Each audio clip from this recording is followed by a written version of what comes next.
Alright, welcome back everyone.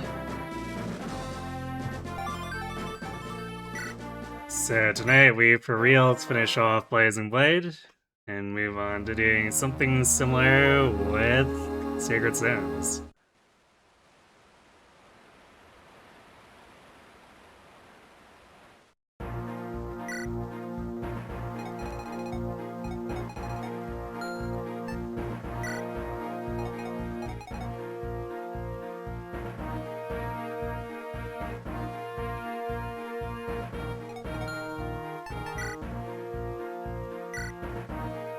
It'll be a weird run too, because it'll be the first time out of the 3 GBA games where we're not just flooded in bad Swordmasters.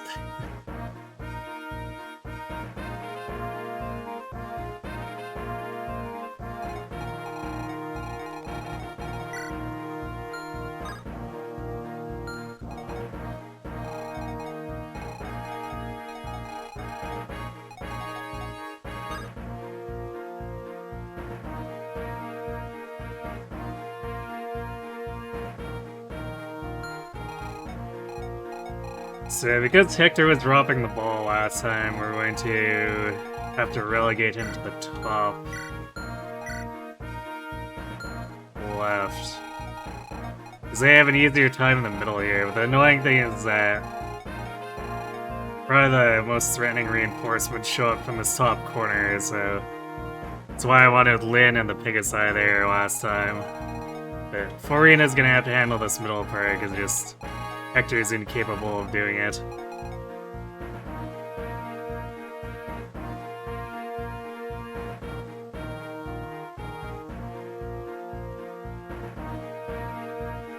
Hey, Knight.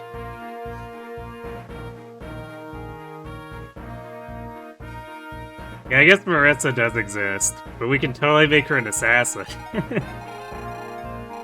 Which isn't really going to be any better, but we could make her an assassin. Actually, we technically make both of them assassins, and then we just don't have any Swordmasters.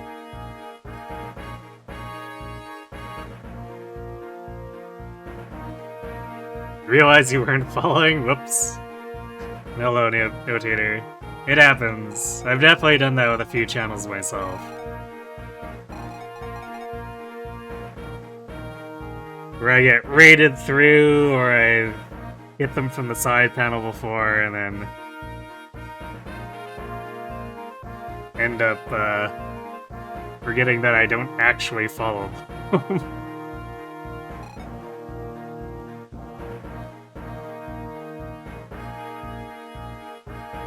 How far above average is this Eliwood? Fair amount for his level. Because he promoted at level 13. So all things considered, for the amount of levels he's actually gotten, he's looking pretty good, but I don't think he's winning many combats in this map.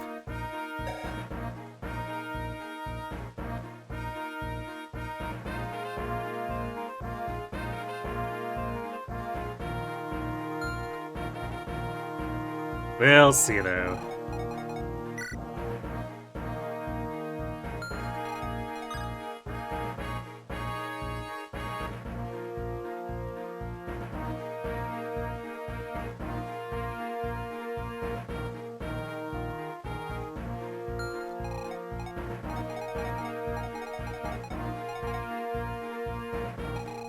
What I might actually do is that.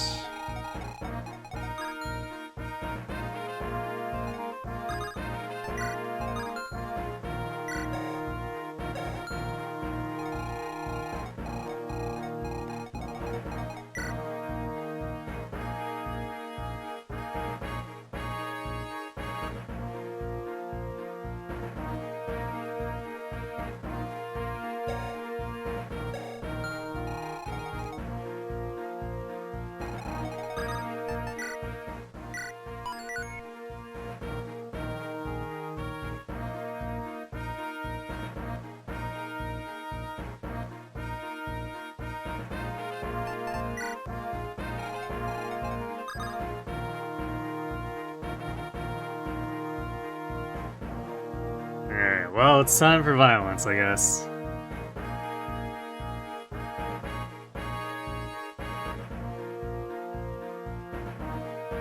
Yeah, except we follow people a lot, and you just leave it there because you feel bad about unfollowing, especially if an alert plays and they call you out directly. Fair enough. Carwin needs to kill the dragon to get the good ending. I make no promises. I don't know if 14 strength Regal Blade could even damage it.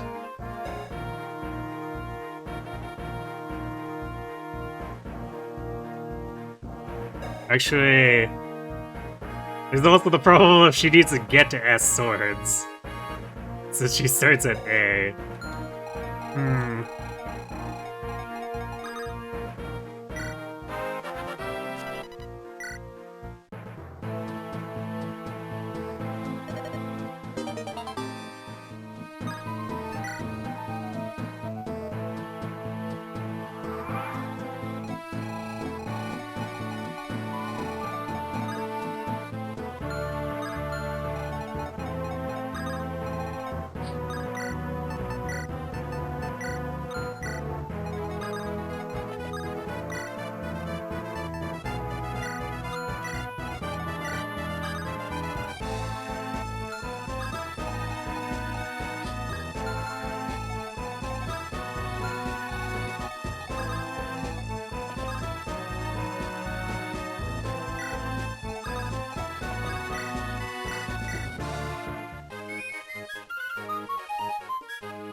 Man, I don't know if I'd call the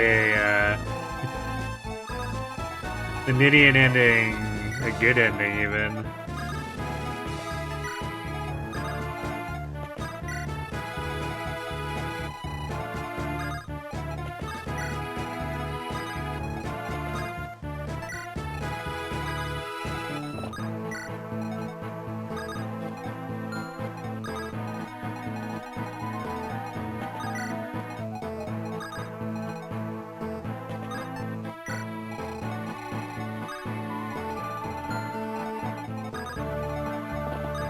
It's like, that ending is Nidian leaves her bro behind to go die early, basically.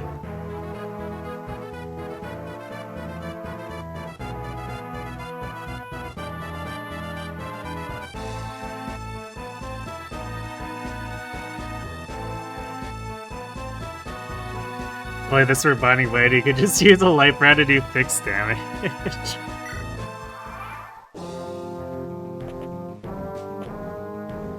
I mean, even when we were able to do that with Binding Blade, the damage relative to the dragon's health pool is just, like, really pathetic.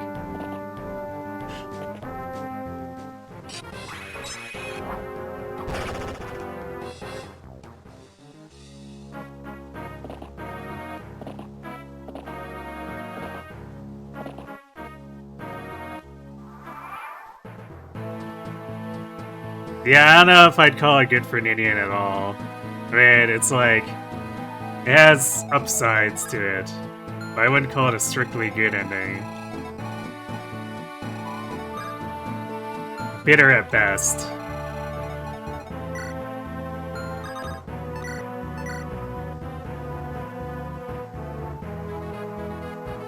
Right, bittersweet at best.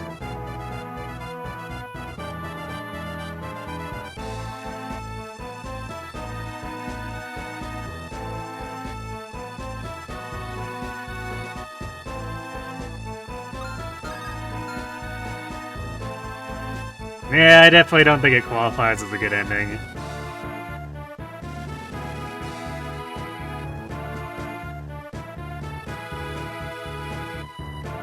You never actually got to catch MV6 endgame? I mean, it's not anything particularly crazy, it's just a bunch of bulky Manicheets, and then we were just overusing Mulligar for the most part. Mulligar and Armads, as usual. Or I guess Armads as usual and Mulligar sort of not as usual.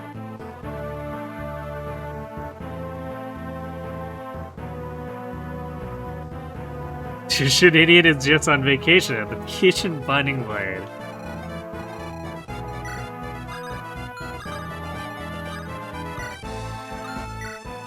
Sure. I mean, we could also do the Smash answer. It's like, yeah, she's off in, she's off in... Ask her.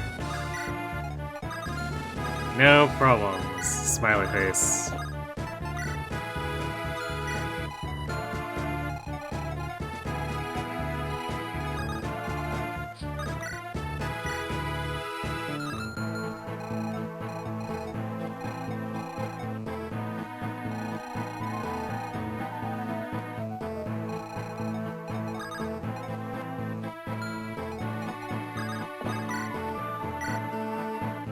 Oh, Wrath. Would be nice if you could actually be useful at some point.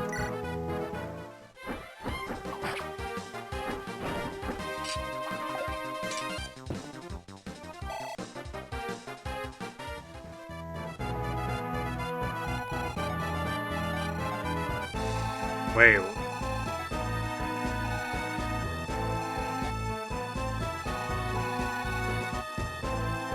Huh. Where did we spawn in? It's like we spawned these in earlier. Did we? I guess maybe... No, because if it worked the opposite direction, then these guys shouldn't have spawned in because we would have been at the limit. So it's like... Is it because I didn't kill this hero yet? Why didn't those monks spawn in?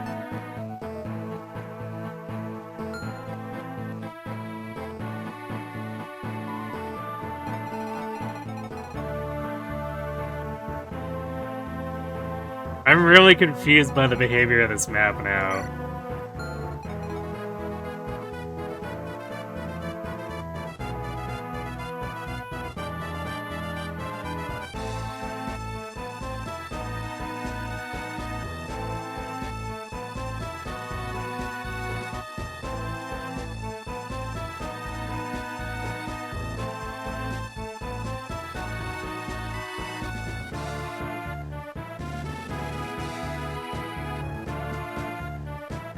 Well, it's not like Roy has a Dragonstone.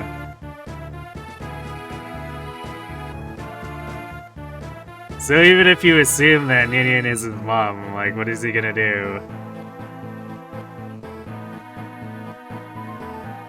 It's not like he can loot a Dragonstone off of the Manicheets he kills. That's just illegal.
There we go, got him. I mean, maybe they're just not vulnerable. Because I don't know. Do worm swears do effective damage against Ninian and Nils in this game? I've never tested it, but...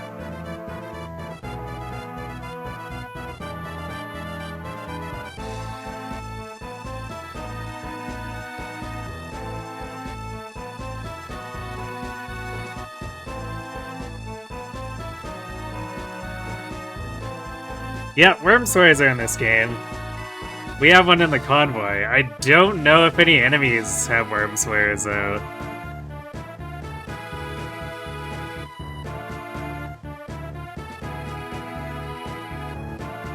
Yeah, we have a worm slayer that's in the convoy.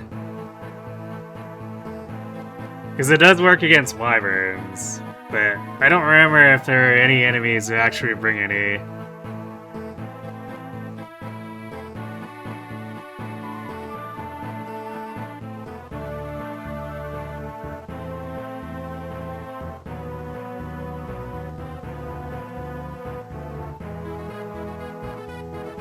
FE6 should have at least a couple. Because I very specifically used one on Rutger in Arcadia. Otherwise, we wouldn't have killed that Manakete there in any kind of timely fashion.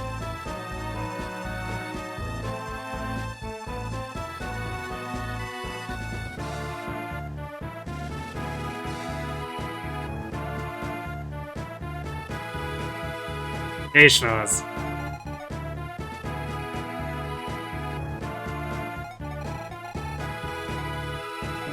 Oh boy. This is really dangerous for Hollywood, you know. Let's see, actually...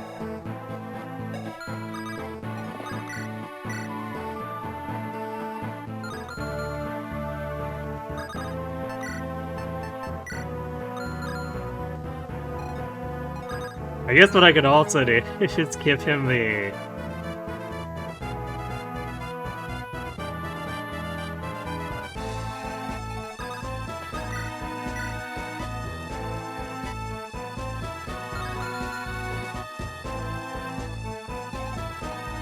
I could give him Nini's Grace, and then he could be up front doing whatever.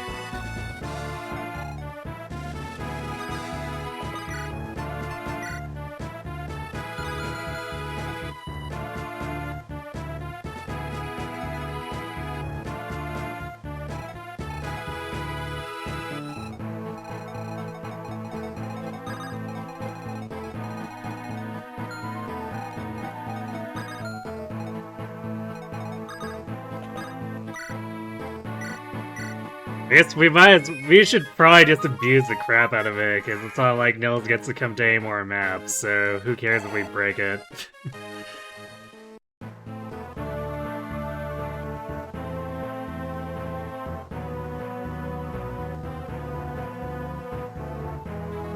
These are this. How's FE7 going? Well, we apparently broke the map and caused some stuff to not spawn. I don't know how we did it here when that didn't happen last night, or what, on Friday, but it's whatever, I guess.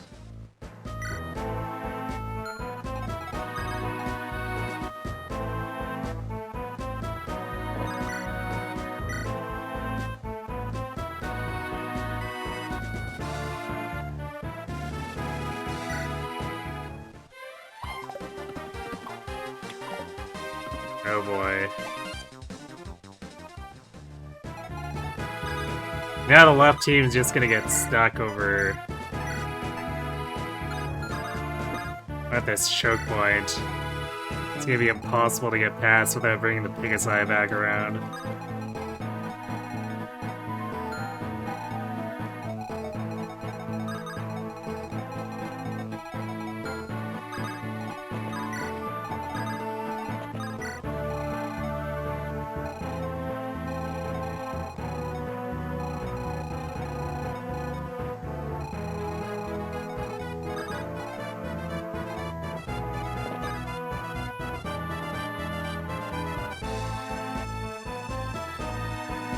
Wormslayer is apparently effective against the fire dragon.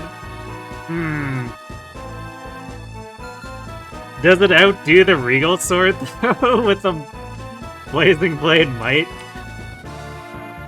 Or is it just gonna be, like, same damage as the Regal Blade? The Regal Blade has 20 Might.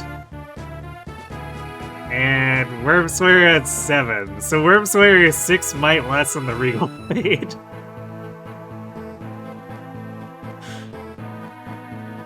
Feels bad, man.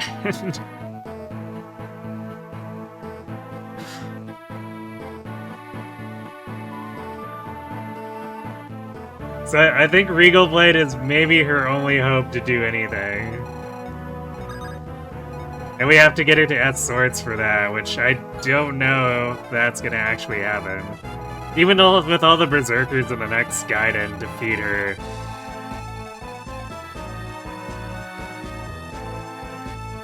Benchmark is 41 attack power. So even if she had the Regal Blade, she has 34 attack.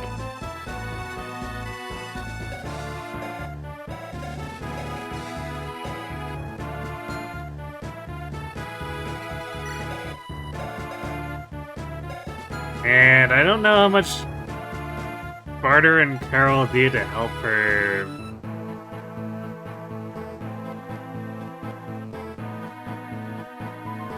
Her damage output.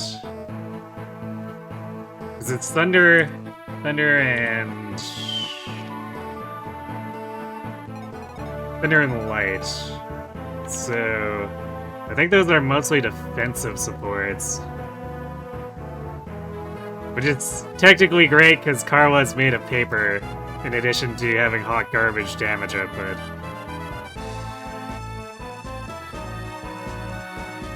But in terms of getting the kill on the dragon, I don't think it's actually helping us. Okay, so she B supports with Carol. She can get one more attack, which puts her at 35. So we somehow need to find 7 more strength.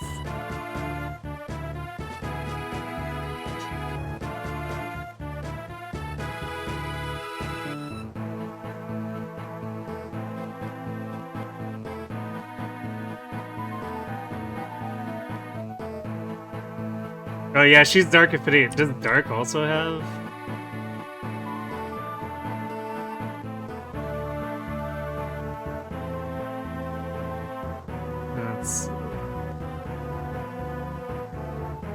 Dark is just accuracy.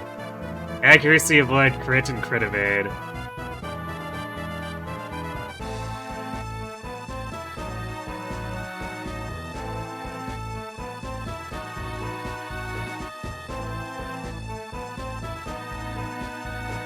Which way you send another sub-message? Really? Cause it didn't pop up.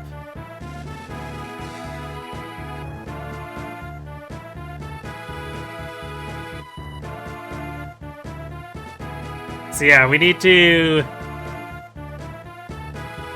Or yeah, it's 6, not 7. Yeah, we need to find 6 more damage, or strength. With... What is Carla's growth? There's no way it's good, right? Even if we just force feed her all those berserkers. She's looking at 25%? We need to get 6 more strength on 25%. Yeah, I don't think that's happening.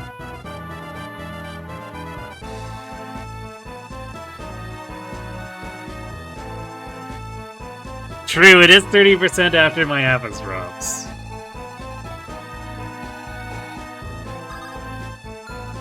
But, like, statistically, that's coming out from 18 levels-ish. She only has 15 levels to gain.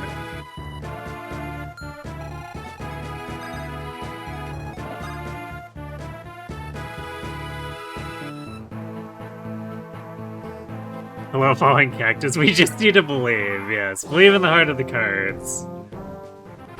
Unfortunately, I think the heart of the cards is being largely stolen by Lynn. Because for some reason, she is just completely cracked out. And basically no one else has gone blessed on the same level as her. Everyone else is screwed in some degree.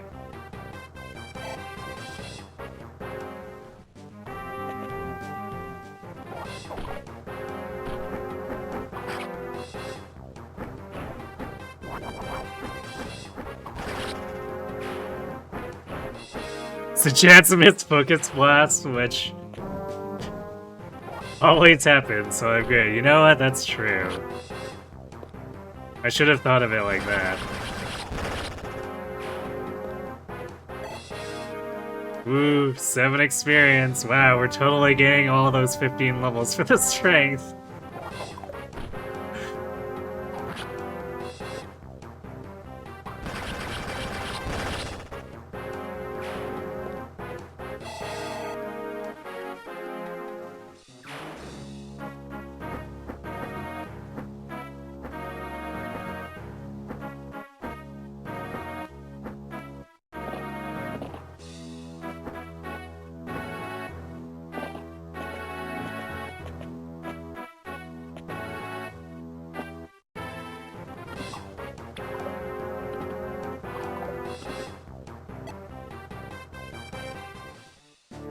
Man, even when Elliott's blessed, he's not good.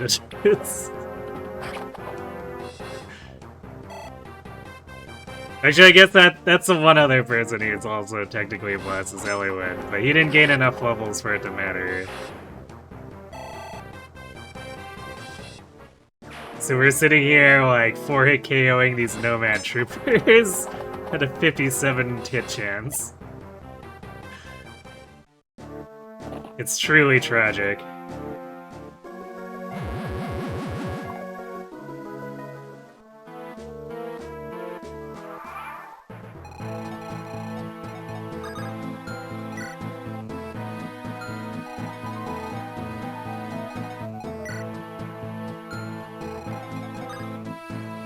I guess I forgot to give Lynn a Lance River.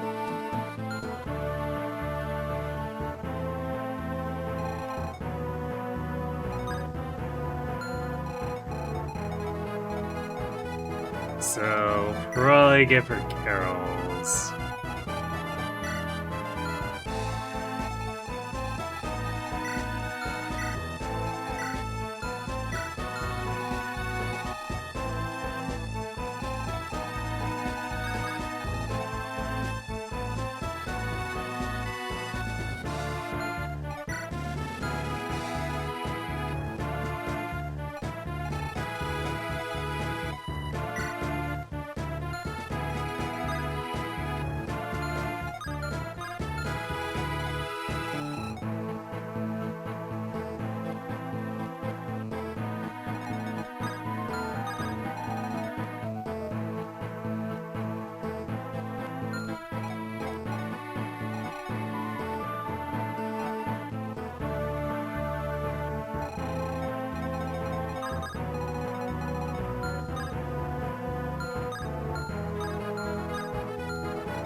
Okay then.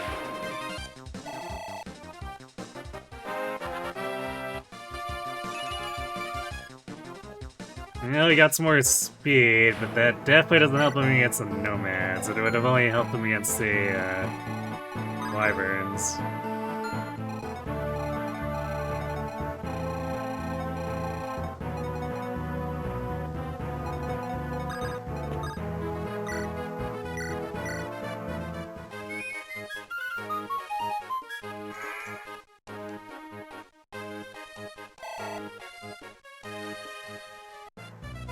I believe this is what we're resorting to.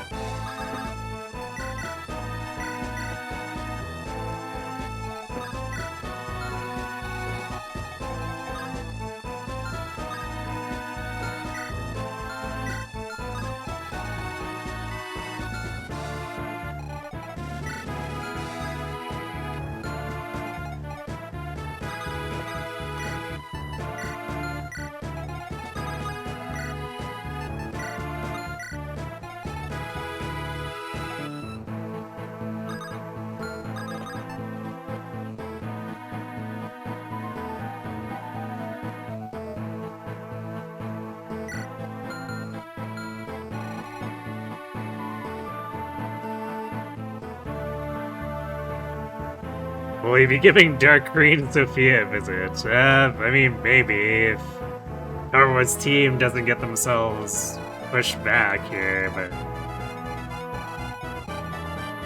I feel like 2 Sword Masters against a bunch of mages is probably not making much progress towards the ruins.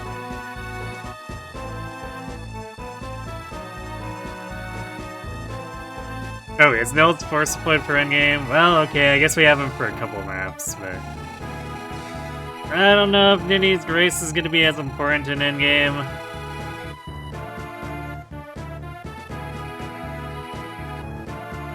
If anything, Phyllis Might is what we'll be heavily abusing there.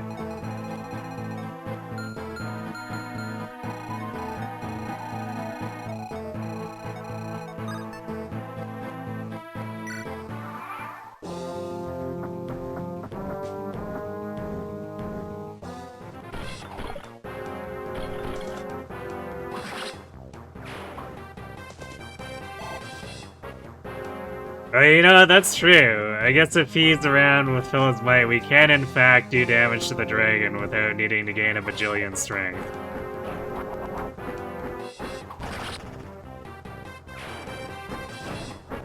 So that allows her to do 5 damage to the dragon with the Regal Blade.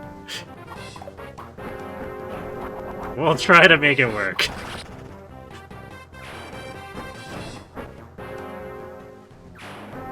If we're gonna do that, though, we have to get Renault. Not because we care about Renault, but because we want to steal his gear.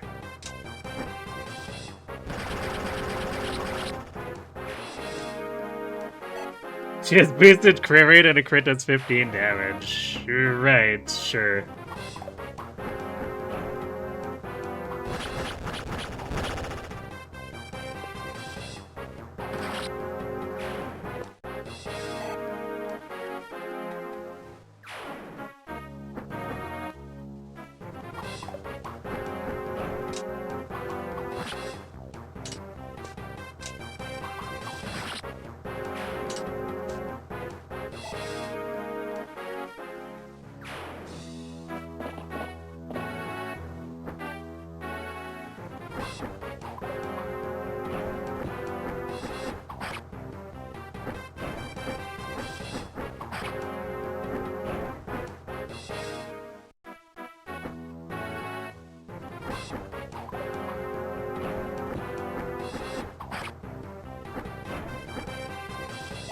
Oh boy. Oriana doesn't even double this Wyvern Wood.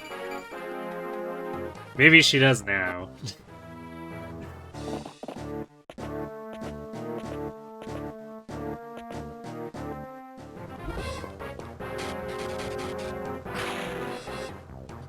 Fantastic.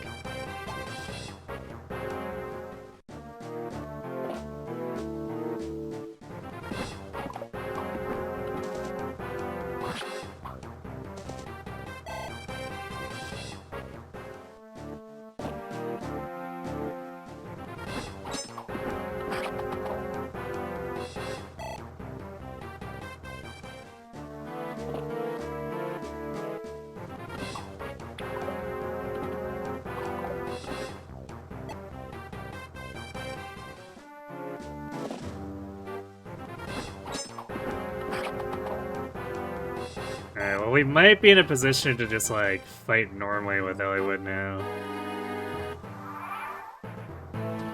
So we've thinned the enemies down enough where getting ganged up on even all 4 times where... Yeah, 7 damage now is not gonna kill him anymore.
Also, did this bishop not...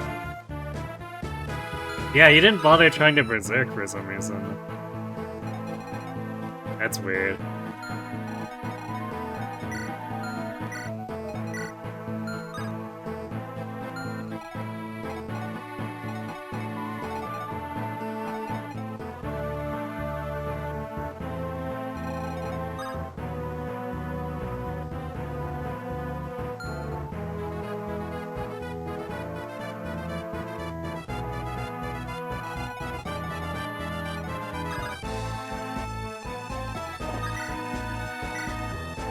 Then that lets us do this.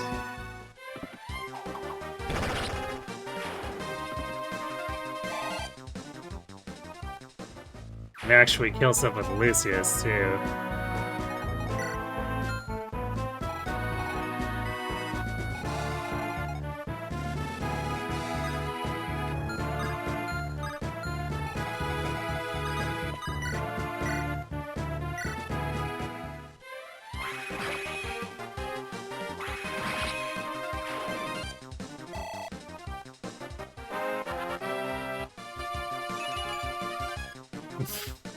Well,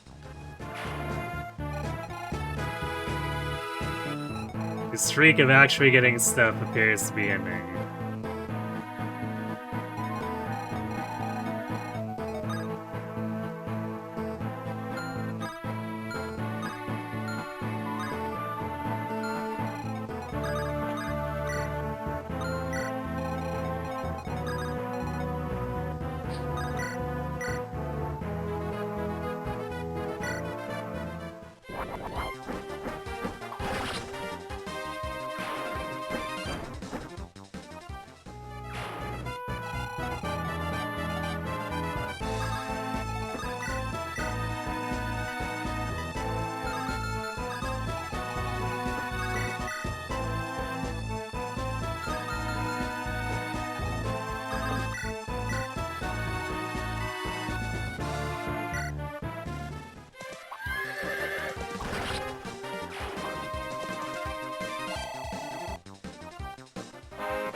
Alright.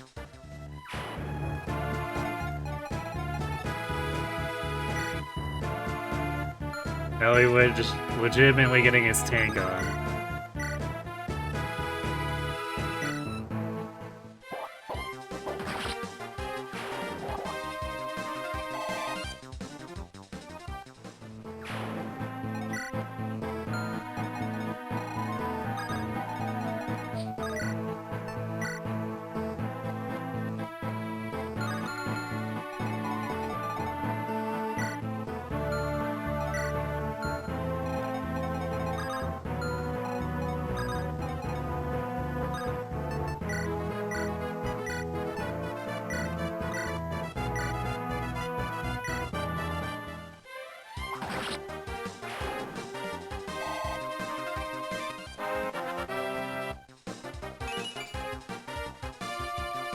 Well,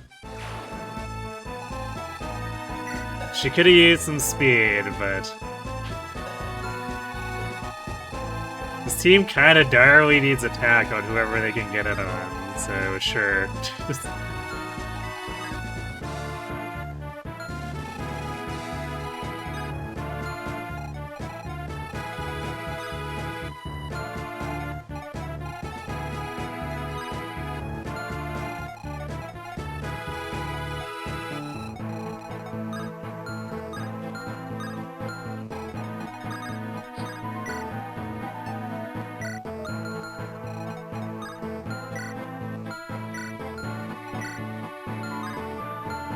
I don't know if I want to put Farina in range of a bunch of killer lances.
These heroes are going to be a huge pain in the ass to deal with Hector, so it might have to just be like Florina goes in. Actually, to intercept this bandit, we probably have to have Florina just go north here anyway.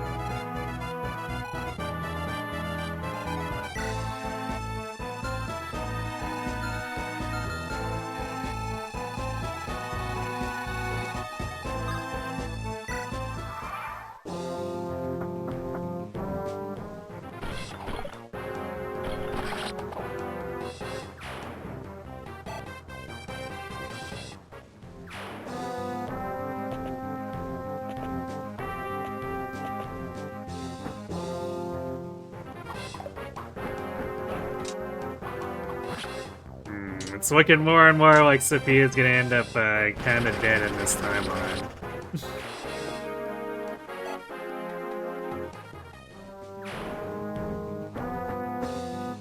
Though I do have to question why she's here at all.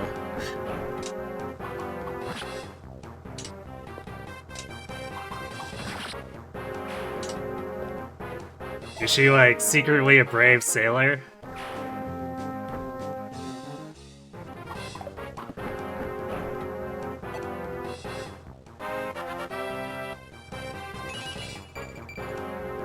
Wrath getting strength, okay.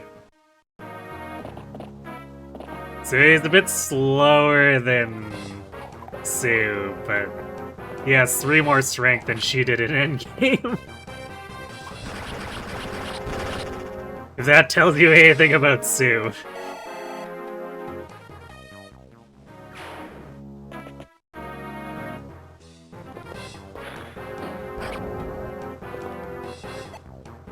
Sophia got lost and shows up in 2 maps in this game? Okay, but like, how do you get lost and end up on the Dread Isle? You know, the place that no one sails to.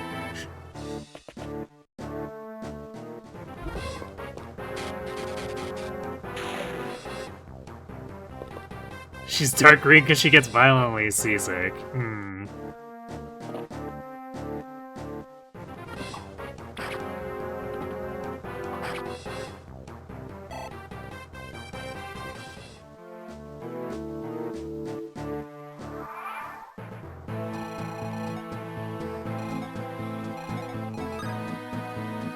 Yeah, we have 2 turns to get down here with this team. That's not happening.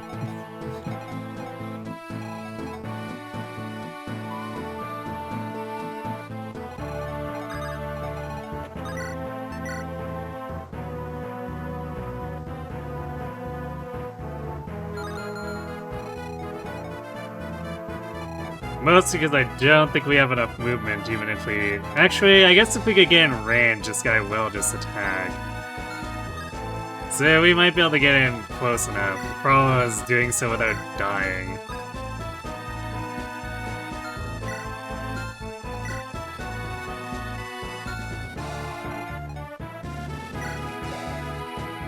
Because even with all those... juiced up with all the... stat basers, I have my doubts about Caruana just imploding.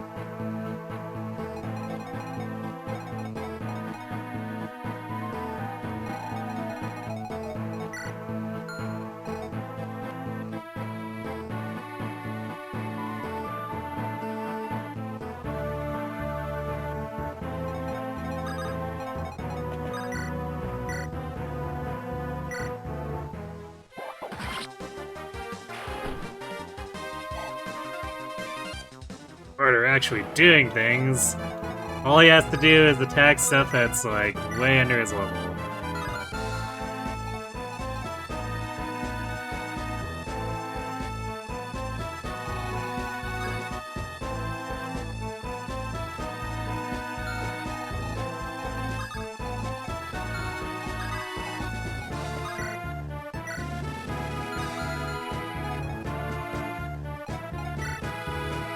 Are we gonna have enough attack here? Yeah, 23 attack. There's no way that kills this sage. A little bit short. I guess if we were using, like, silver... So it'll probably have to be Guy who actually goes in for this.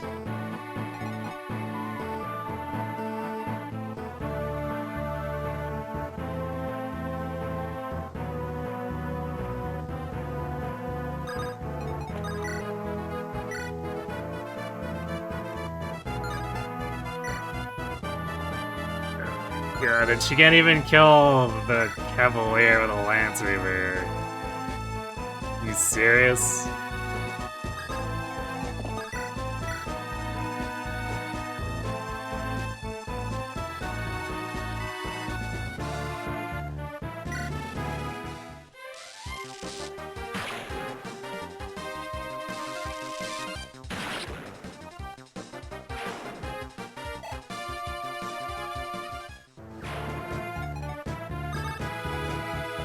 Yeah. Carla is a terrible unit that you have to use another terrible unit to get. Is the best way of summing it up.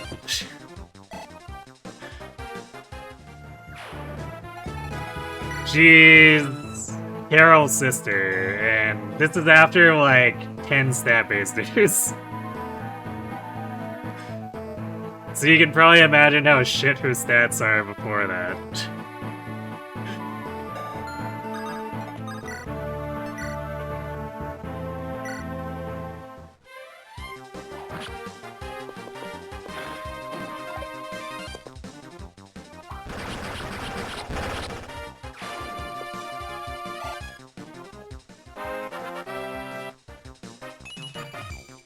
Well, she did not gain strength, surprising no one.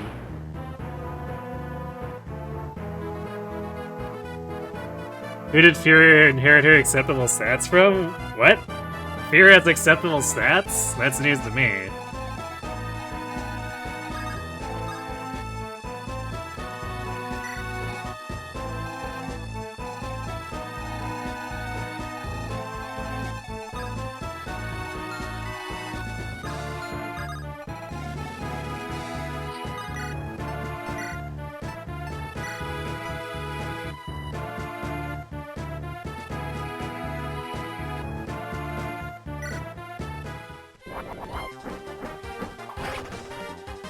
Compared to her parents? I mean...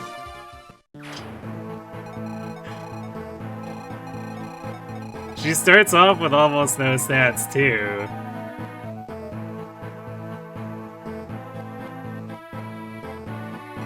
So they're actually, like, much worse than her parents, technically.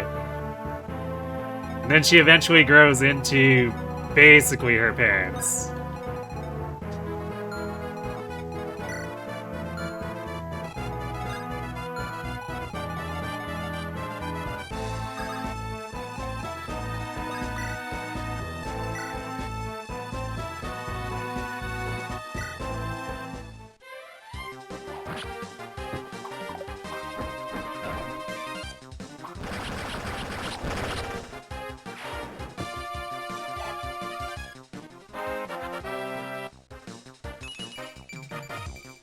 Oh, Carol can gain strength, though.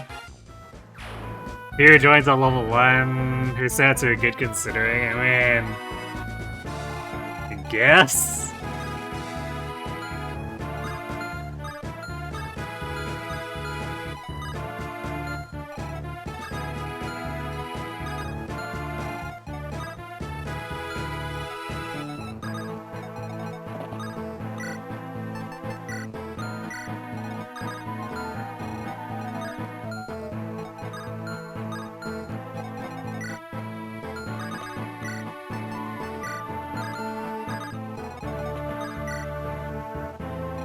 Oh boy, the clown car.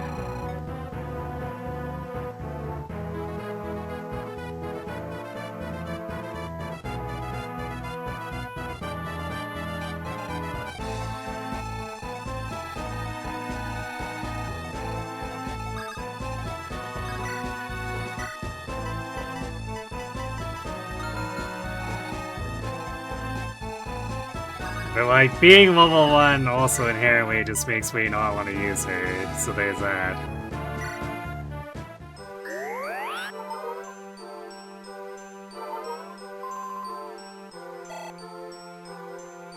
Yeah.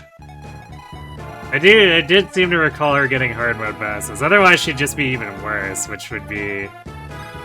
Yeah.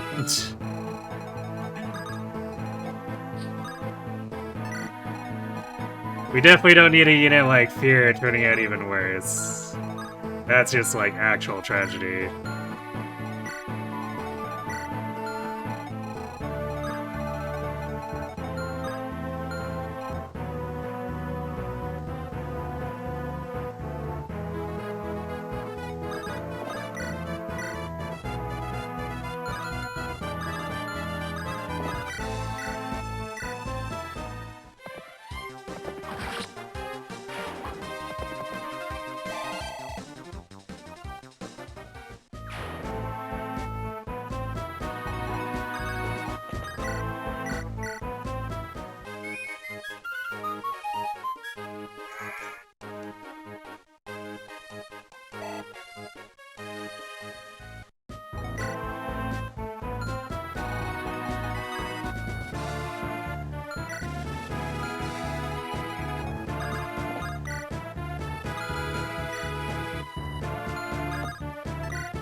We're probably better to bait with Vida in this instance.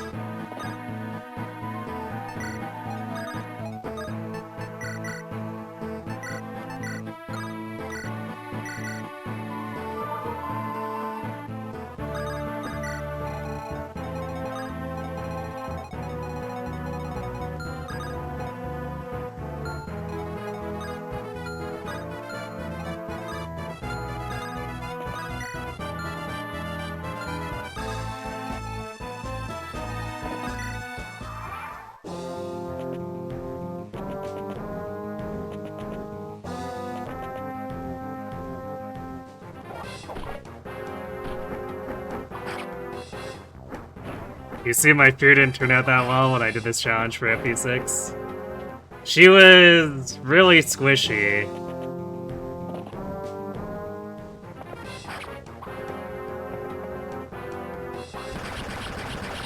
Which I would expect from a Swordmaster, of course, but that makes me want to use him even less.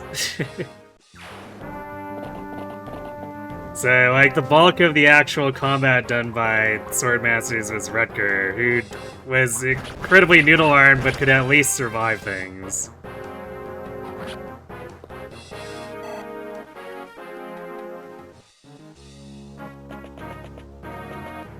Because, like, Rutger had 50, like, mid-50s for hit points, and Fear had an amazing, like, 40.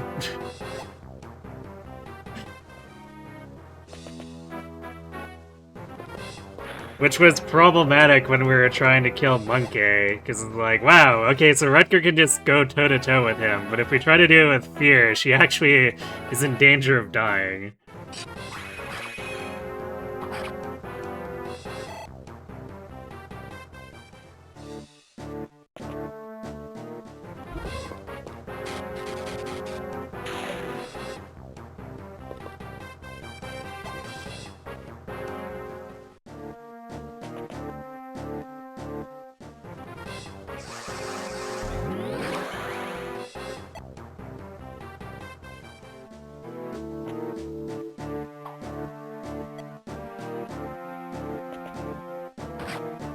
Ow.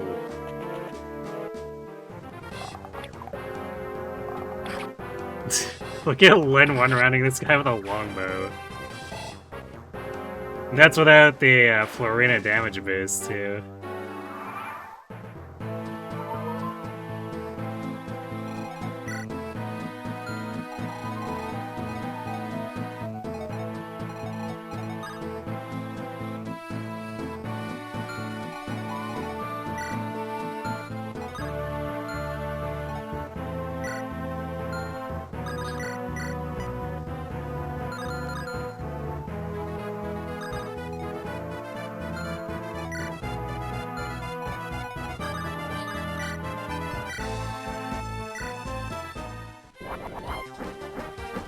Alright, the purge has been purged.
Got him.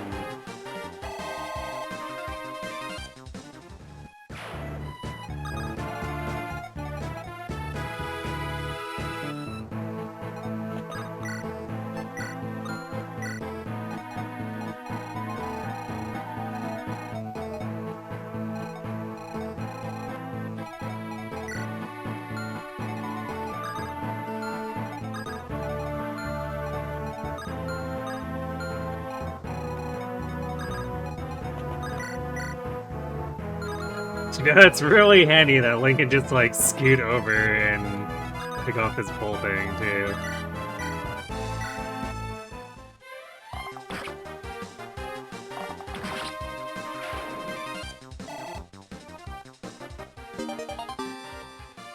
We have truly imported the, Hero Shadows version of Lin into this game.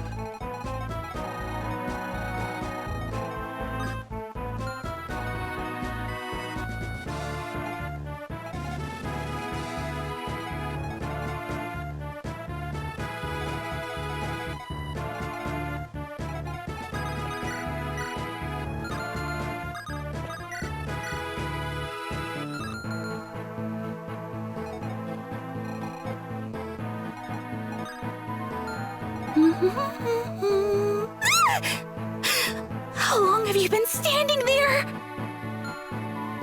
Hey, Kakarot. Well, you were still going? Thanks for the raid, though.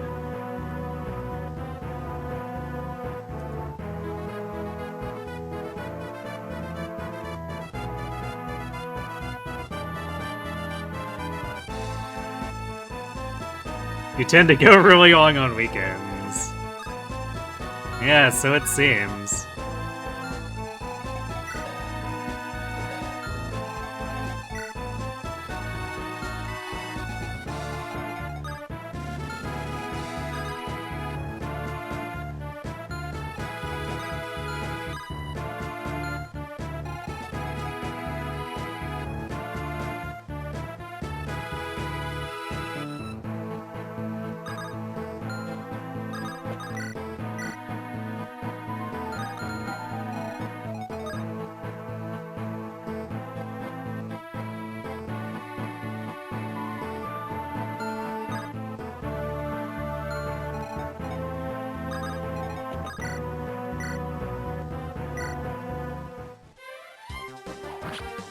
My game is gonna sucks you in. True, I guess.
We're on the second to the last main map.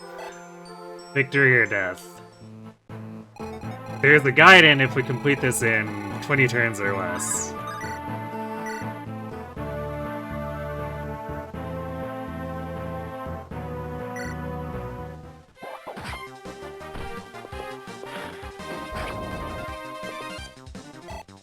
Leave it up to Bard to whiff the crit.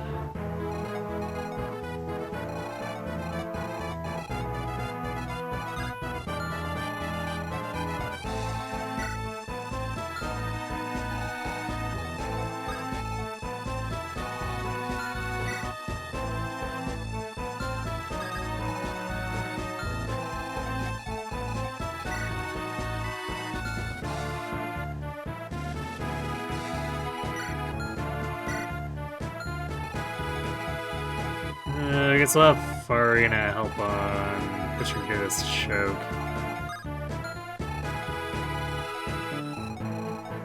Though, actually, we need to visit the ruins, too. Oh, right, the funny... Oh, yes! Tin Avoid for using the Set Splinter. Oh, very balanced.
You know, why are there bandit morphs?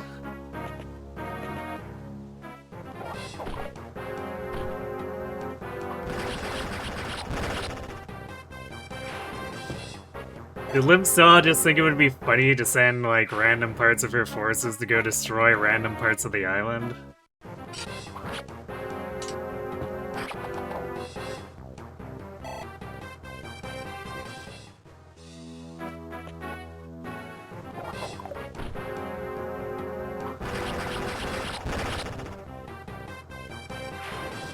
Florina has decent damage. Yeah, despite being strength squared.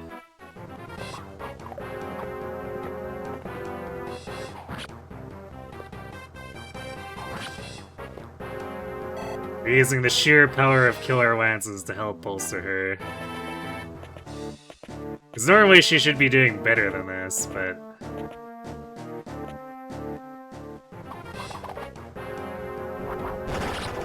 she has not been making those 40% strength rolls.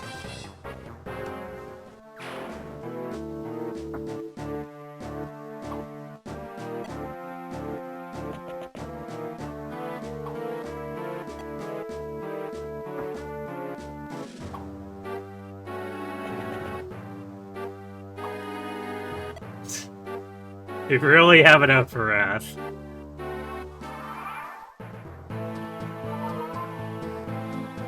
Who loves clown cars? I love clown cars. Don't you all love clown cars?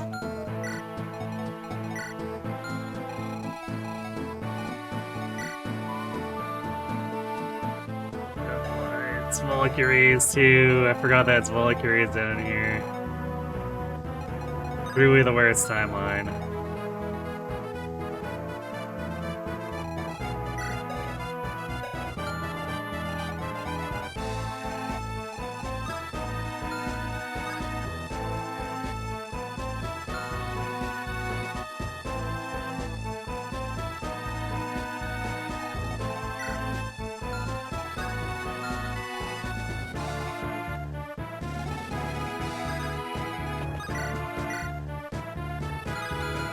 Good job, Barter.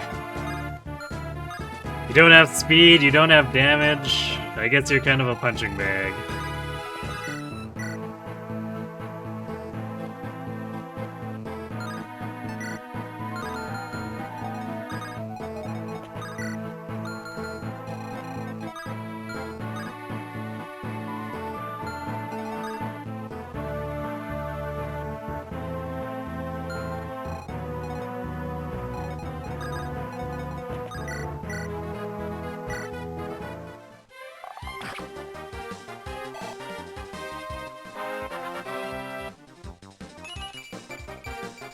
Whoa, he has 8 speed! So overpowered.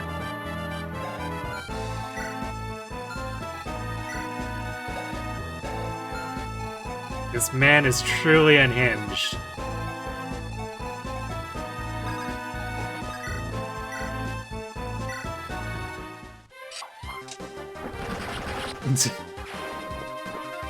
Okay, Matthew. Sure, why not?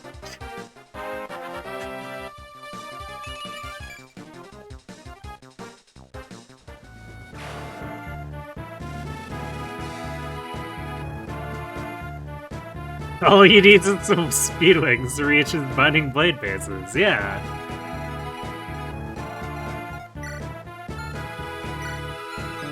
That must have been what he was doing during all those years. He just ran off to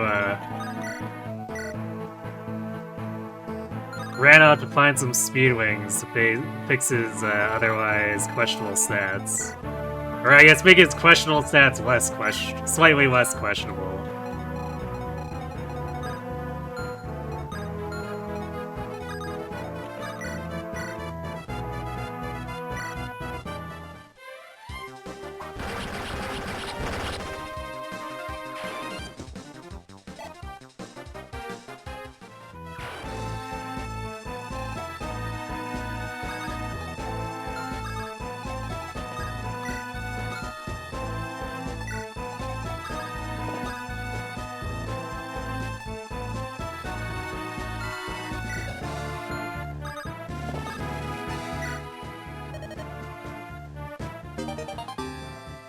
Another talisman. We could totally give to Arla if we wanted to, I guess.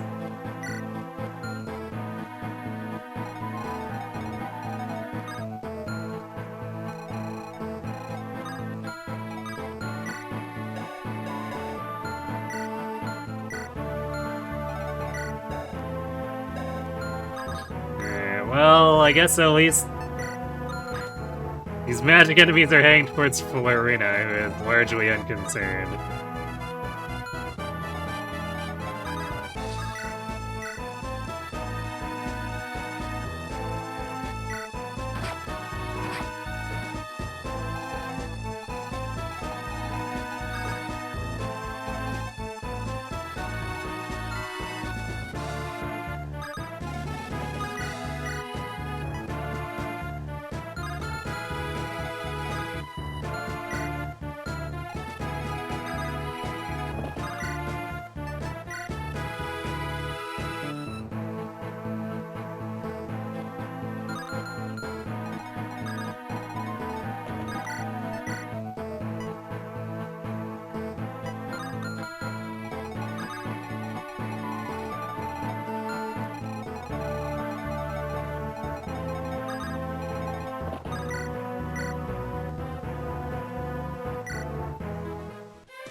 Hey, wrath-conserving brave voices.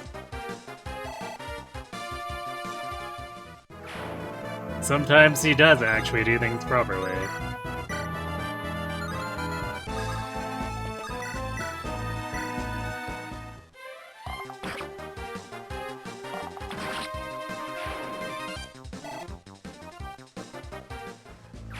Jeez, spear around a lot to build speed. Perhaps.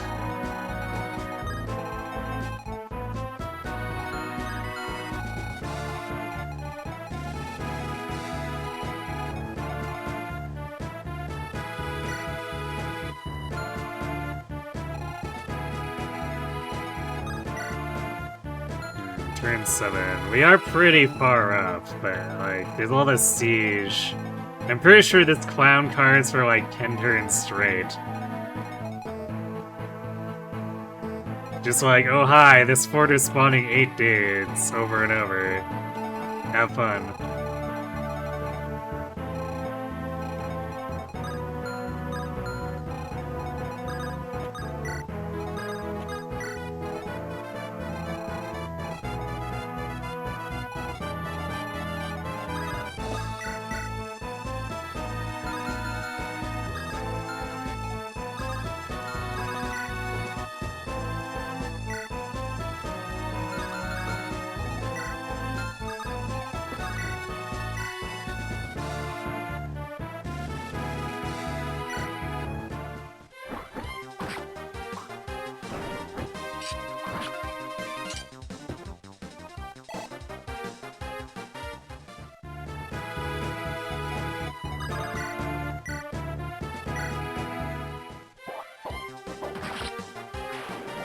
No Castle Thracia.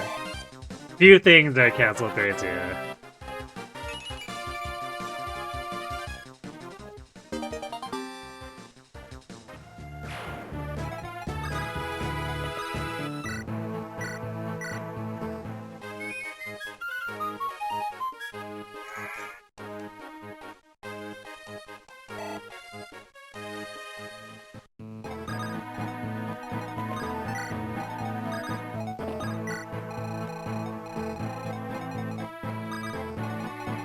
Actually, I might have to have Marina come retrieve the cards. So having Matthew come up and around the bend might be a little too slow, depending.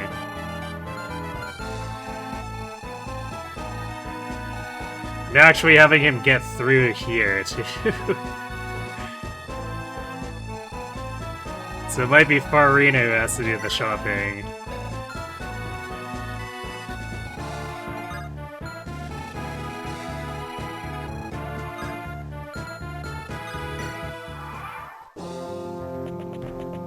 How is the armor ward faster than Barter? Well, you see, Barter is very talented.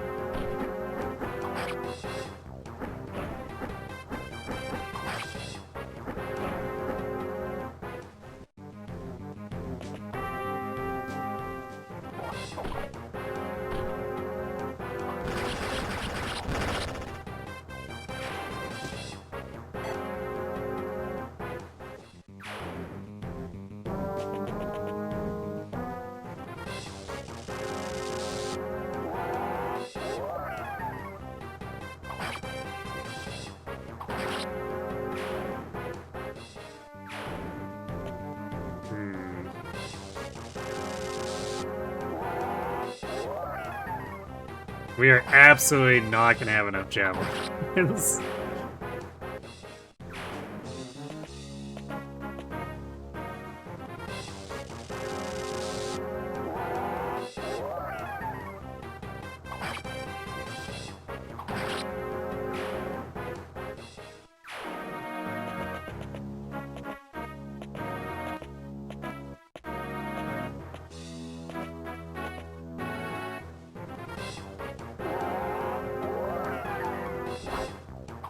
Oof. We also need a crit to kill the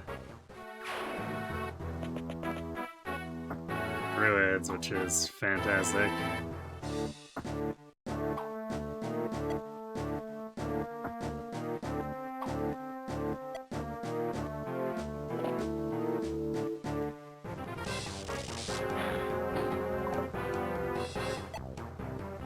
Second to last map, why are they so hordes of unpermitted enemies? In case you want to train the rest of your army.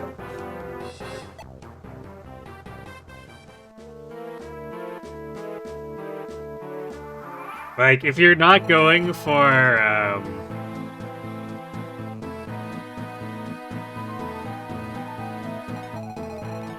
if you're not going for the Gaiden, this map is absolutely just like, throw 200 units at the players so that they can grind their units to 2020.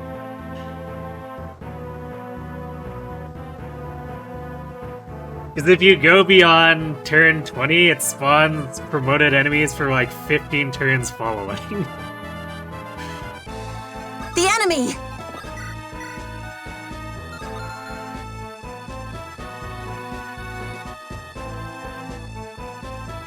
Map of all time, indeed.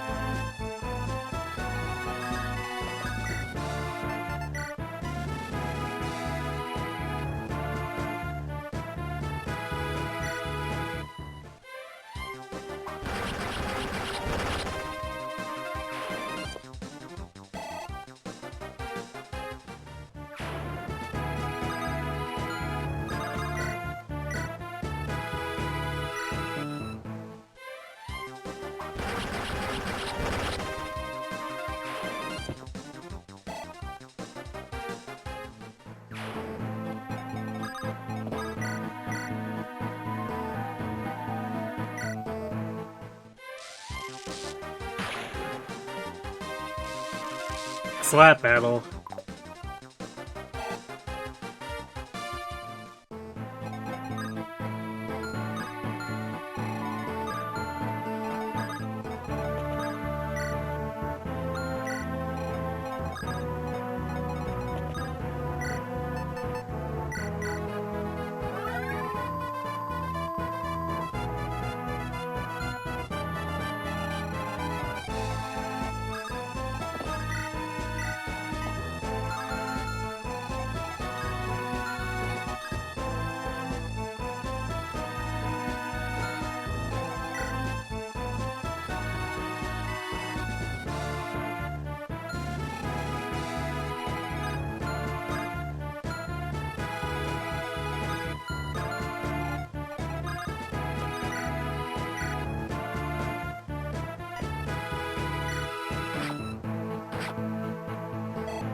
Damn, that was with max strength too.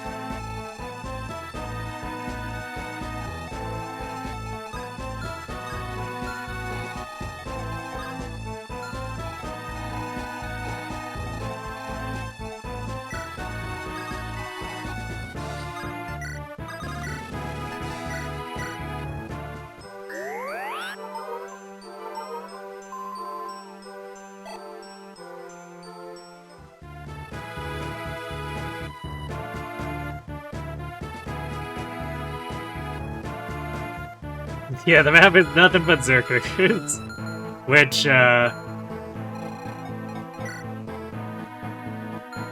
guess one of the upsides of that is that as long as we don't throw Carla into the Sword Reavers, it can be a map where she gets fed a bunch.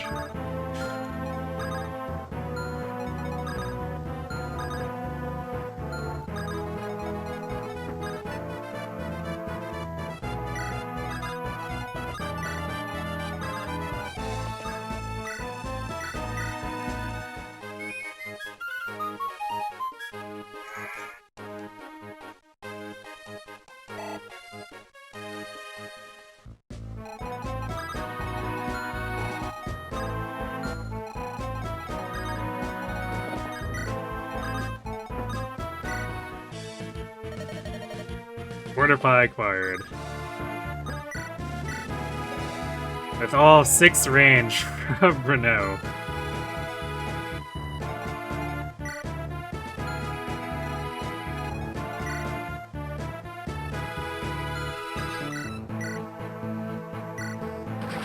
Alright, at least the Bless is down now.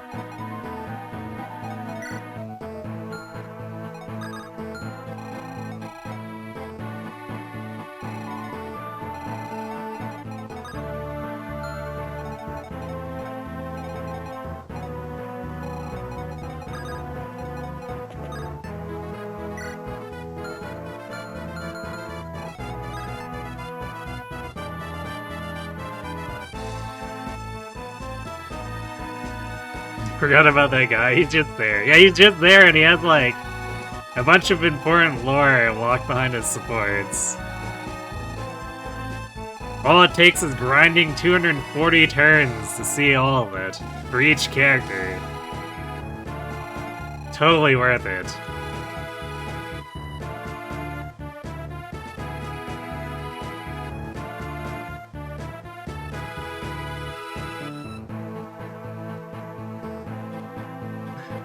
It is awful to fail, I've done it. I would not recommend anyone ever do that.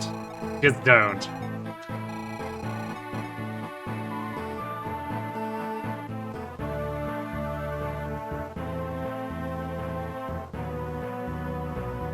Yeah, exactly, just find it online. It's not worth actually doing.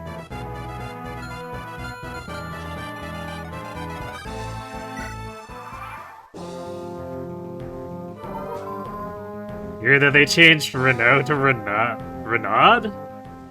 In every European localization. Yeah, I have no idea. Exactly, use the power of YouTube.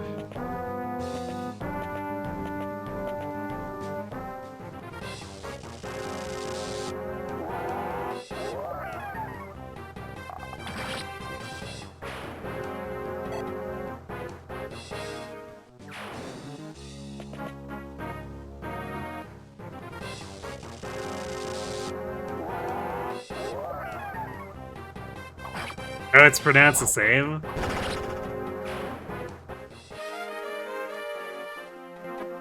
So they just changed the spelling?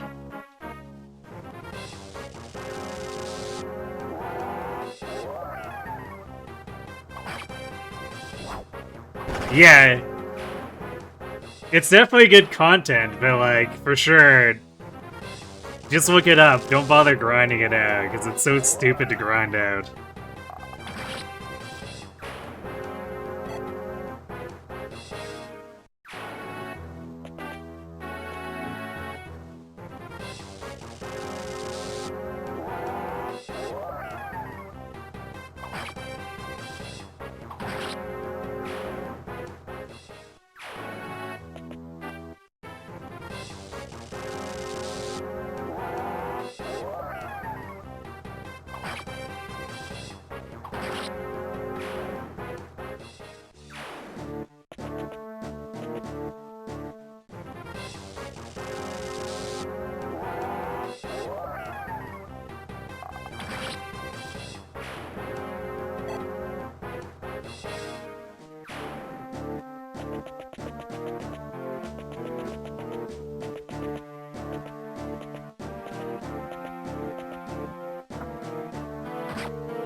rude.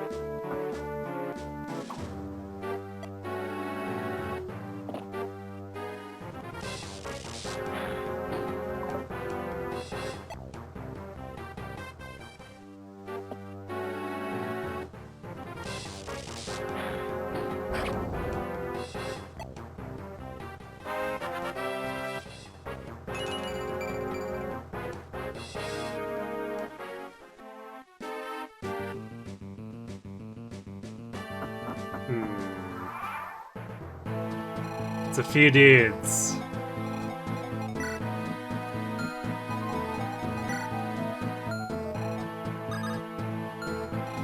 Forgot that it was this many Valkyries, what?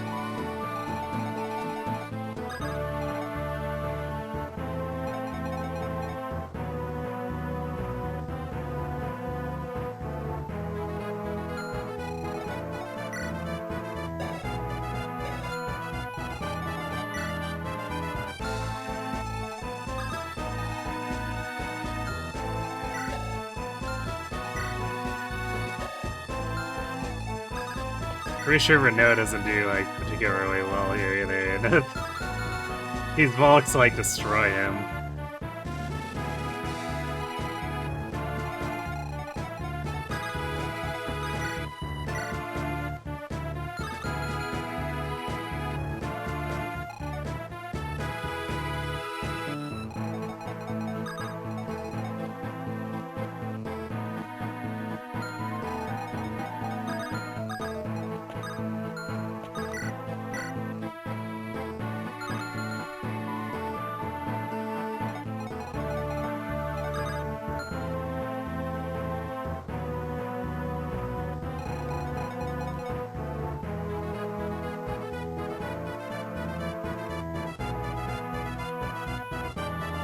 Better or worse than killing Raisin on Ashnard?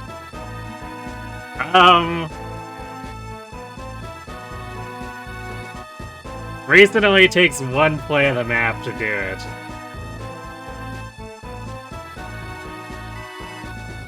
All of Renault supports is like... Pretty sure it's grinding through this at least 3 times to cover all the A support shits.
Well, you don't need to support grind on both halves, because like, if you're going for the support log where like, who cares about missing value of life?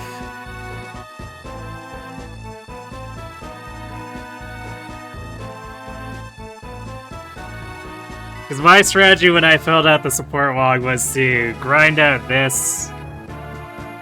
160 points on this map after clearing it.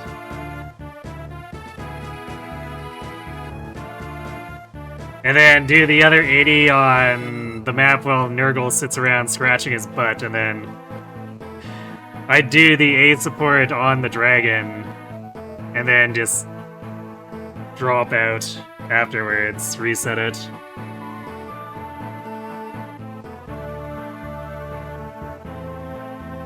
So yeah, you don't need the Gaiden.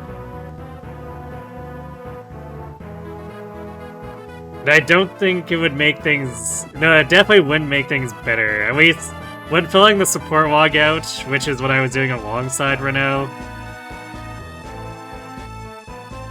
having the full victory or death deployment to grind simultaneously on everyone was much more valuable than that.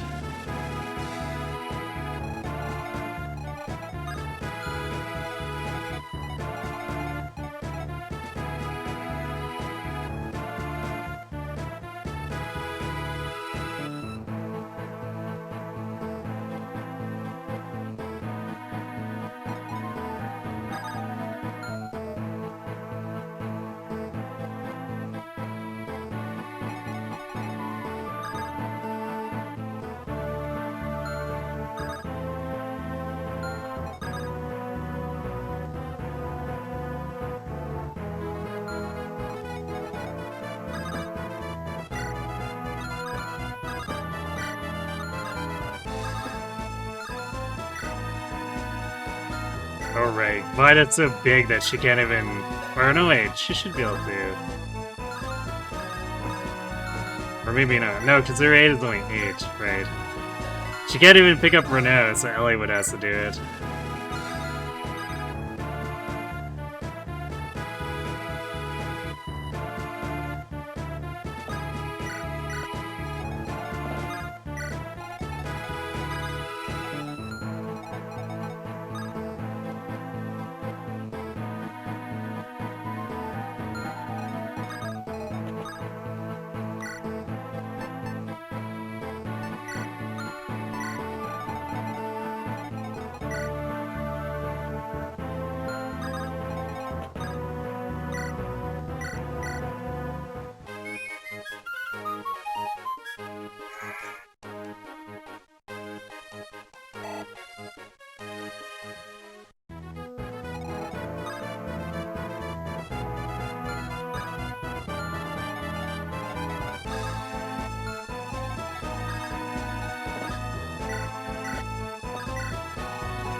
And of course, there's all this garbage over here now, too.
Yeah, at least it's stopped spamming sham magic, so...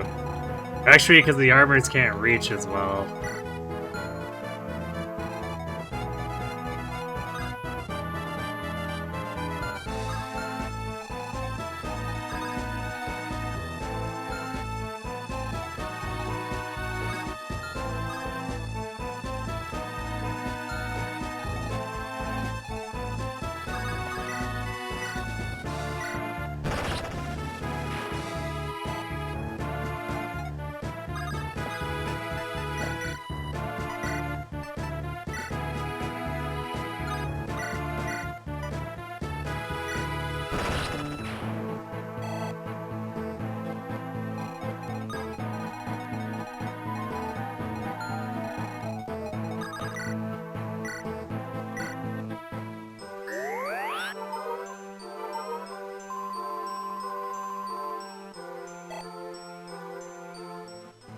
Winter from Mortis also cancels the separate map for supports?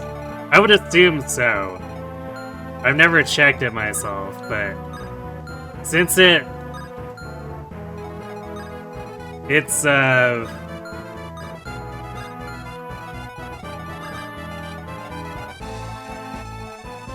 in a similar format to how Blazing Blade does its end, I would assume that it just behaves similarly too.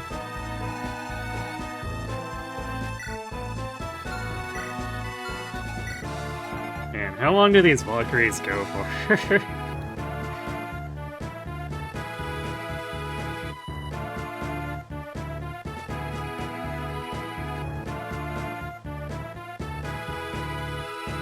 It's from 9 to 12? Is this The enemy!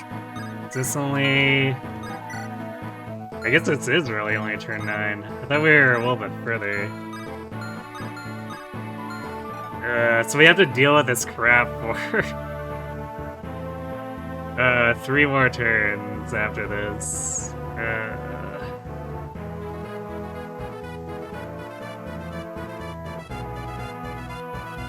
How long do these Valkyries go for? Too long. Simply too much. I'm not gonna have enough javelins. I'm gonna have to give Biden's javelins to Florina. And maybe even Elliewood's. By the time we're done with all this magic crap here, our javelin stock is going to be an empty wasteland.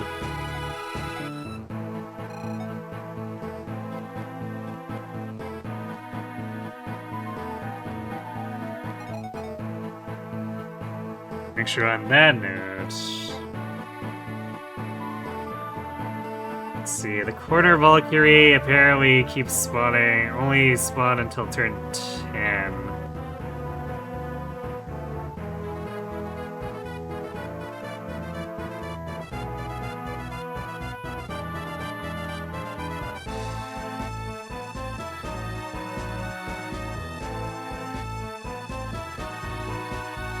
So theoretically, after this turn, we could start making a push. Well, sort of, because these guys are spawning until turn 12 as well.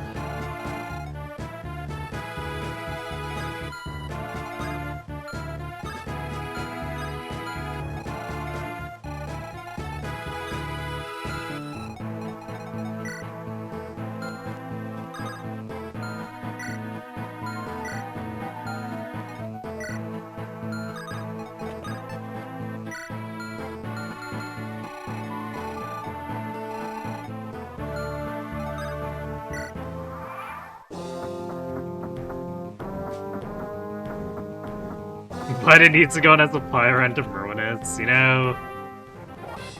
It might actually be something we need to do.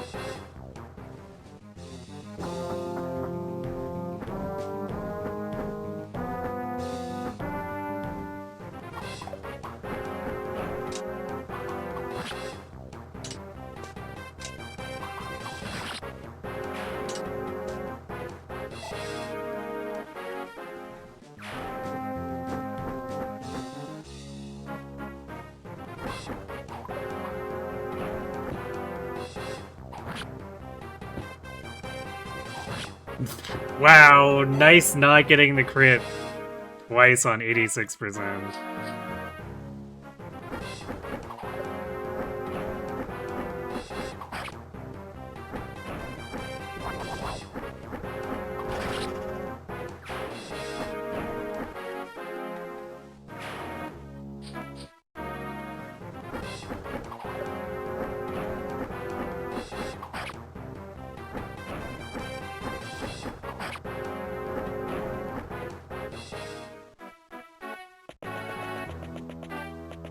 Oh no, they're coming back around now. But now this bottom section is just completely jammed. The enemy!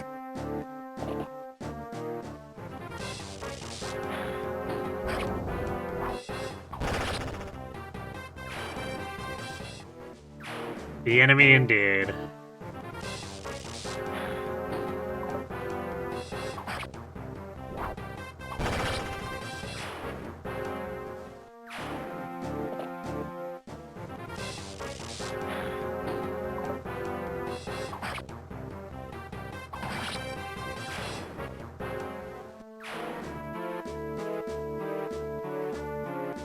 Oh look, more friends!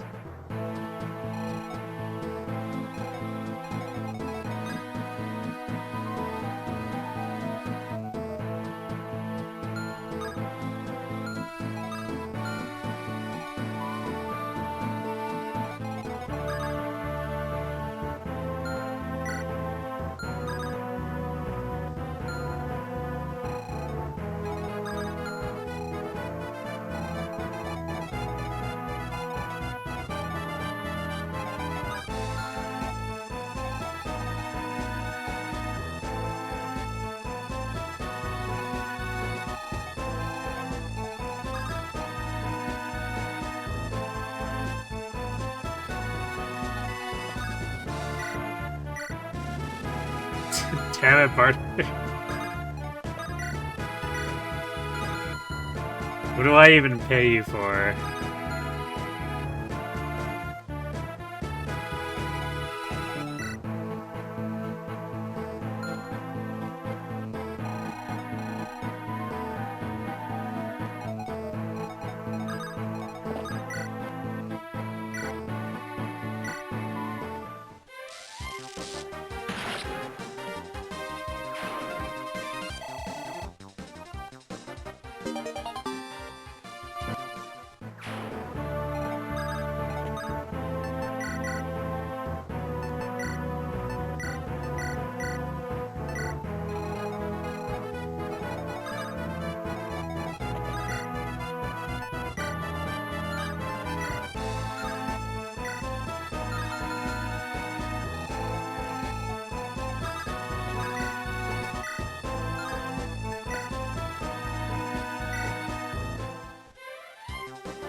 We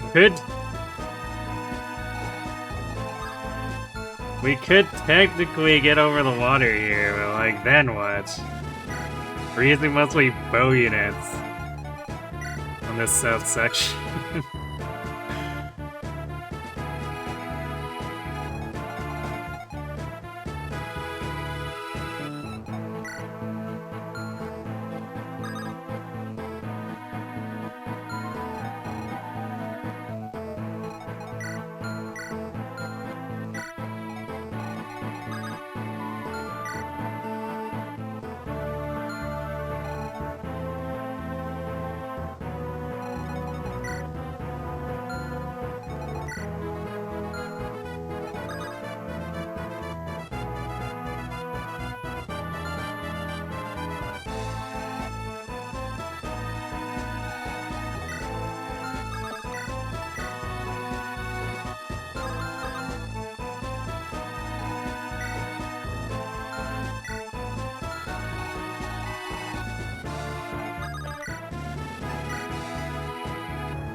This guy's out of ammo. So I guess we don't have to worry about actually killing him.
Wait, what?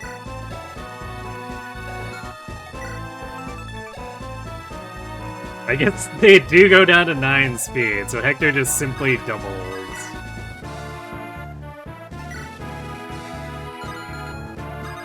Okay, well...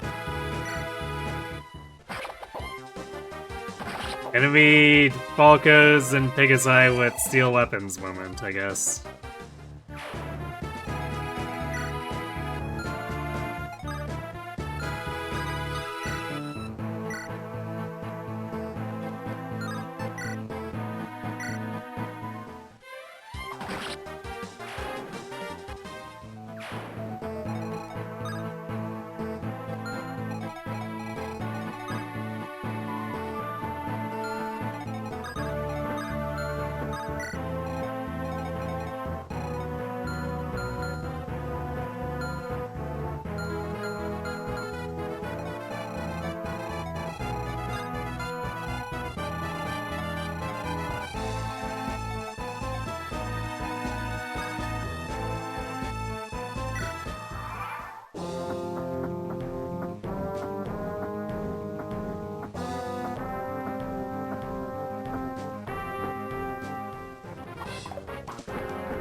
That sure is the Carla moment.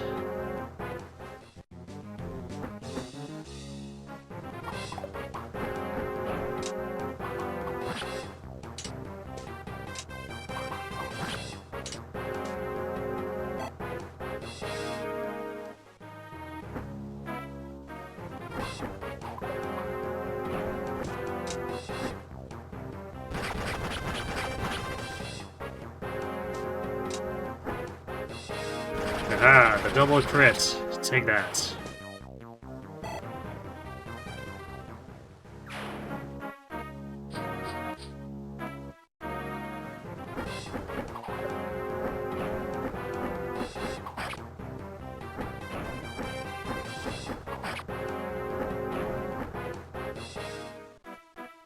Been good in FE7, sometimes.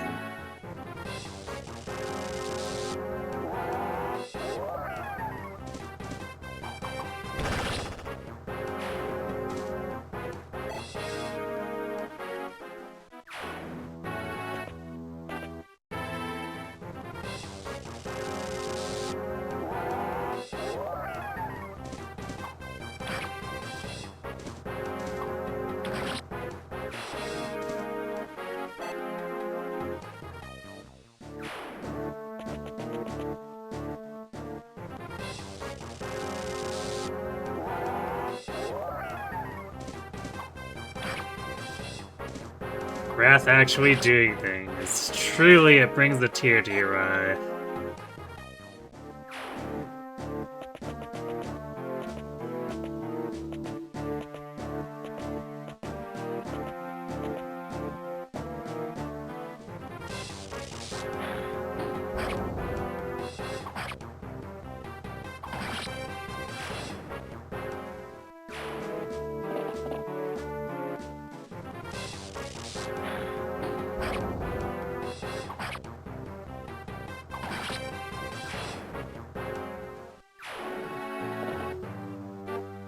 Yeah, win Tildo Triple S tier. I see no problem with this assessment. Ah, great.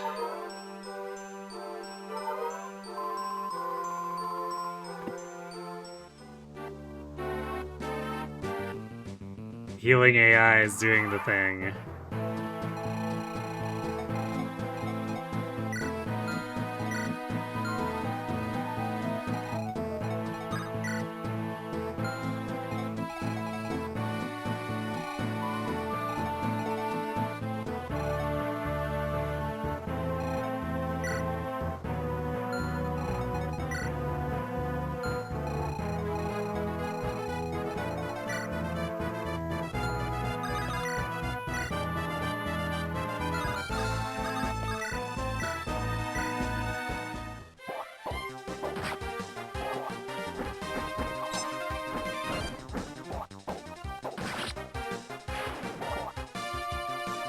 Slog of Destiny, Part 2! Yay!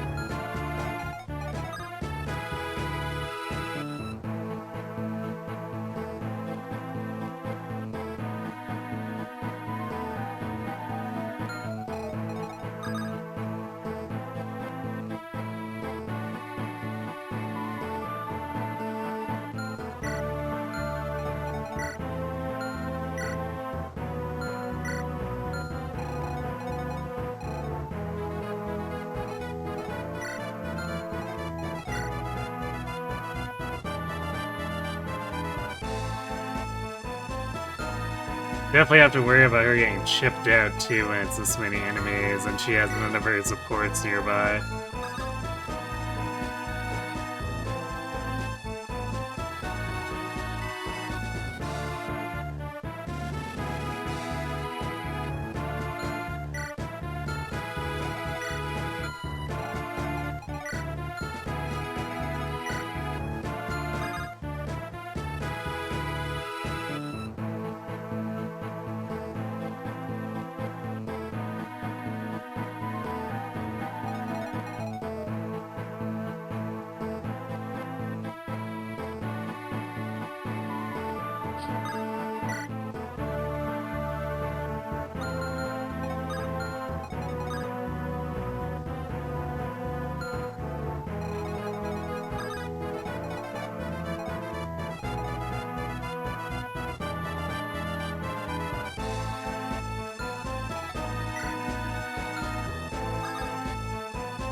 Guess we're just gonna have to use a fortify like a weird trash physic.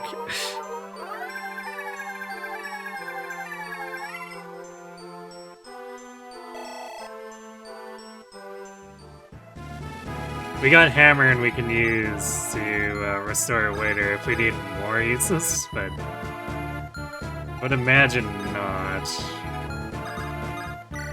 Because even trying to set up Karwa for the dragon, we probably only need maybe 4 uses.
Oh boy, now what do we do about this section?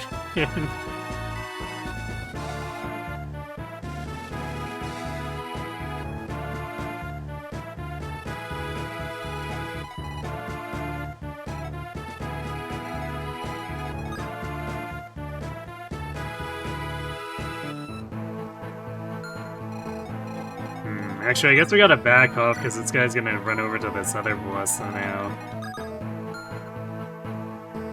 So Lucius and Carol are gonna have to take defensive positions.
Still another turn of these two.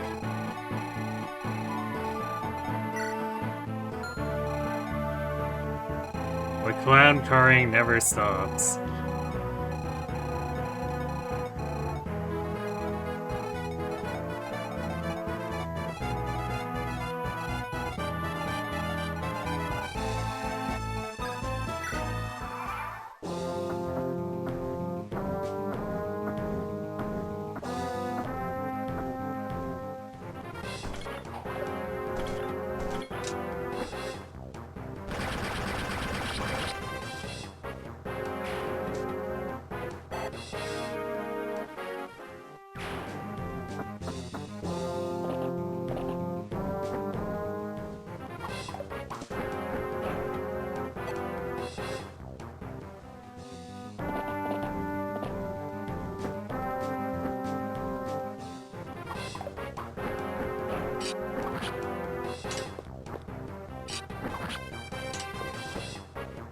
Woo, 6 times 2 from Matthew.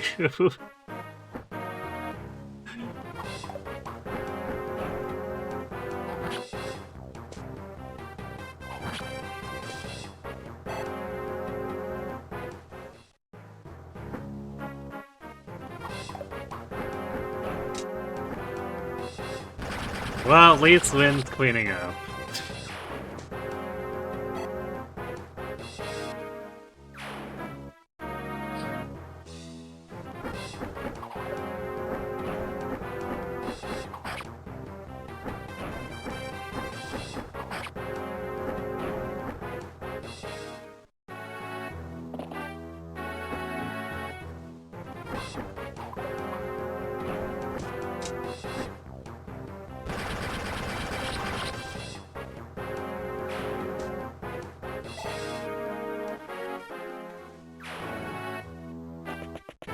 Yeah, well, I guess that sniper can't go there because a paladin blocked him.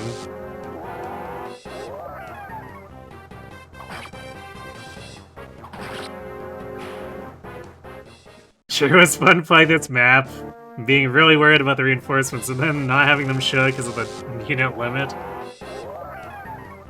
Yes. We did prevent the monks from clown carring in this time.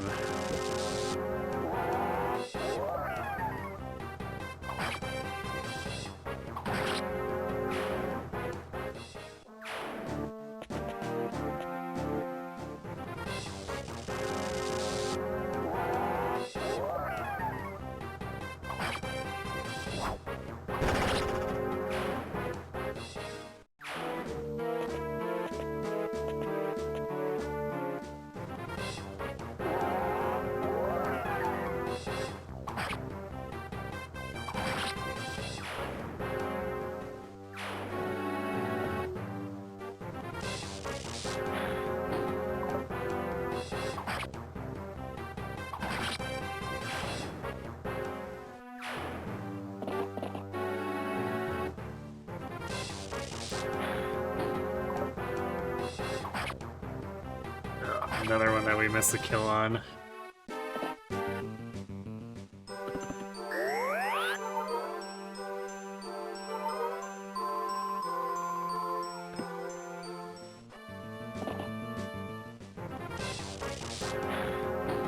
Yeah, why are we missing the kill on so many now? Random stats moment.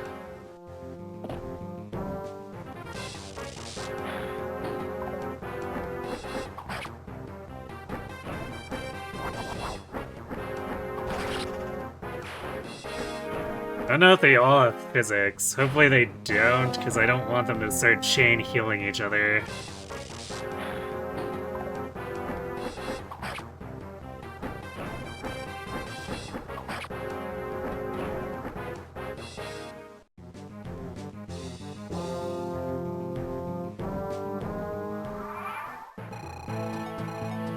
Ah, yes. Cavaliers from behind, too.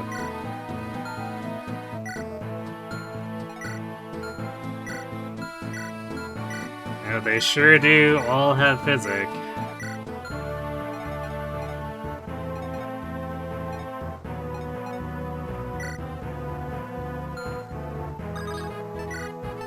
Also, I don't know if this is enough javelins. There's still so many enemies here.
Ah, yes, the T-pose crit.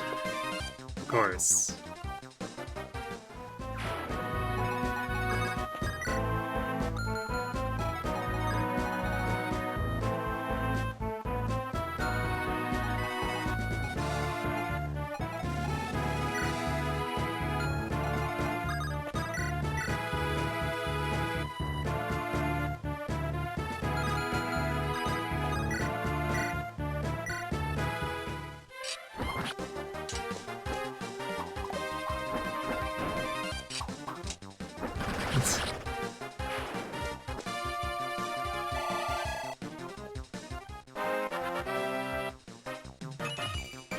Whoa, 9 strength, Matthew.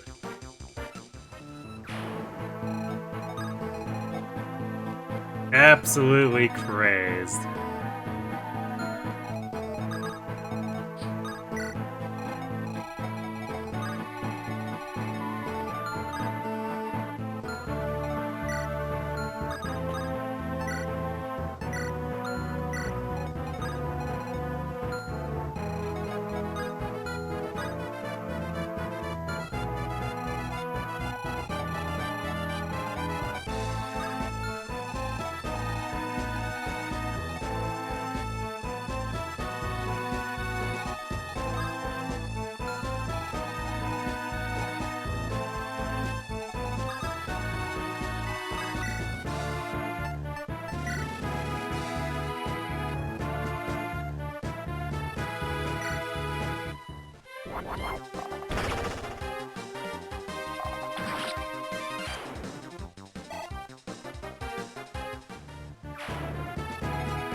Matthew strength versus Barter's speed raise. It's legendary. True. Legendary, and I think, I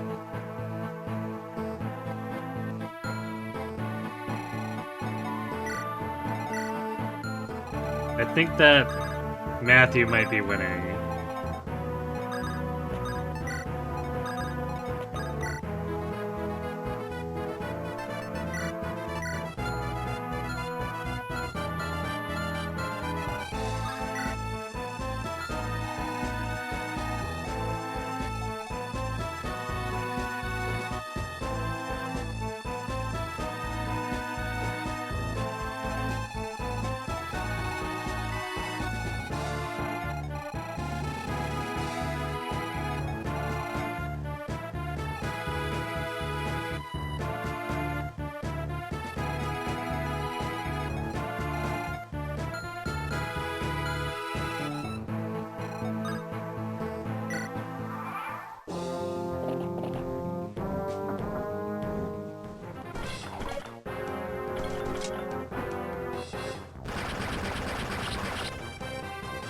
We probably don't have enough Manny Caddy either for all the armor and cavalry spawning.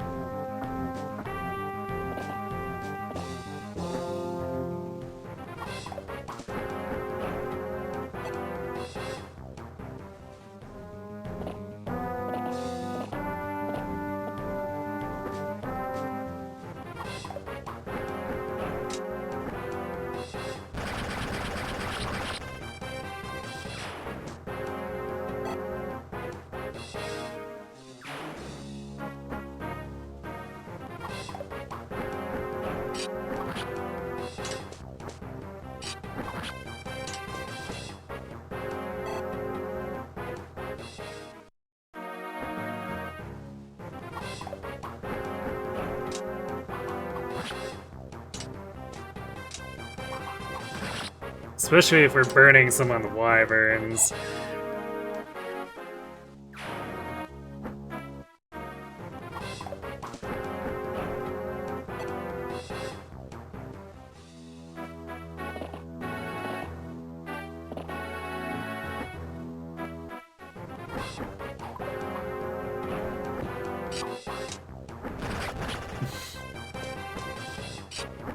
Well, Matthew tried.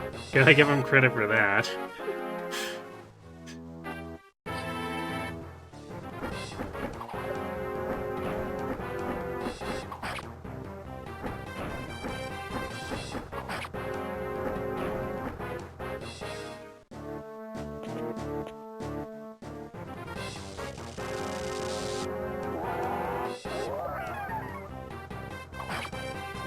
It's better putting Wyverns, Matthew, or Barter. Definitely Matthew, because he has Lance Reaver access.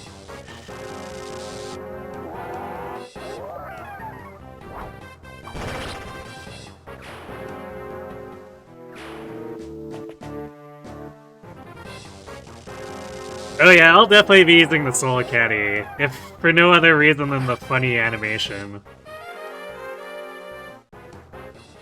Barter has bow access. Yes, but bow access doesn't save him from getting punched in the teeth.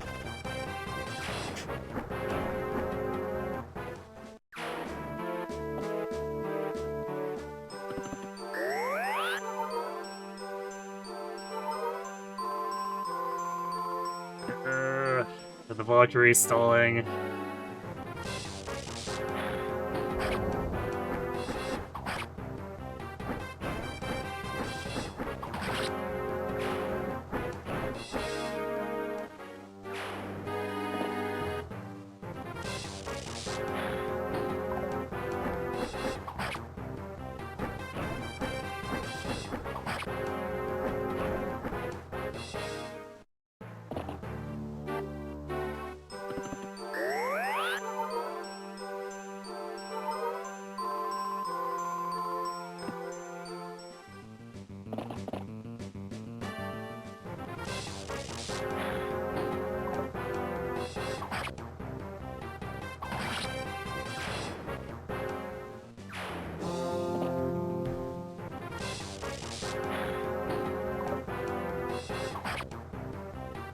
So I really would have liked to move Lorena towards Lim still this turn, but it's definitely not happening.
Even with Nini's Grace, Vita would potentially be in danger.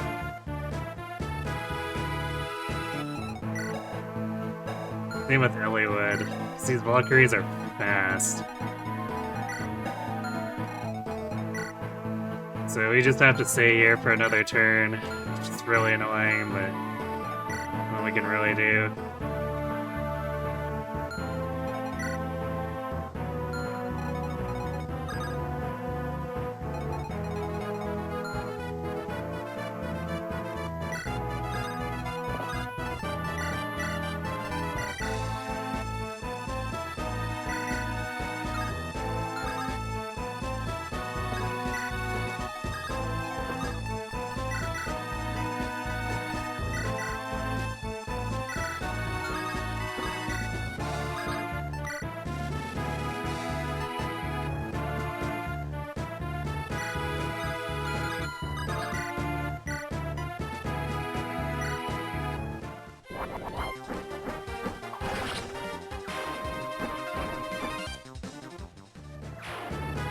Somehow right now just occurred to you that the dancer rings in FE7 are basically just a rally command.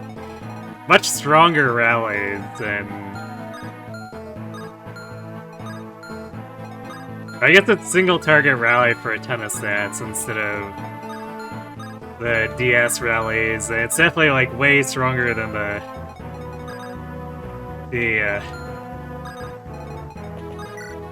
Three Houses and original Heroes rallies that are only one target for like 4 stats.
Well, one got more speed.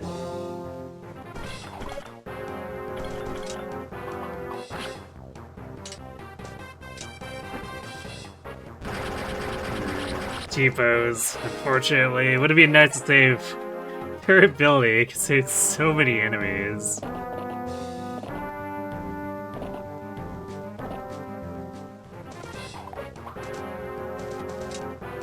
There we go.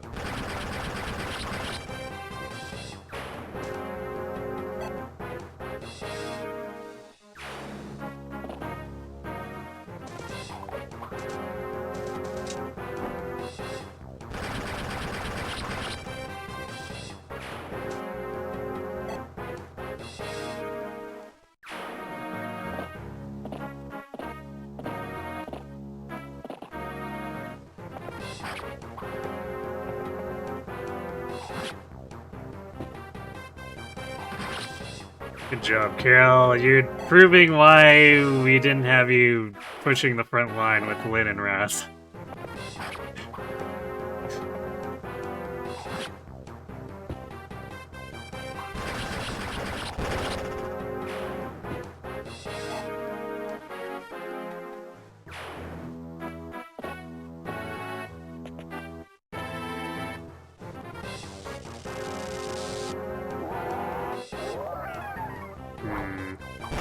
So I think that sniper is gonna end up going to the...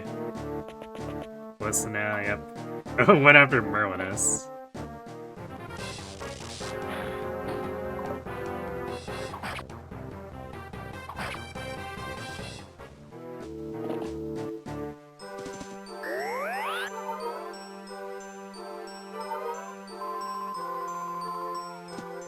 This enemy healing loop is getting irritating.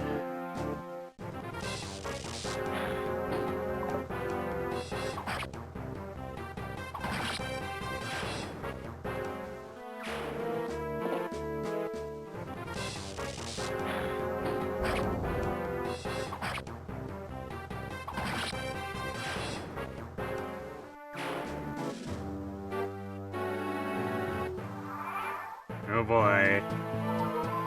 Guess what's back? It's the Shaman Clown car.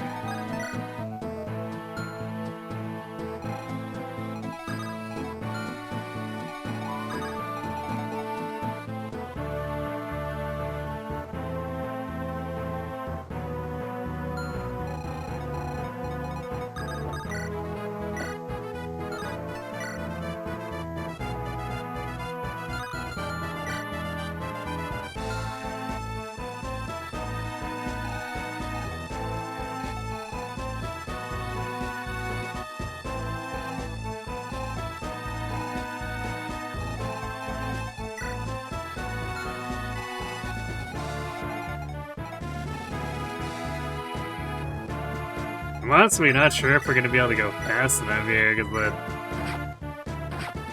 Sacae setup has definitely like hindered our ability to actually push over the bridge.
You should go back and see the total number of javelin uses on this map.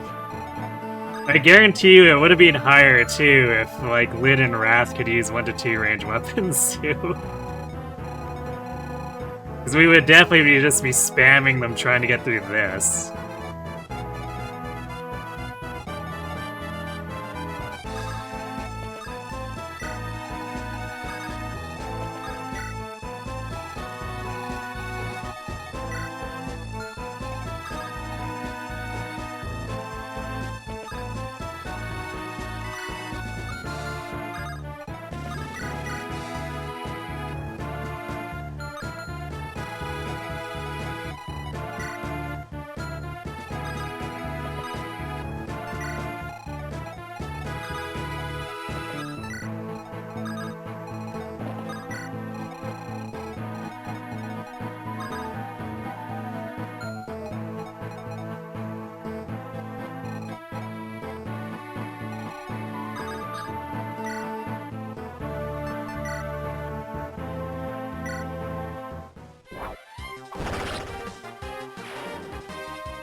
jeez.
Even when he's good, his stats.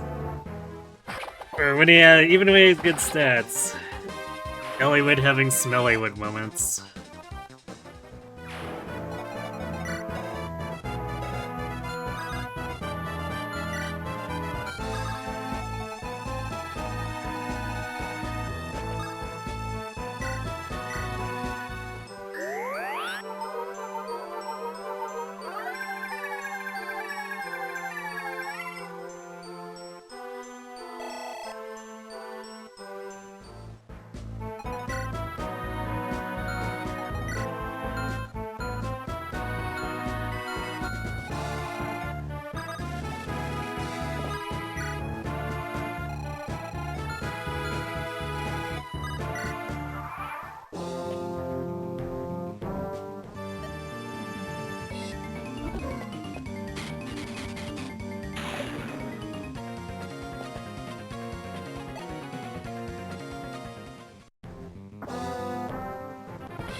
That was unfortunate. So that's gonna jam up.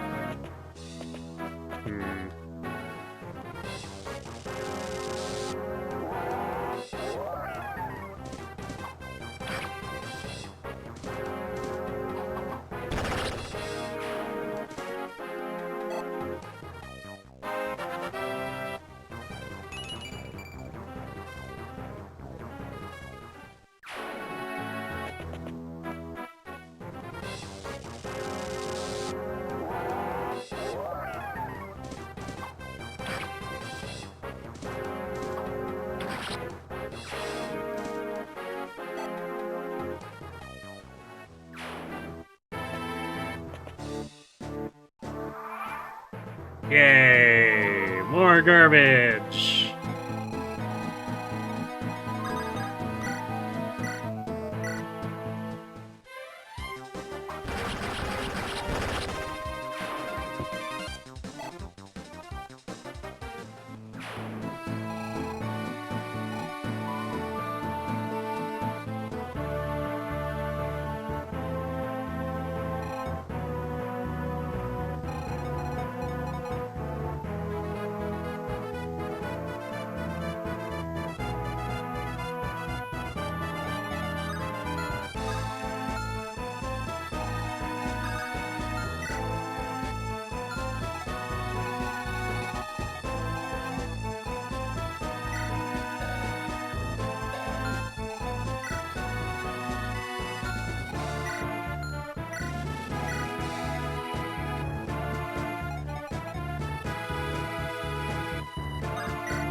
Damn it, careful. I don't know if you or Guy are better at wasting or ineffectually using killing edges here.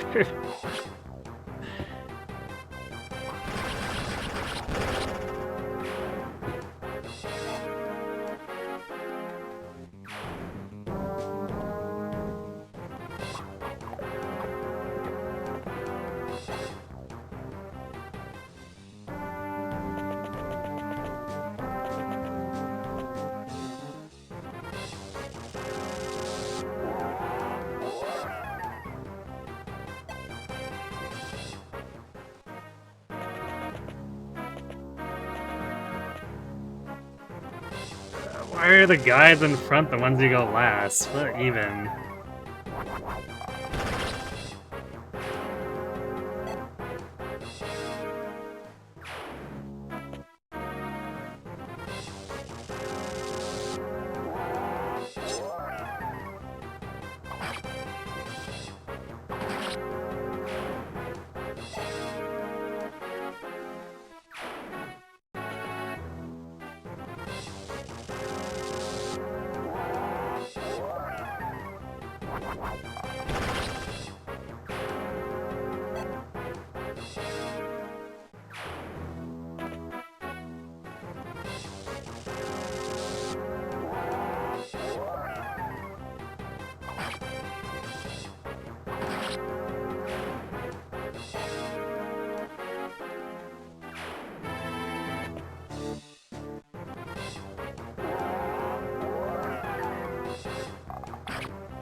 Actually, when does this repeat of these guys end?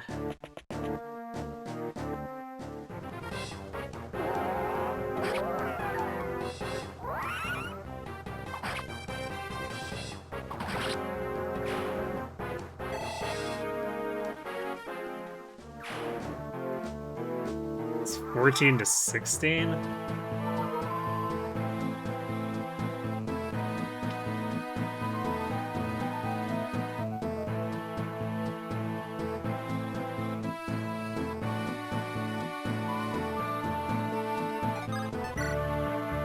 So this is supposed to be the last turn.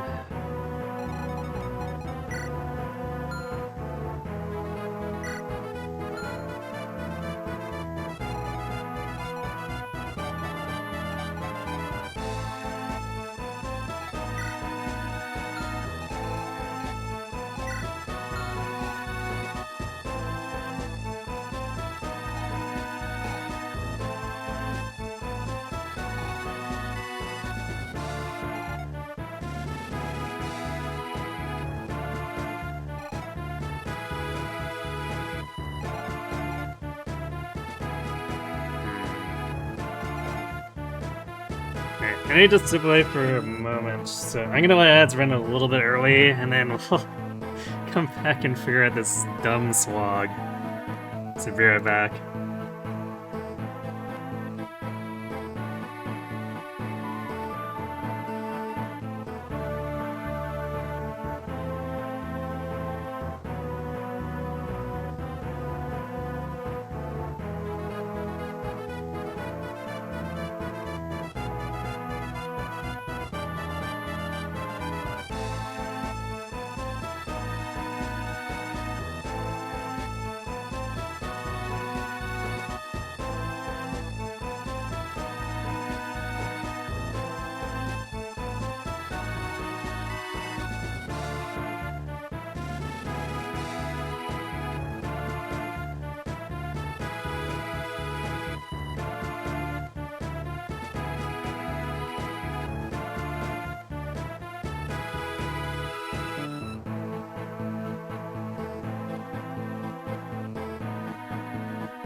Back at it.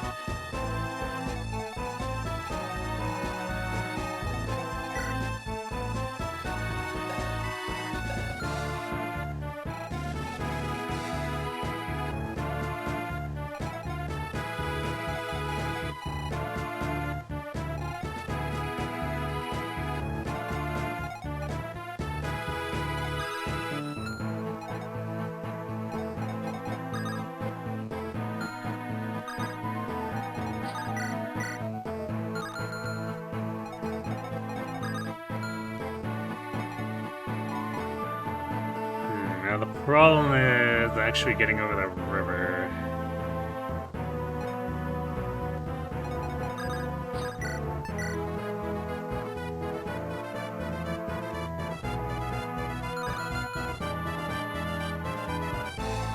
At least in a way that gives us good placement.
Yeah, yes, of course we crit on the last attack.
We need the double crit here.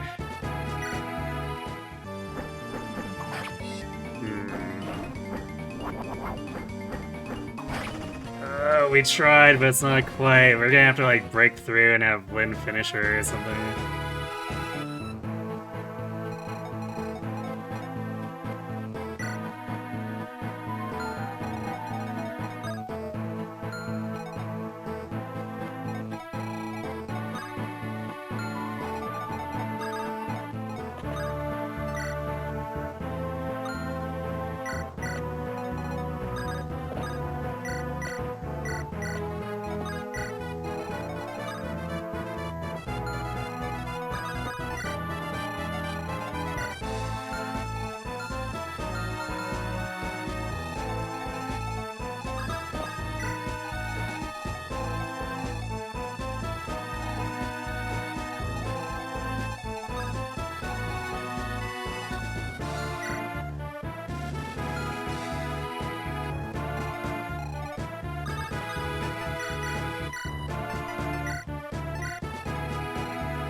Alright, well, this is the best we can do.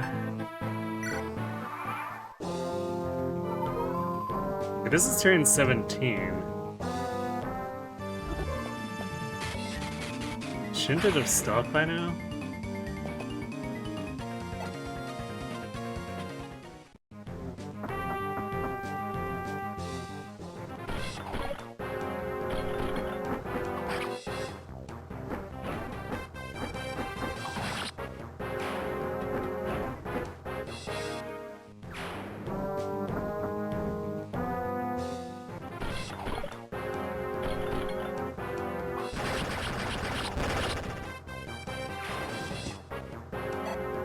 Because turn 16 was supposed to be the last Shaman Druid Clown Car turn.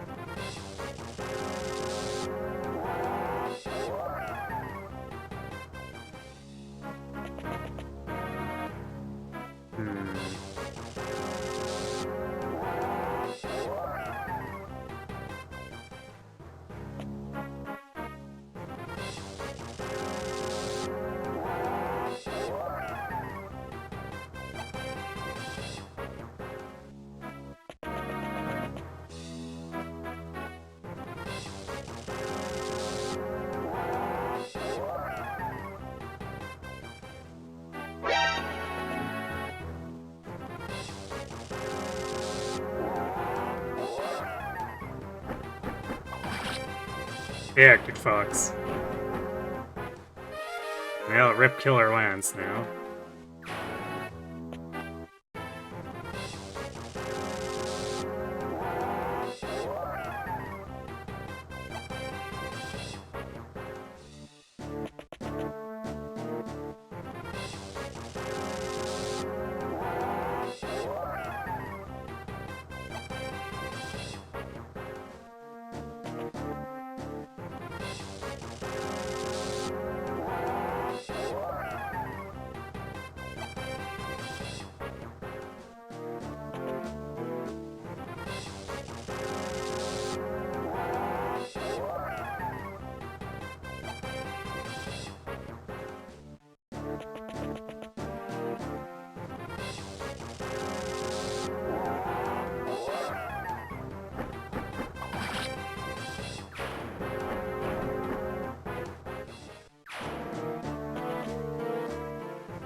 Well, we do get really funny Javelin one-shots here because of the Phyllis Might.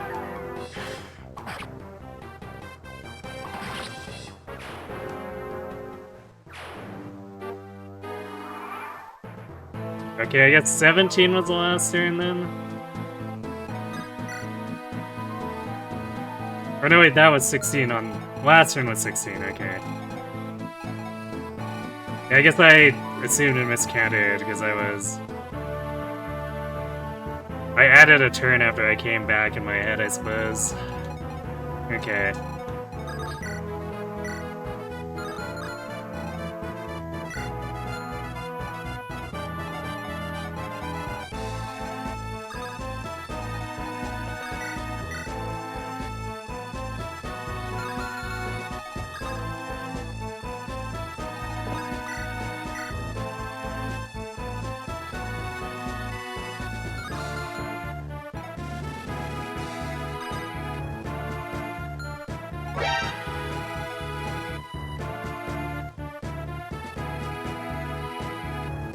Cursing in any game. Firearm game.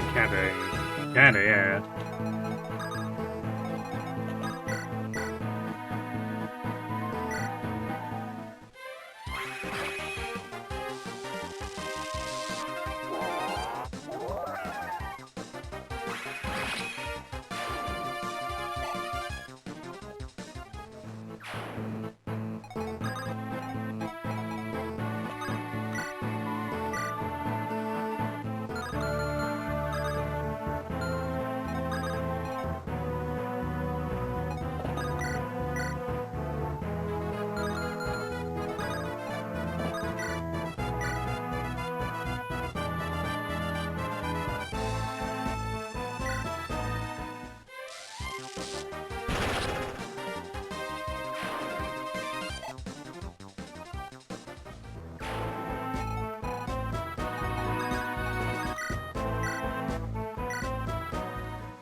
Got him.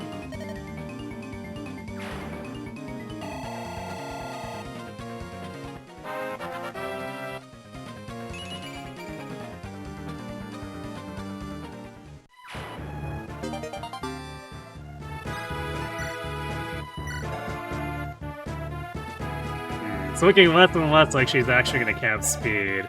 She definitely can't cap luck anymore.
Well, I guess the good news with Karwa is it looks like she might actually reach the S-rank swords.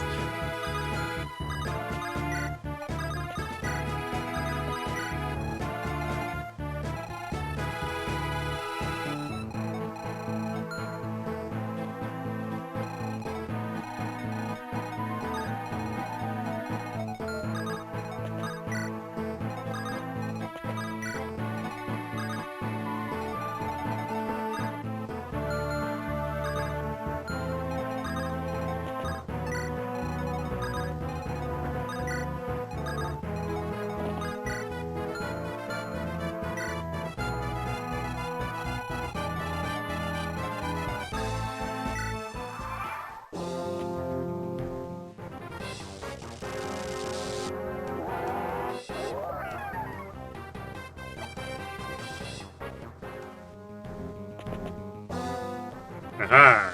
The fools! They're giving her a level!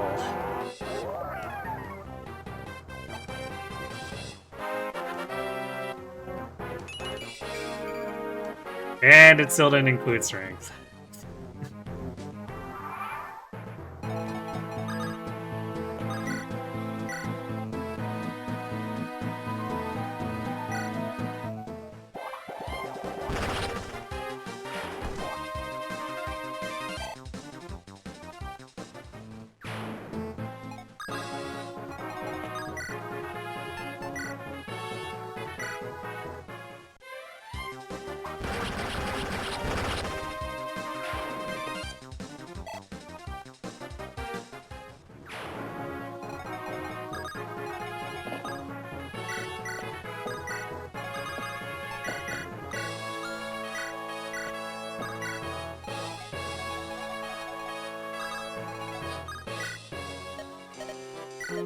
Whoa, we could totally buy an ocean seal or a fell contract.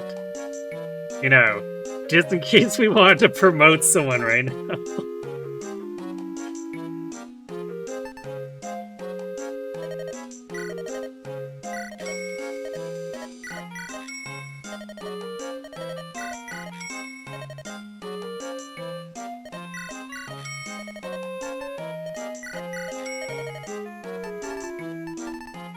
Alright, shopping complete.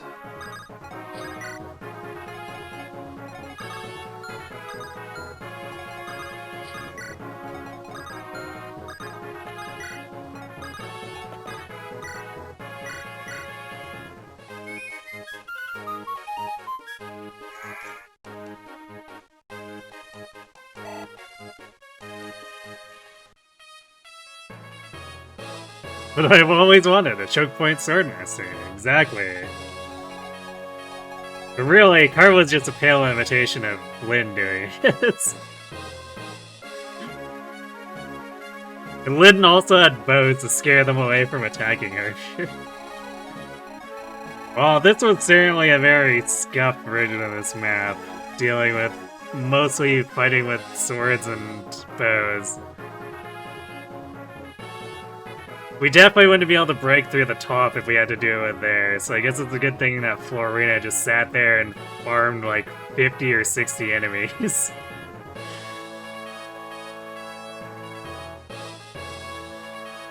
Can we talk about Anakin just casually chilling some enemy bases? I mean, somehow that happened like with multiple characters here. We had Anna hanging in this corner, Renault's just hanging out in this rooms. For some reason, Sophia is here.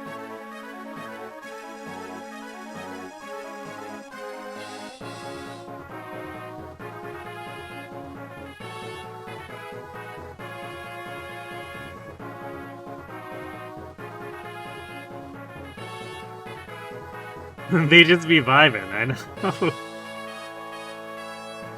Pocket Knights, the natural enemy phase sweeper. I mean, exactly.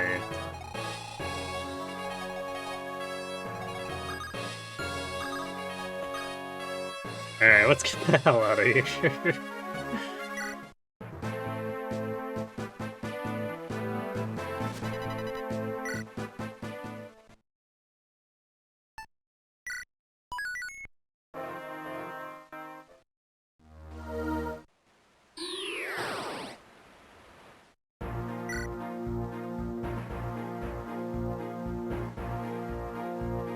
Oh yeah, we also think we don't even have room to bring Priscilla here. There's not even enough room for all the Sacaeans, so like, I'm just gonna choose 4 arbitrary Sacaeans. By which I mean, we're trying to train Carla so she can be less garbage.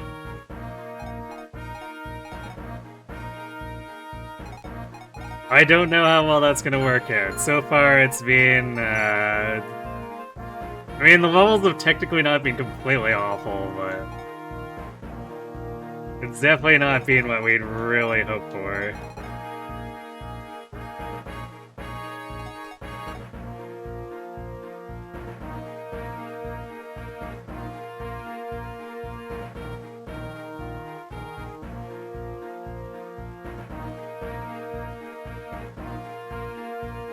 Yeah, Anna is just omnipresent. She just is. She always exists.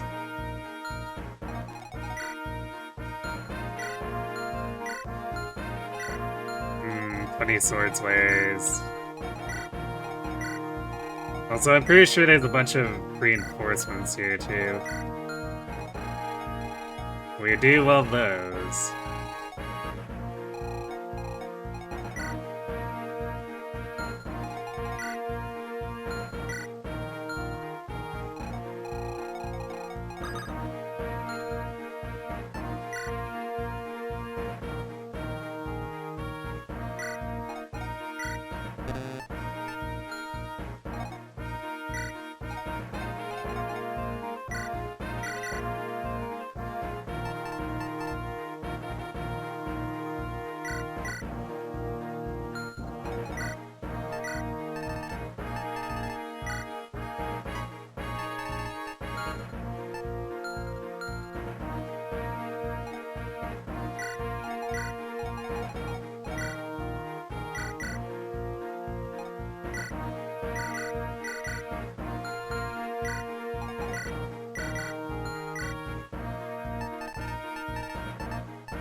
I guess I did overbuy a little bit on javelins, but only a little bit.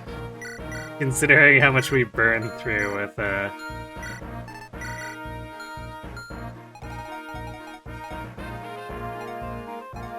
last map.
So actually, to shoot it, it's like, oh no, we're silenced.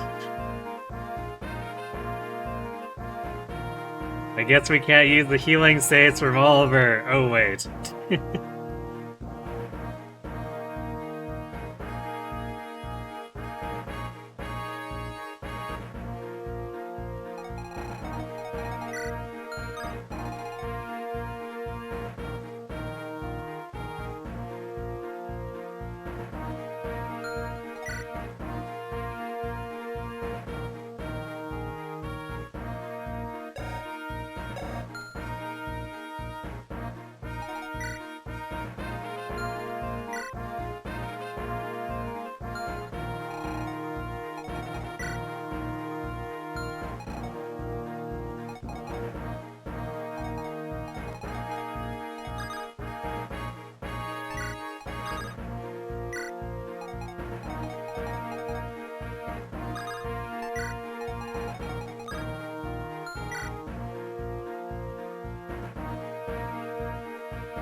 Their base hit is actually quite high, too.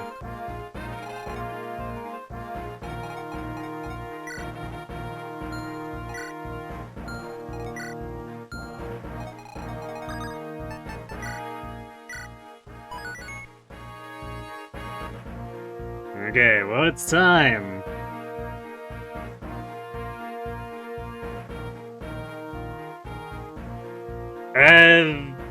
I think you can?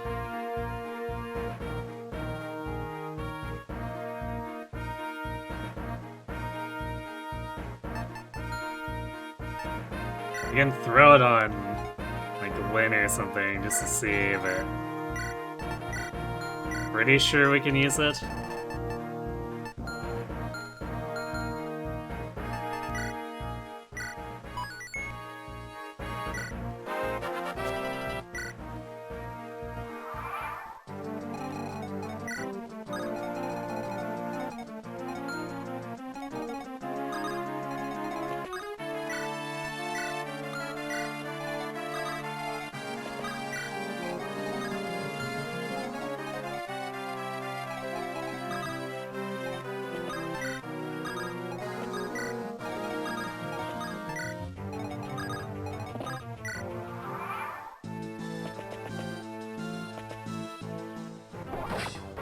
Ow.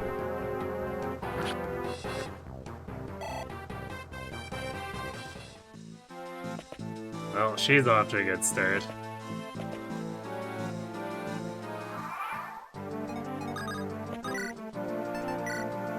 Yeah, we can totally just use it because we feel like it.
More like carved one. Yep.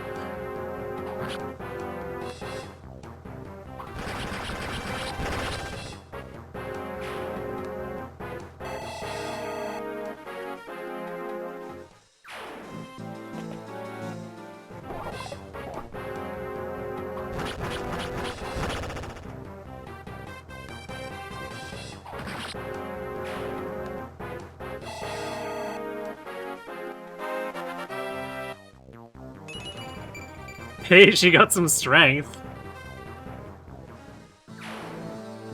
It only took forever.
Ooh, 2 strength.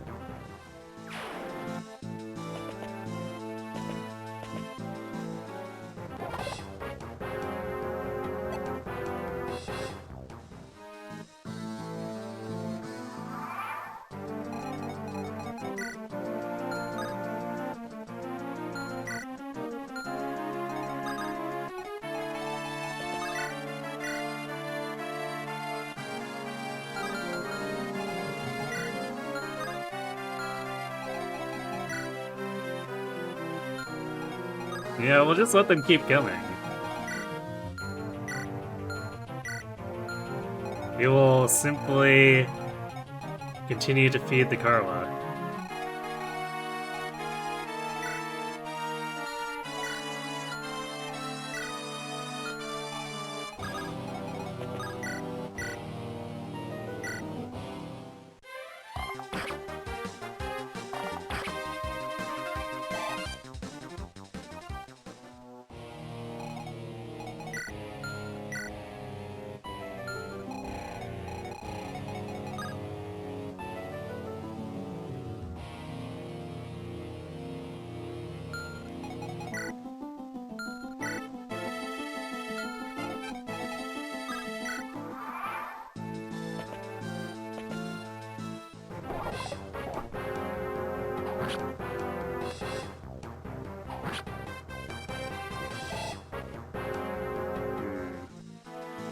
Didn't crit them that time.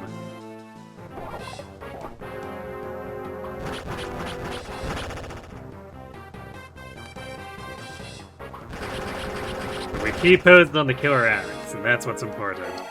Or something.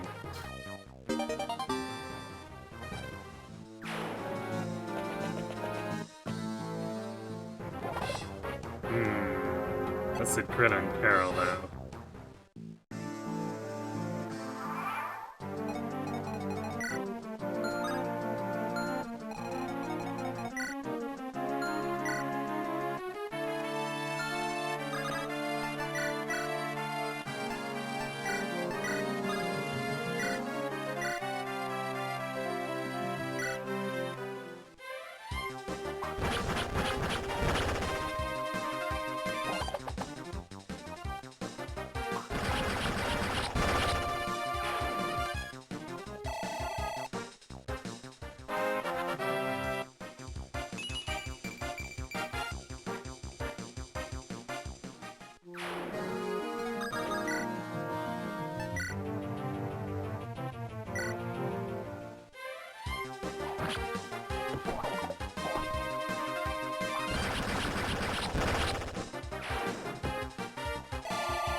Hey, 29 speed.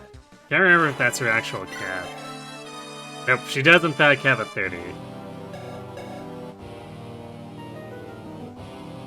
So maybe she will get to cap speed.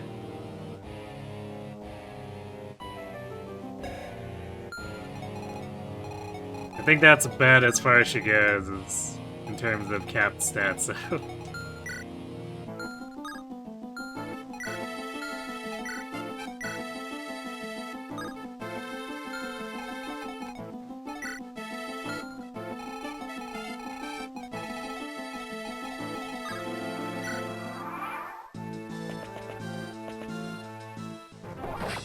Ow.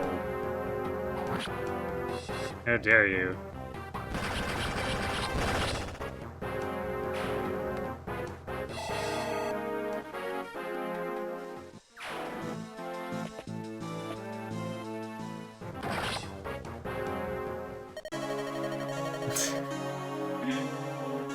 Incredible. Truly the Carlying.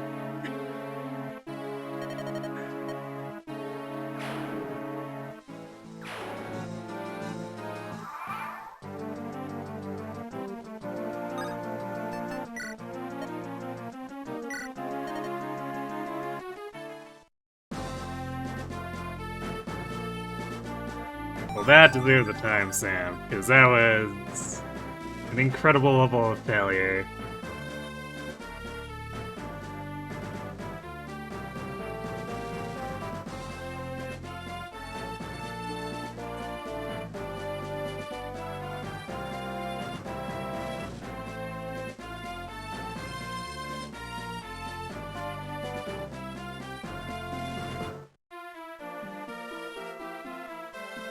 That was what, 2 16s?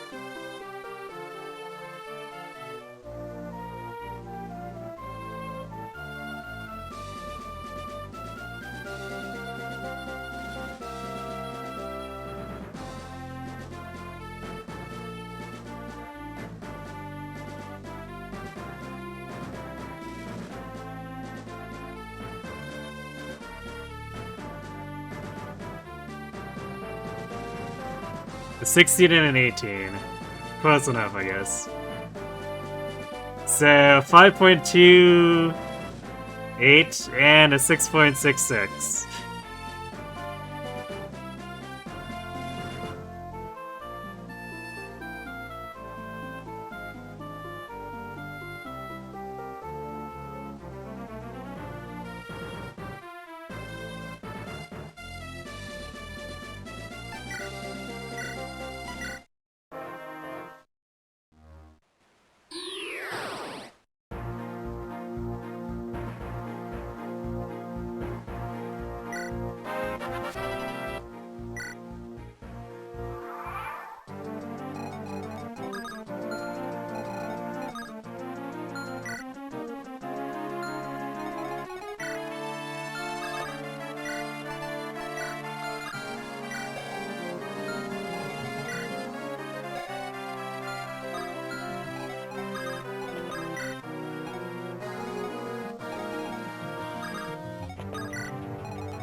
Joke's on you, it is you who has been crit.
Damn it, Hector. I mean, I guess he needs experience too, but...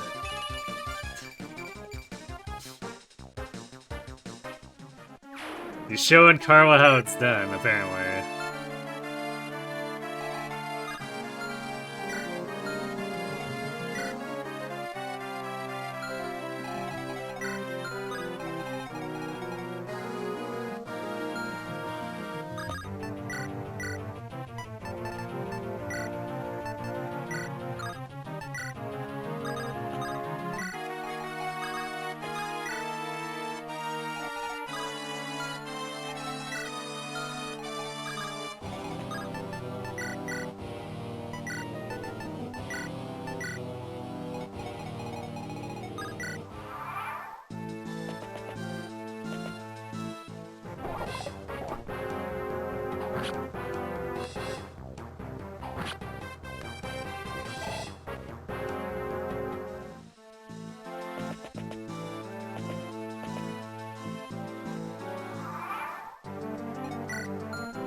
There's not really much else I can do for her. I basically gave her all the stat-based series.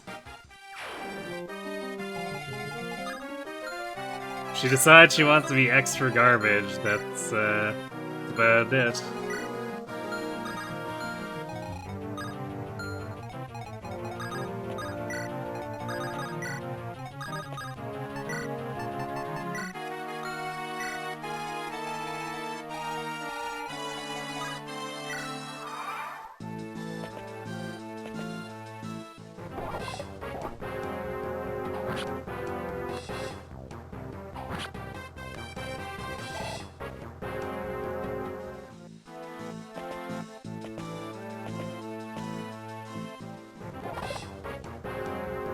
Man, all this was a grit.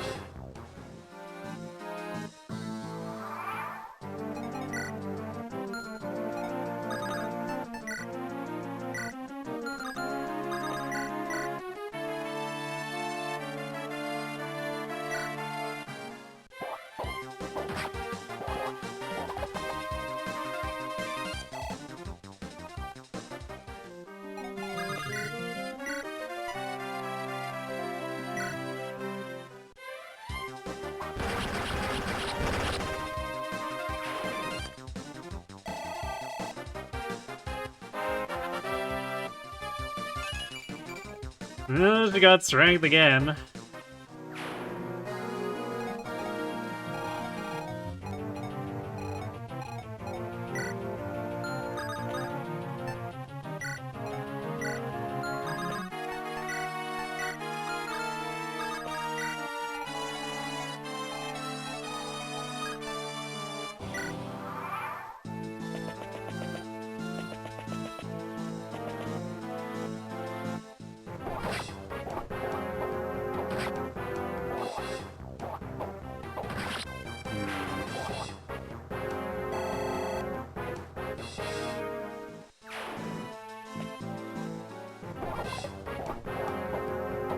Very spooky crit here. Yeah, this doesn't feel like it's better than last time.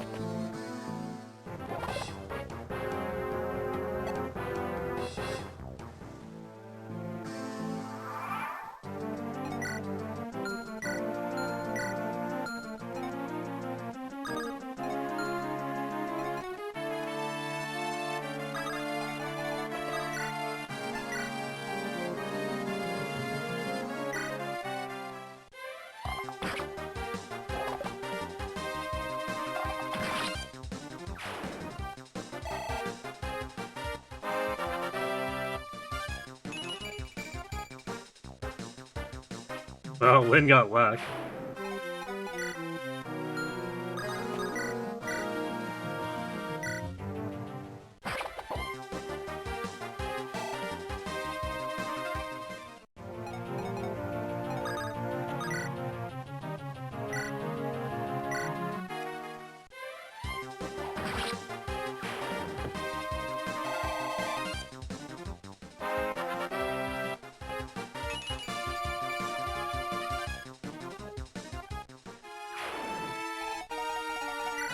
So I think our best chances really are still just like choking the point with Karwa here.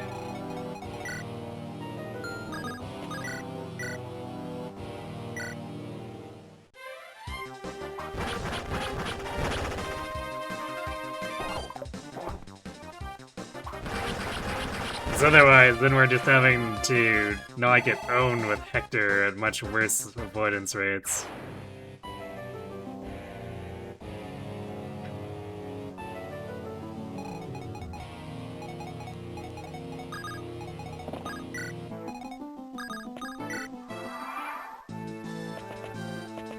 Does she have any supports built up? With what time?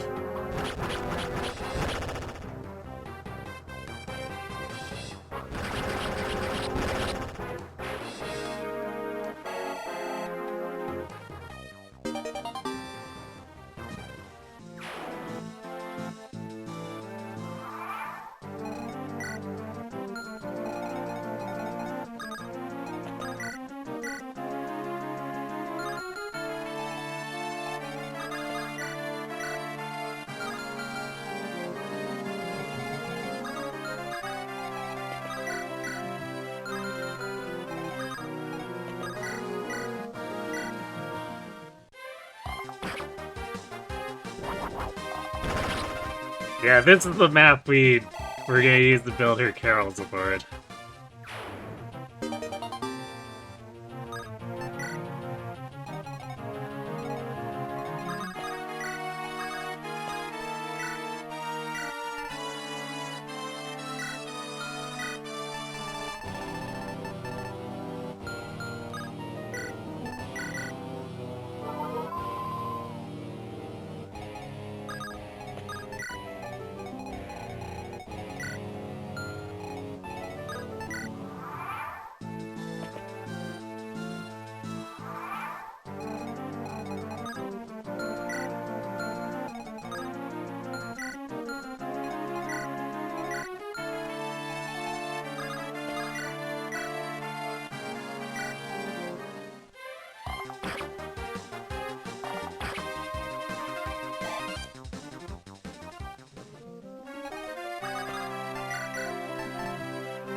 I remember those stairs spawn stuff when we open.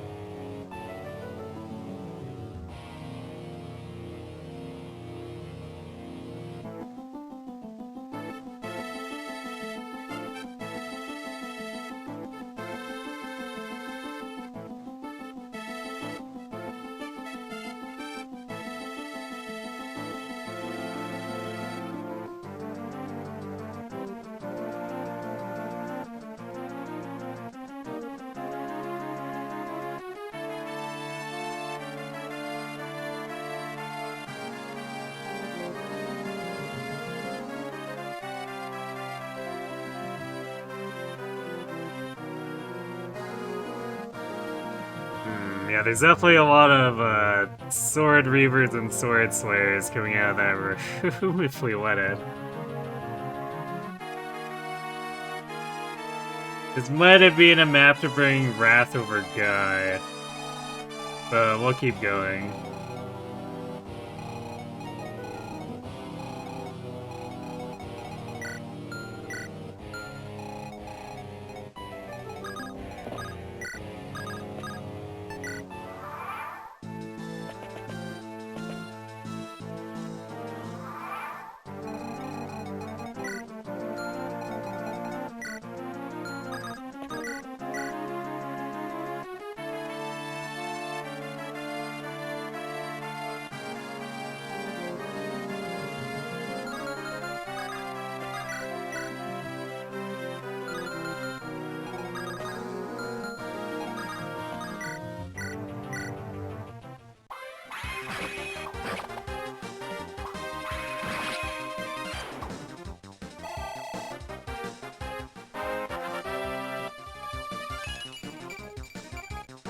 Well, she got strength again.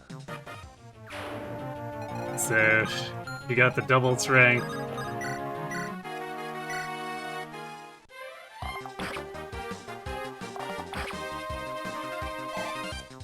But she does have a penchant for taking axes to the face.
Classic.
Nice level.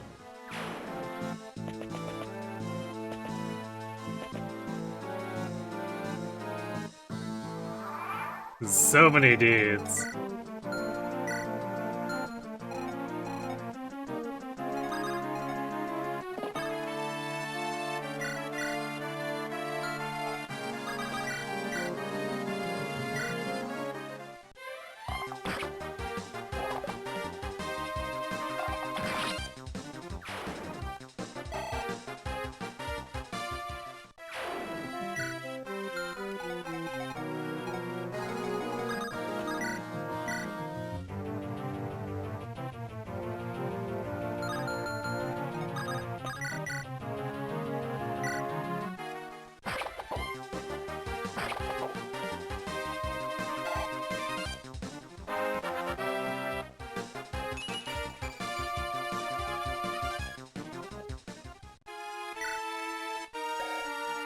You know, I gotta wonder where, like, Nurgle and all of his lieutenants get all these bodies. It's like... It's like they're harvesting quintessence, right? But it definitely seems like they're overspending compared to what they're expecting to get.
Hmm.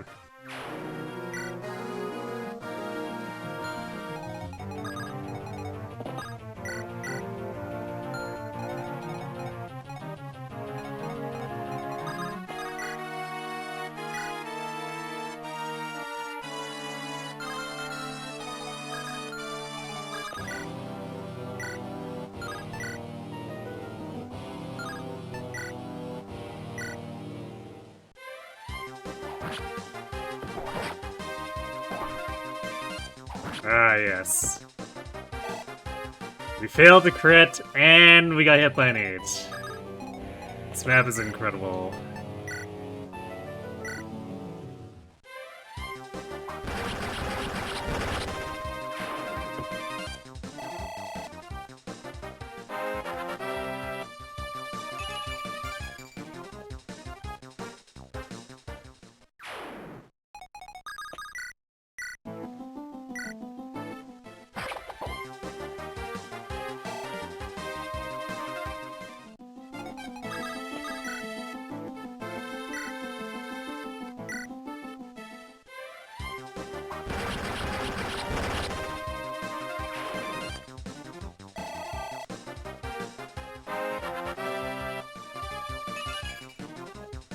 Kamakarwa.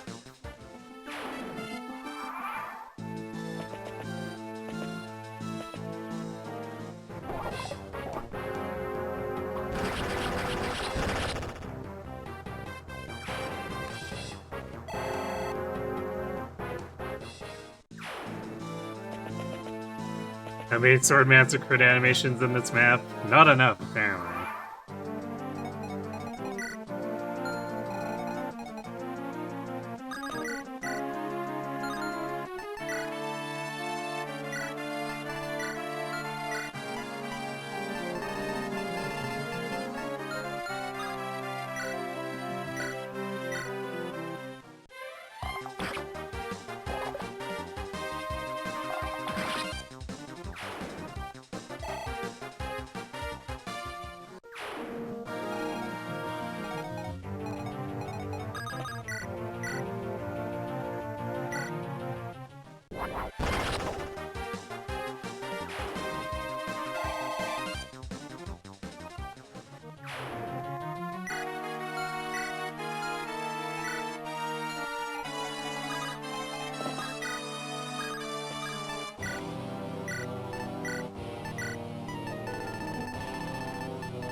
They just don't stop coming.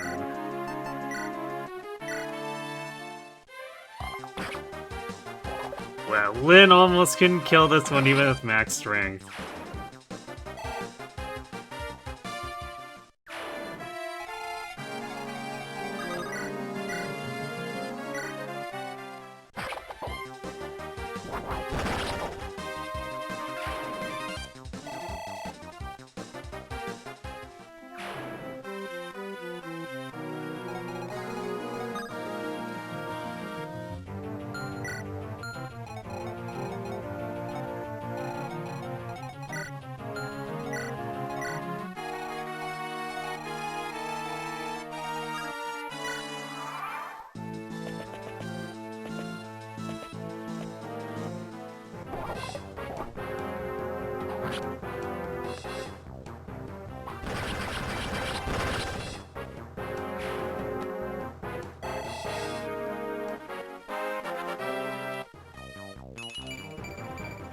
Oh, 17 strength now.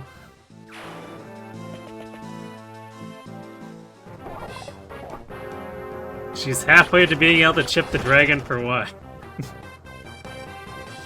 Without needing Phyllis Bite.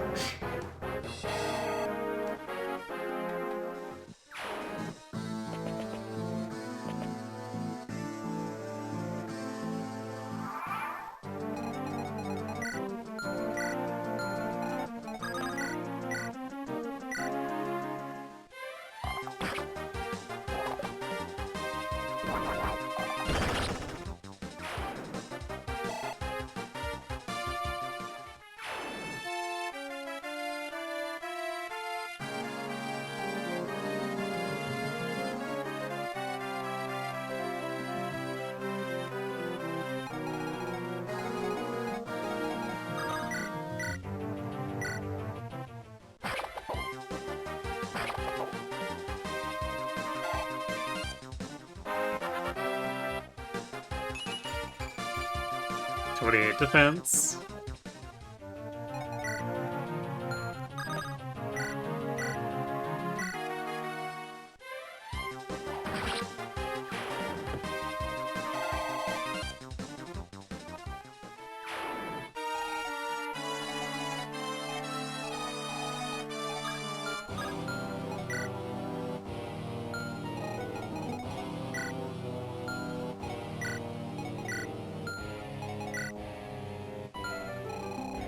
What turn is this even? This is turn 17. We have to be getting close to running out of Berserker spawns.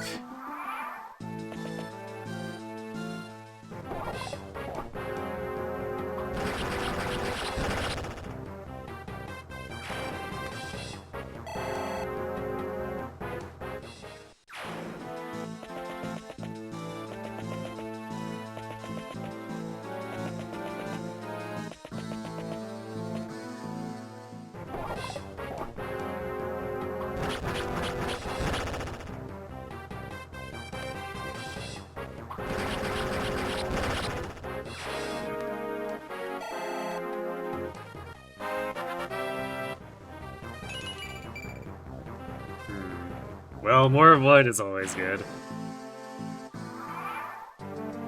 Oh, the enemies appear to have run out of things.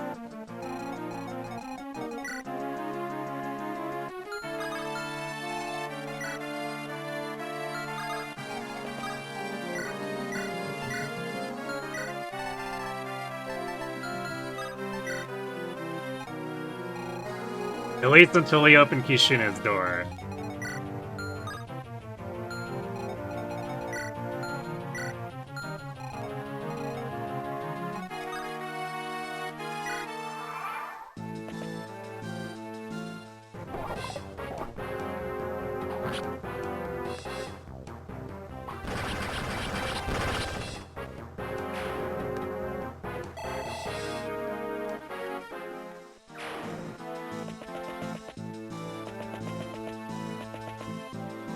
I'm gonna cross-reference the other wiki.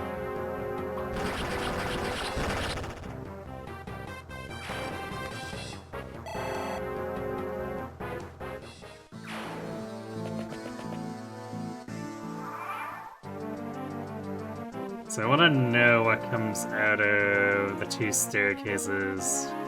Or what the other one is. I know the one is a sword. Sword Slayer.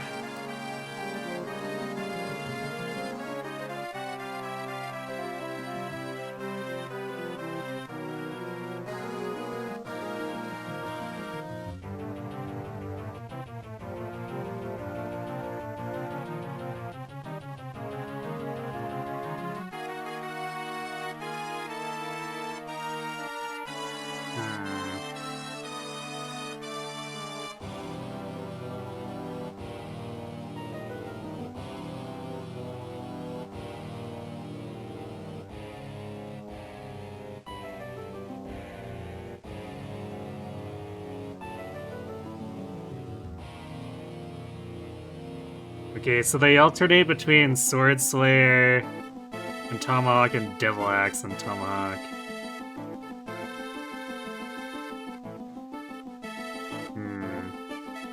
It might be a little problematic.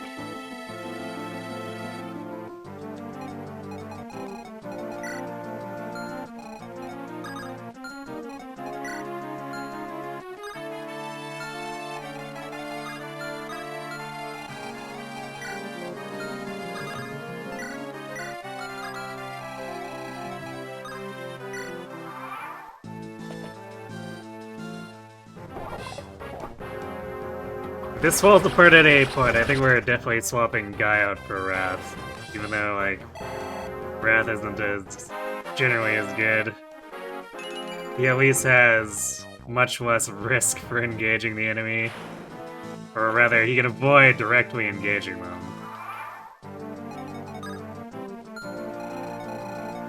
So actual bow value.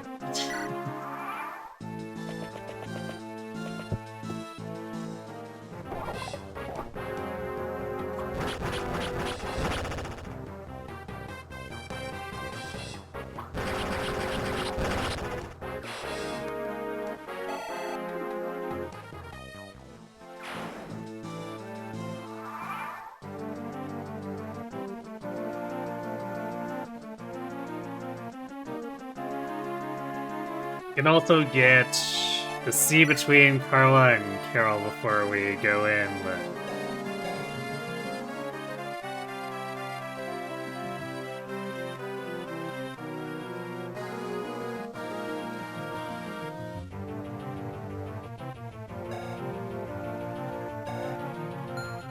see if it's actually enough.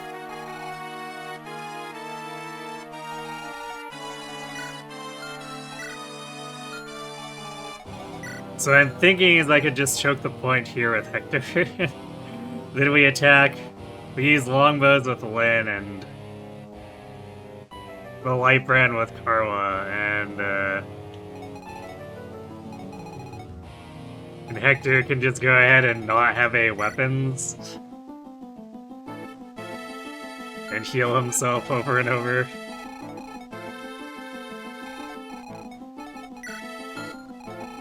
Probably the safest way to deal with that.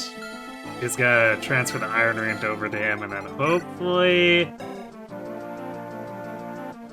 the support between Carol and Carla is enough where she doesn't have listed crit against her if the Tomahawks decide to take pot shots at her over Hector's shoulder.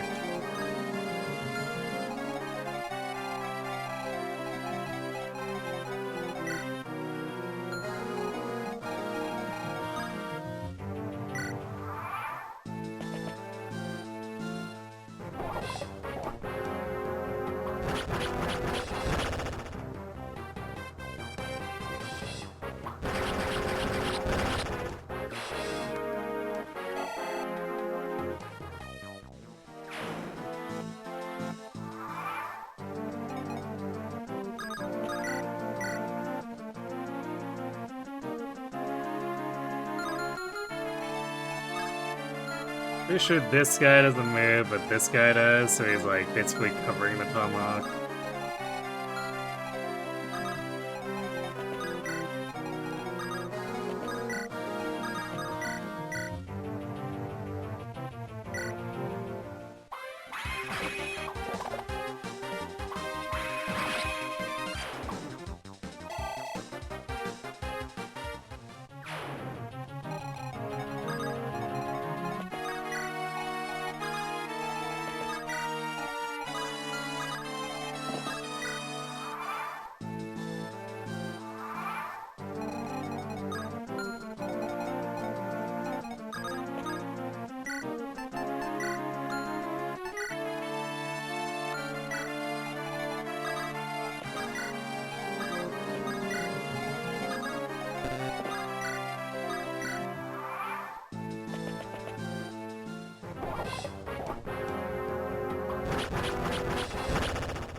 Well, more innate luck is good too.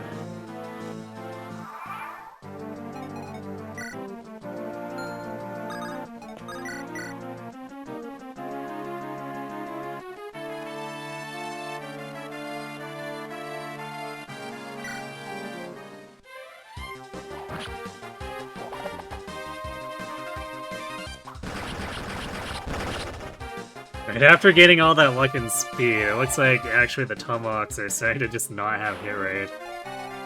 So that's good.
Yo, I forgot we got another Fortify in here. Well, I guess we're not gonna need to hammer in Renaults. I think the other one is the only rune sword in the game.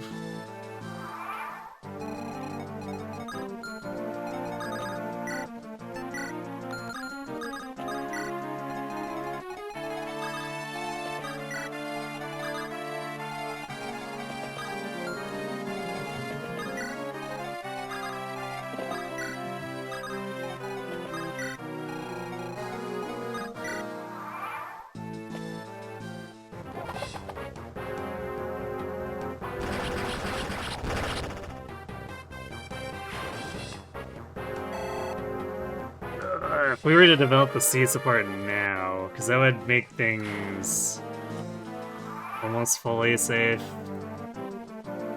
How long do we have to do it though? So this might be a 80 turn thing. Oh no, with Carol it's actually just 40 turns.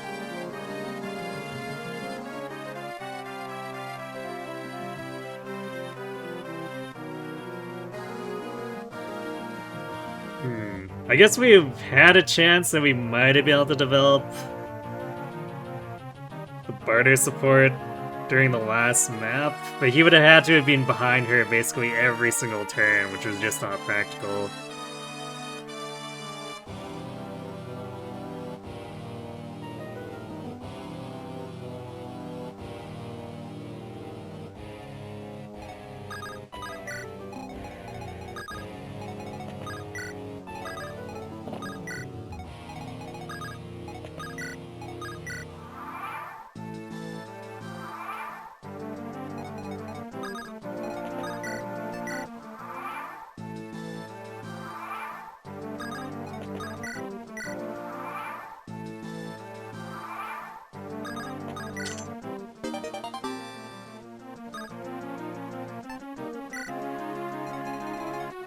There we go. Rune Sword, you know. Emblem Hector's iconic weapon.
much crit do these guys have? 26. So Carla actually almost has enough luck to negate it herself.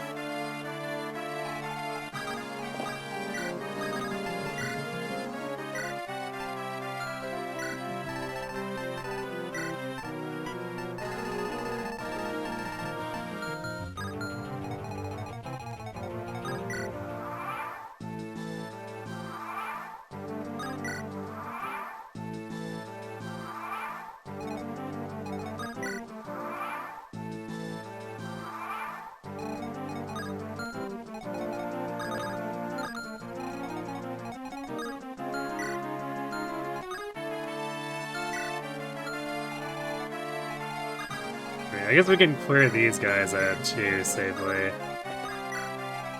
while we're doing the farming.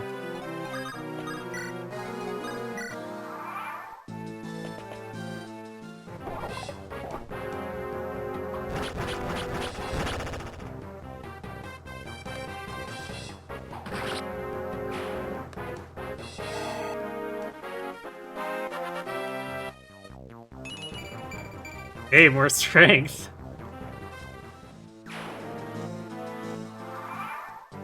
If she gains 2 more, then she can chip the dragon.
Yep, Swordmaster moment.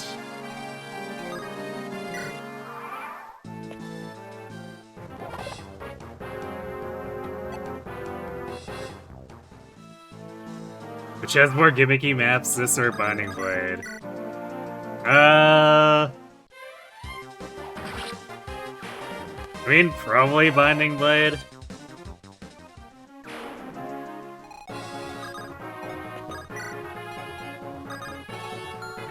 Mostly by virtue of having, like...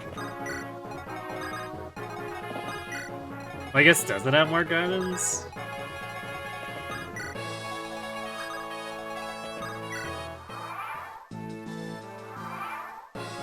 Because it does have one for all the weapons. And pretty much all those have some kind of gimmick.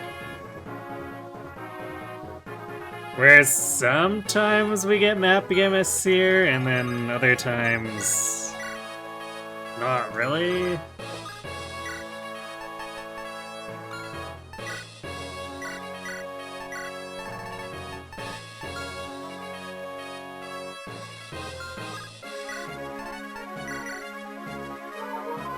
Which I think has a lot of leading to,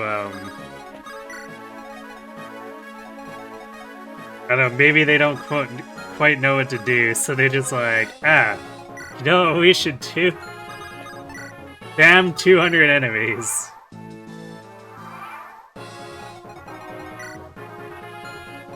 That'll make for a real interesting map.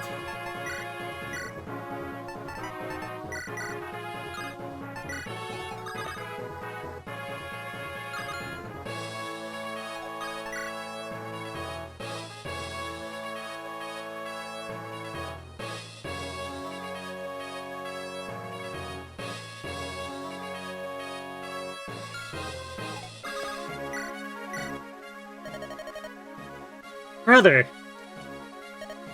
Carla. It really is you! I finally found you! I'd been looking for you as well. Of the 6 of us, 4 are gone. You and I are all that remain. No, it can't be! Brother, our parents! Slain by my blade. Unthinkable. You are of the same blood, you must understand. Only one can wield the sword. Our clan lived for this sword, as they died by it. Our father knew this and tried to protect the sword. You were not worth fighting at the time. But time changes everything. Beautiful, Carla. Brother? Your swordsmanship. It truly is a thing to behold. Are we sure about that? Are we really sure about that?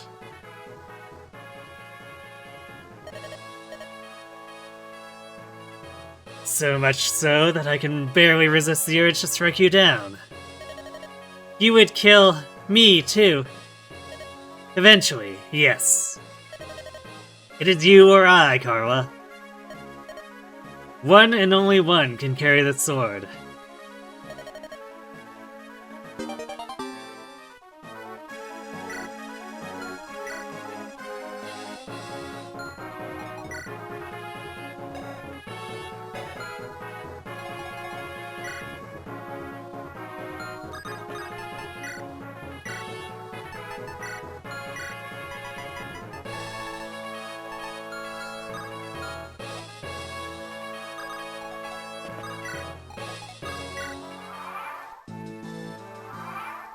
He's just being nice to his sister. Not so sure about that, but if you say it's...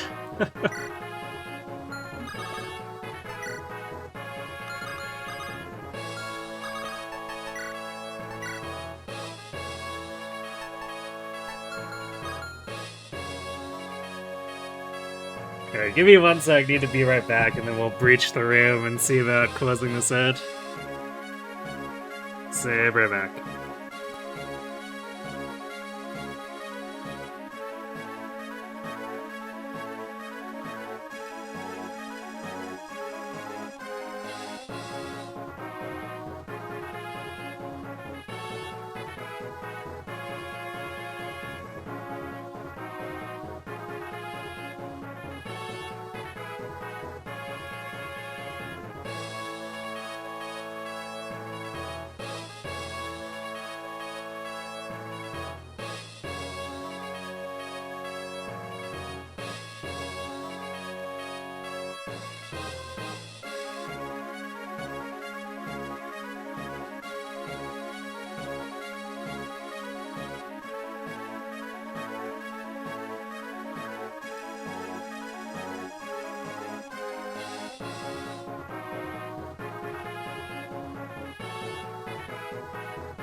Alright.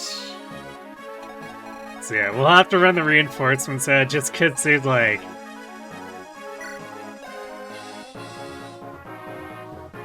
Well, I don't want to say no chance, but with 70 avoid, it's very risky to try to just open it up and just charge him.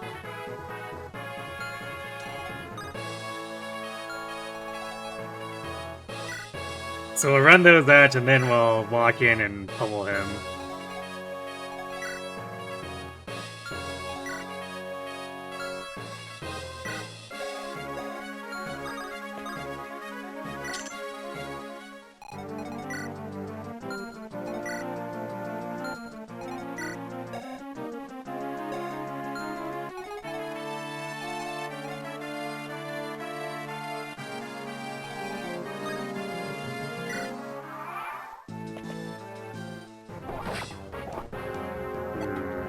We do take quite a bit of damage and have a decent chance to get hit. So we'll probably be burning a few elixirs here.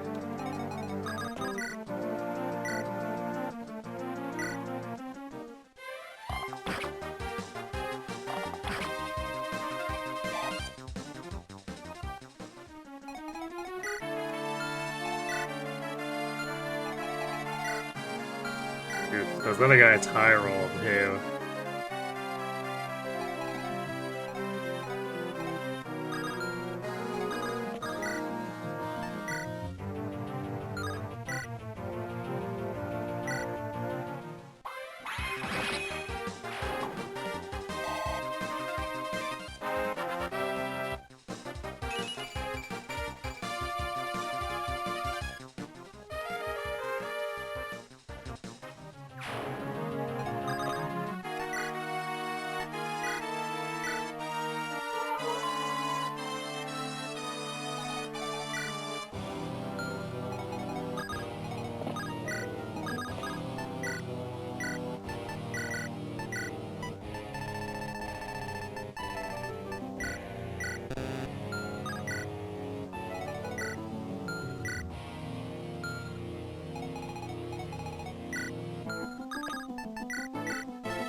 Yep, the enemy missing the double coin flip.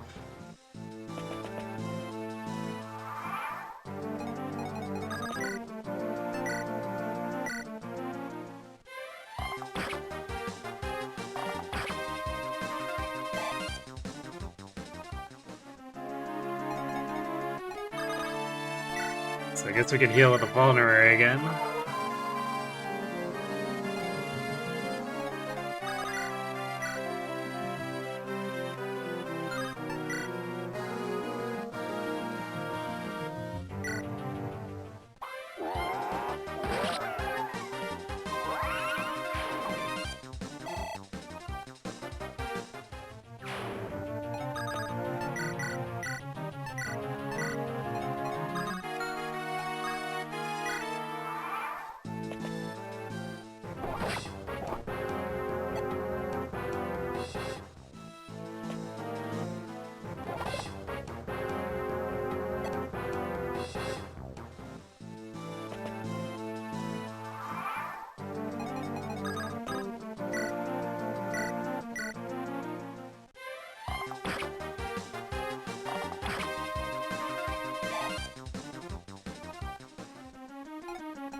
And Karma's getting nothing now. I guess she is level 18.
think this is the last set.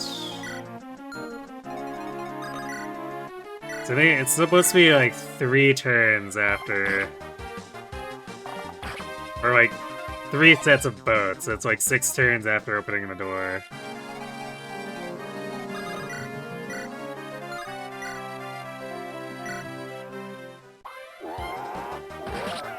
Yeah, good job, Hector.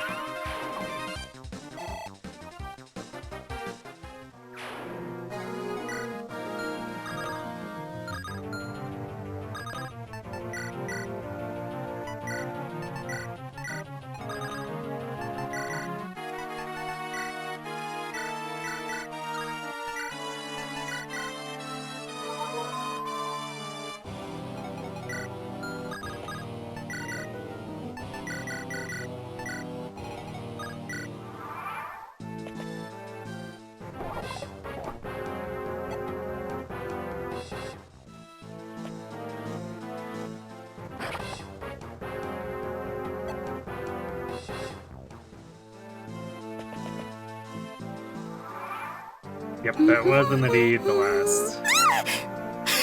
How long have you been standing there? Hey, Sam. Thanks for the raid.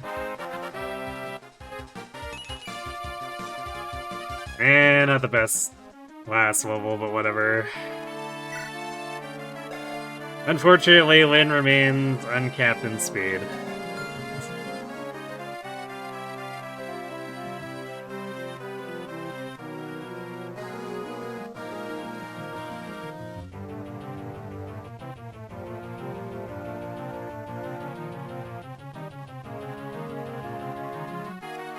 Oh, it's Path of Radiance.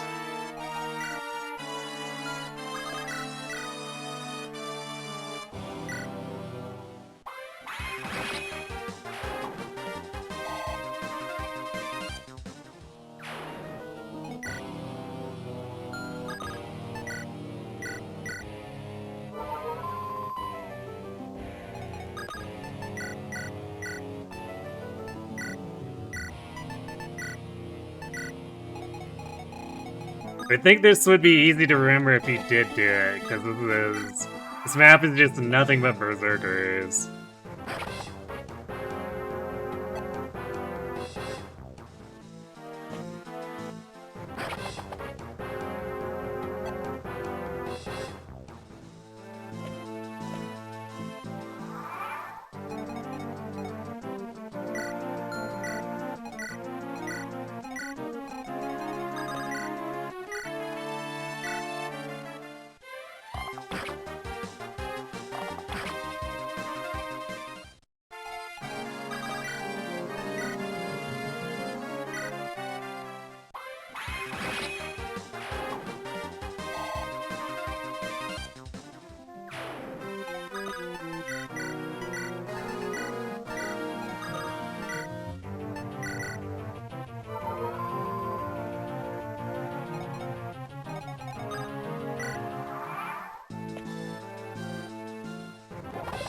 Is indeed a room of dudes.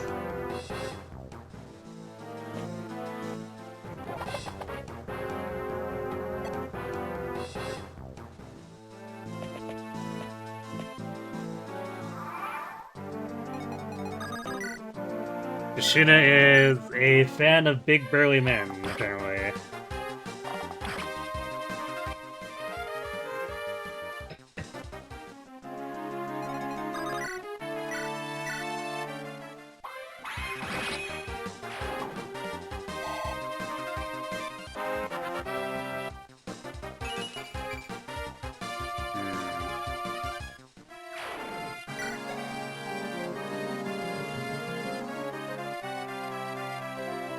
Yeah, no way for her to gain that 6 strength overall now. we've gotten too many levels without picking up strength.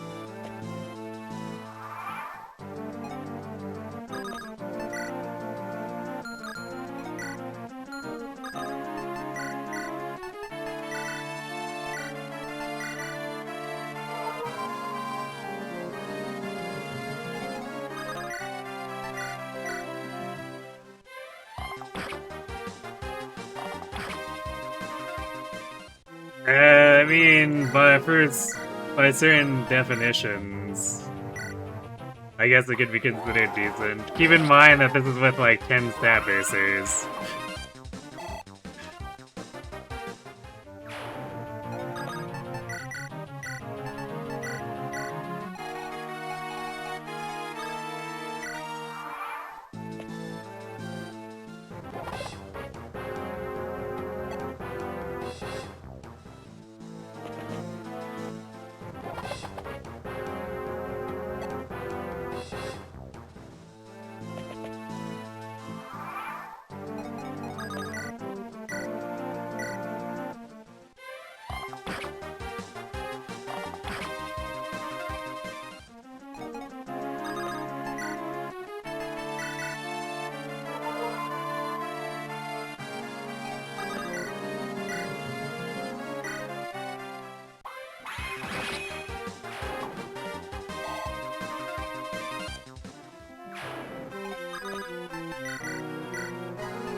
I would almost say that Nino is less annoying to raise than Carla.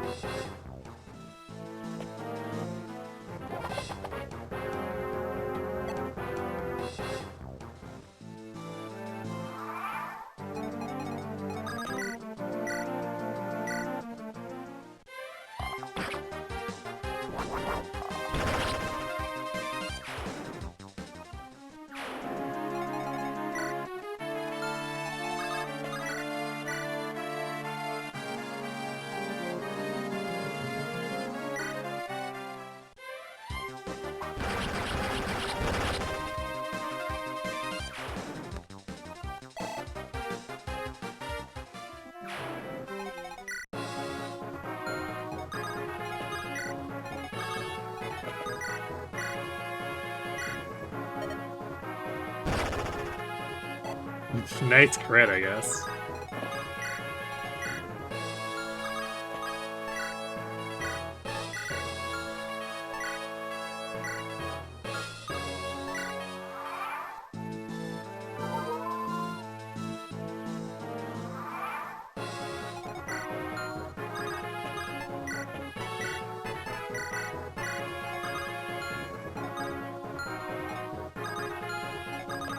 Alright.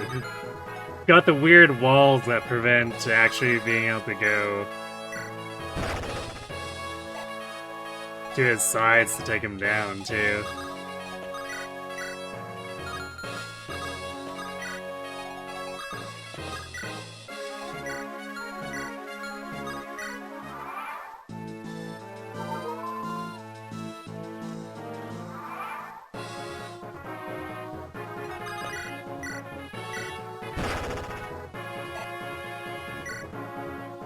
Wow.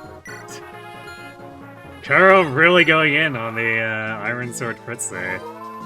He has not failed to crit so far. Oh, spoke too soon.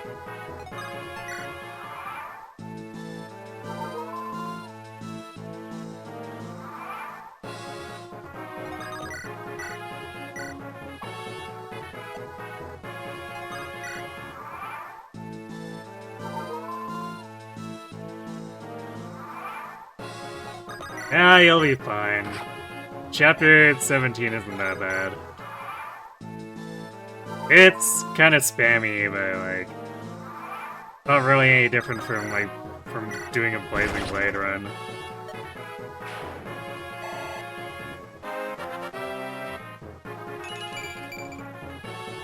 Meanwhile, Carol gets the strength that Karo wished she had.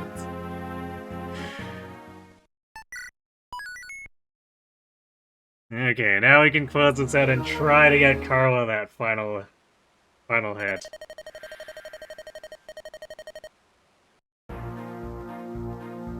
I make no promises, but we'll try.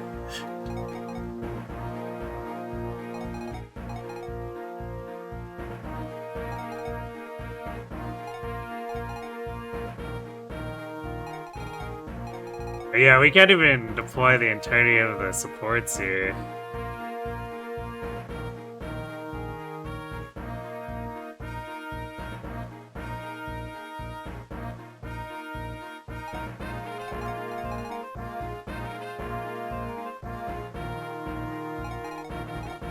well.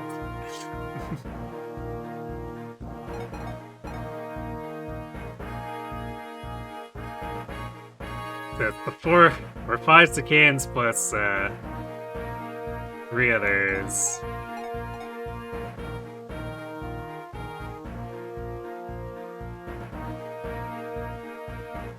I guess we could probably reasonably not have to use Lucius just because Arthos is also a staffer. So we could bring Barter if we just want to have a really dumb deadweight hanging around.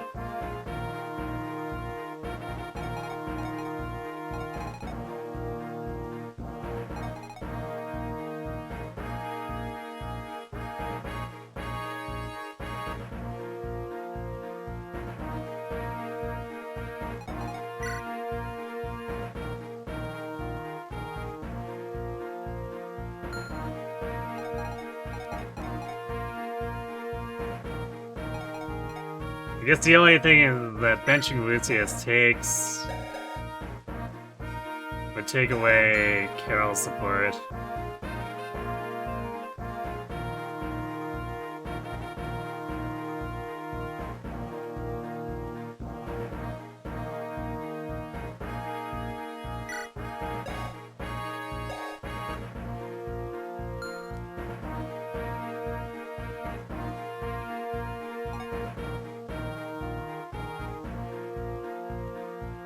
Then, yeah, the defense from Thunder would be irrelevant against the dragon, so even if we did bring Barter for her...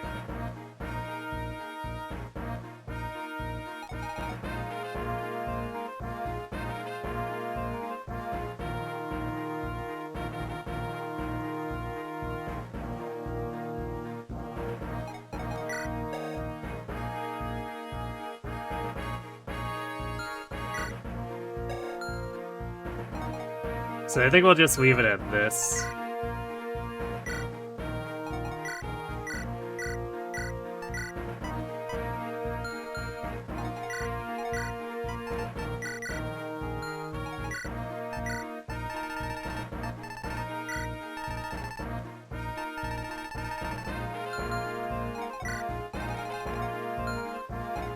Actually, probably don't need that kill axe for Hector. So we probably want to take hand axe and the tomahawk wherever it is.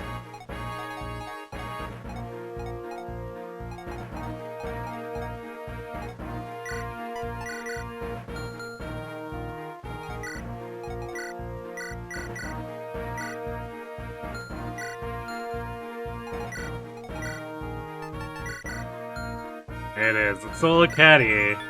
14 weight, for some reason. There's 6 con.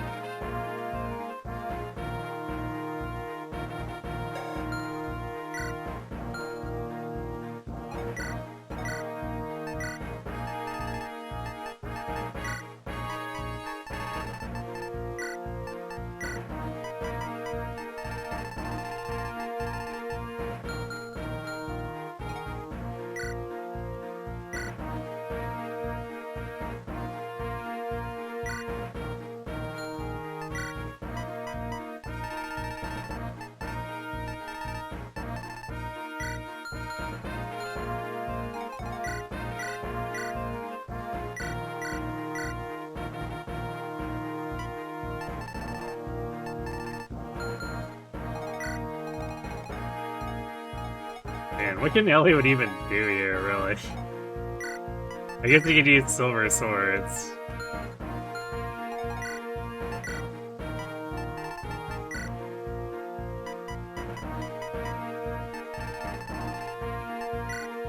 Most likely he'll just be a support bot for Hector and then pick people up and put them down.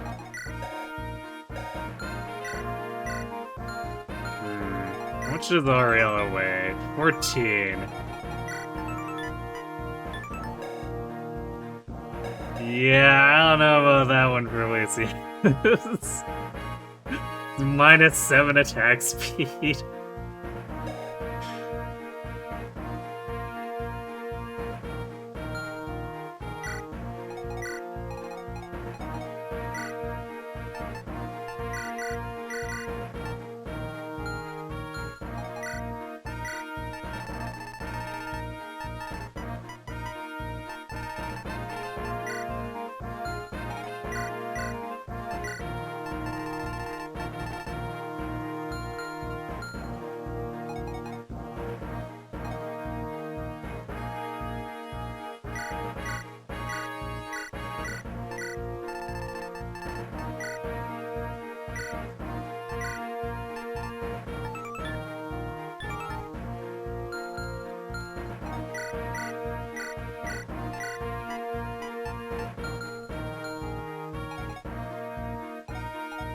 I guess we can technically give Durandal to Eliwood.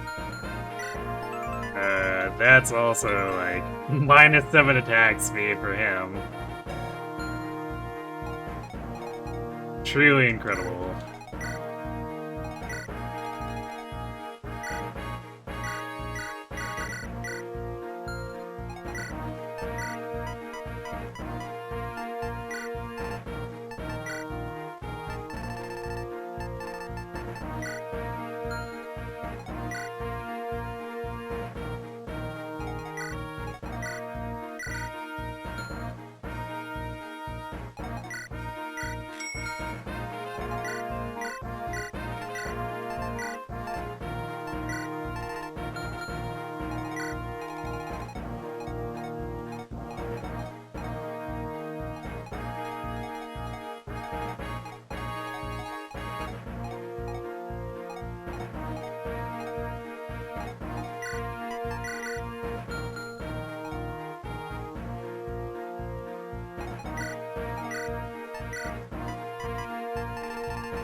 Because the guy can hold the hammer, and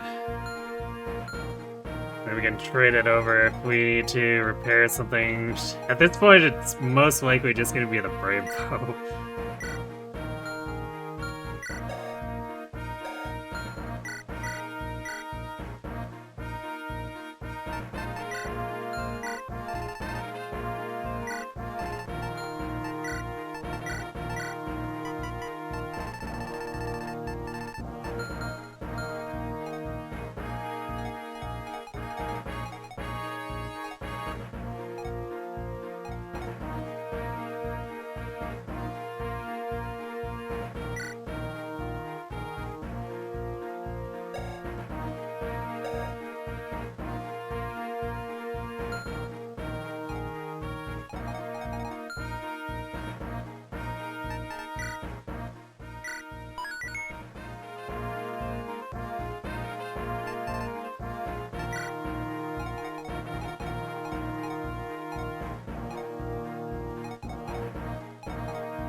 I think we are actually.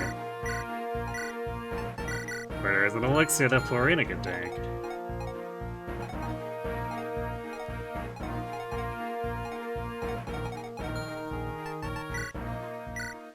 Okay, team's ready now.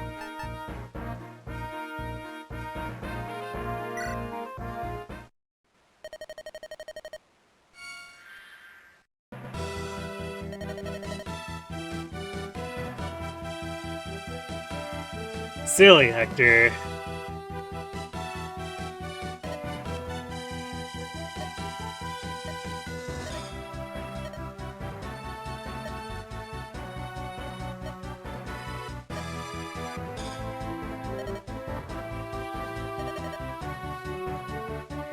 Let me show you how much my blade has matured. As long as there's someone to cut, you'll have my aid. I've lived long enough. I've no regrets. I don't want to lose anyone, so I'll fight my strongest. I'll do my best. For those whose reasoning is bent, I will straighten it with my bow. Blessed Saint Halloween, please grant us a miracle. Everyone, here we go!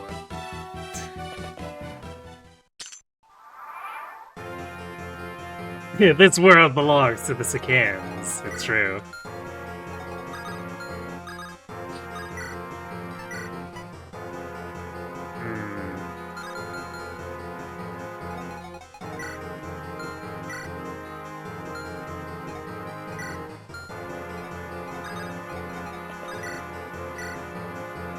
Oh, and Lynn doesn't double.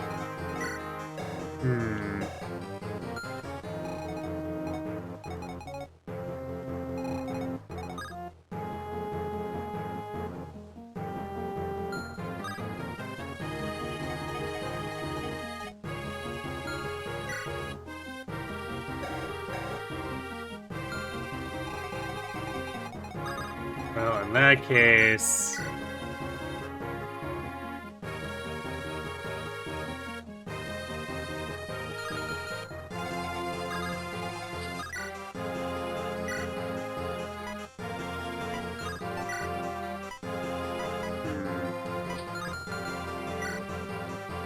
Man, we're gonna get a little too weighed down. Zua has 27 attack speed.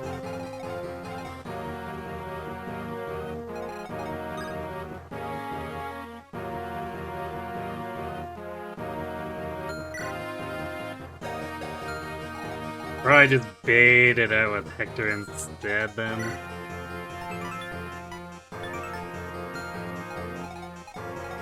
We'll use Lynn to disable one of these.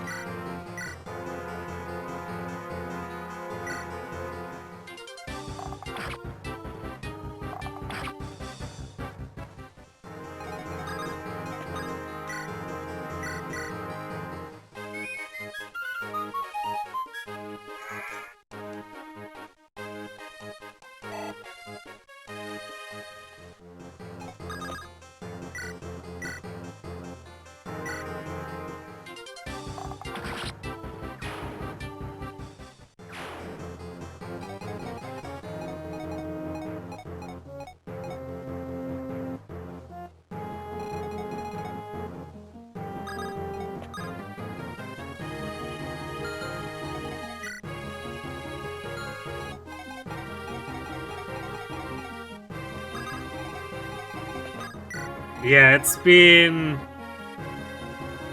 ages since they brought it back. That's not a new thing.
Ow.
Got him.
Actually, I guess maybe I should have run the ads before we got started. So, you know what, since it's going now, I'm gonna go refill my water and then we'll close this out. So, we're back.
Okay. Back at it.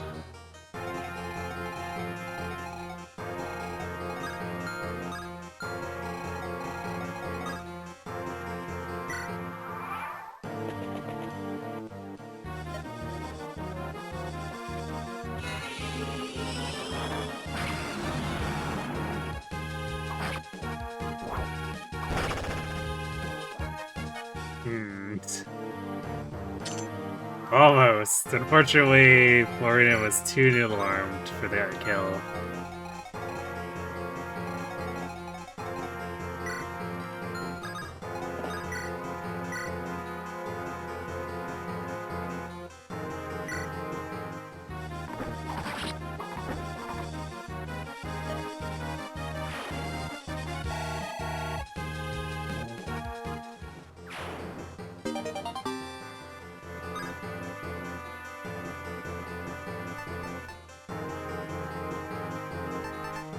Yeah, we don't really need the sword. We used it for that kill, but like pretty weak, so.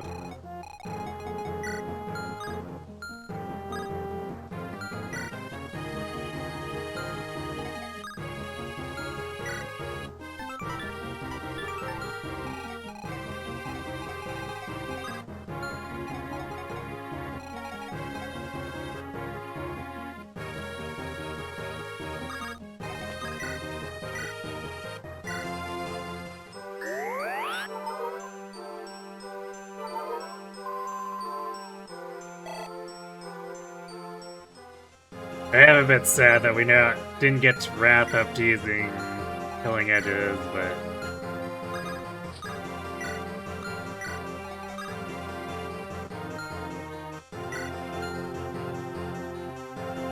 I don't think it was ever going to be that practical, unfortunately.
Seven whole damage.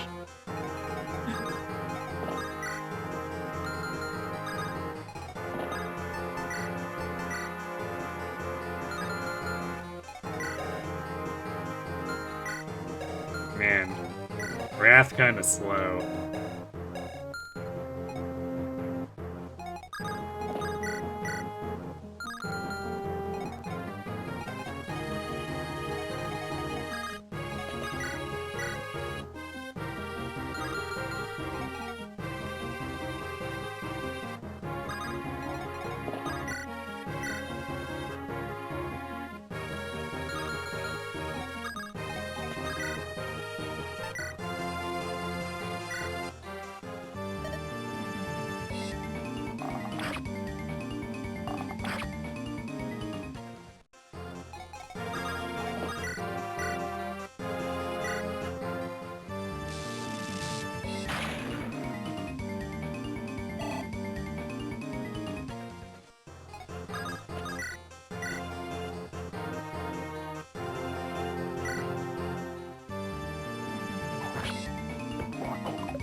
cool, we got an axe, and we have no one who wants to use it, because Hectors are only deployed axe user, and he would definitely rather use our modes.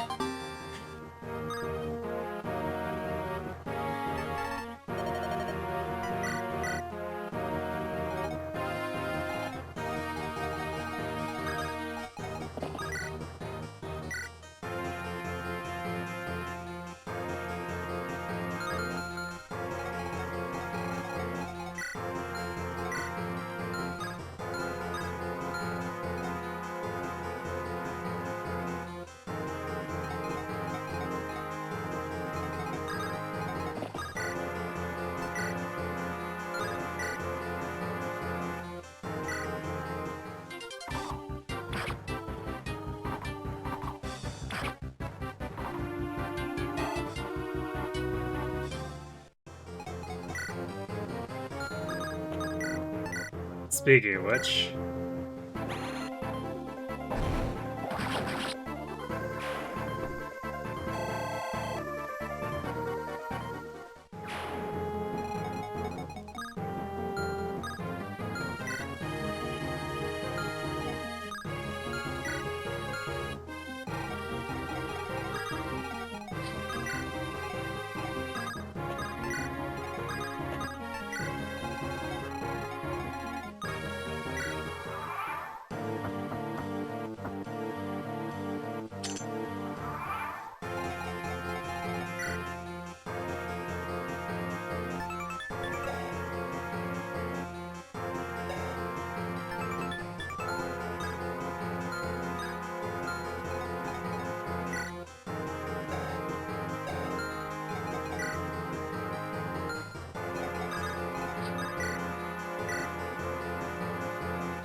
Gerb is always so funny, because it's like, Rune Sword!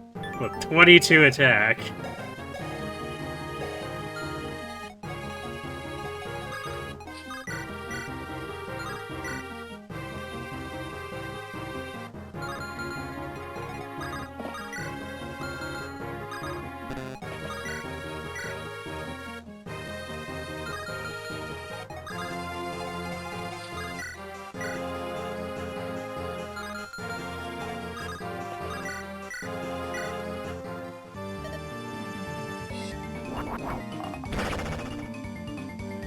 Well, I guess Wind doesn't need Florina.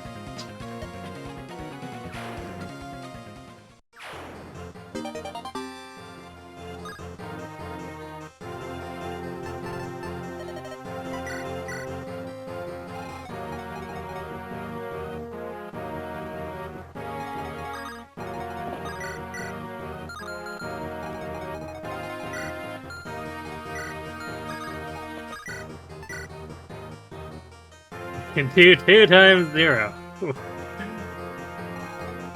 Amazing.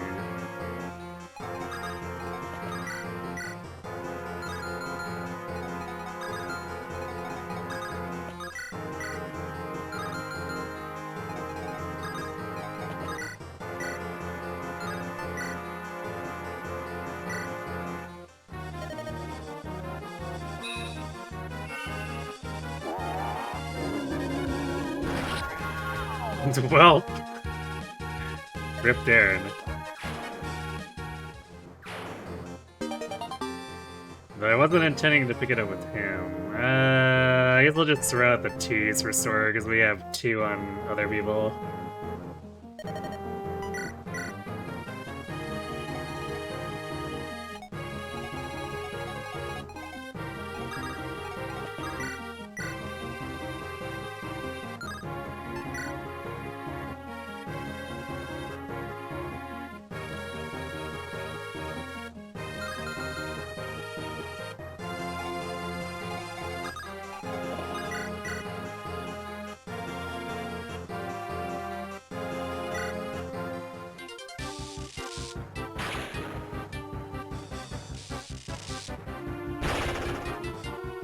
Okay then, Priscilla.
Hey, Chaos, am I enjoying using Carla?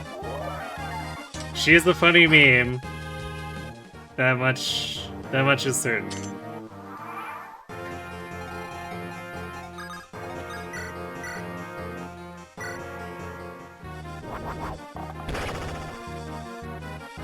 Very violent Lynn.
Now maybe you didn't bring the funny meme niche to the table. Surely that deserves a bump on the tier list. Sure. Nice big downwards bump.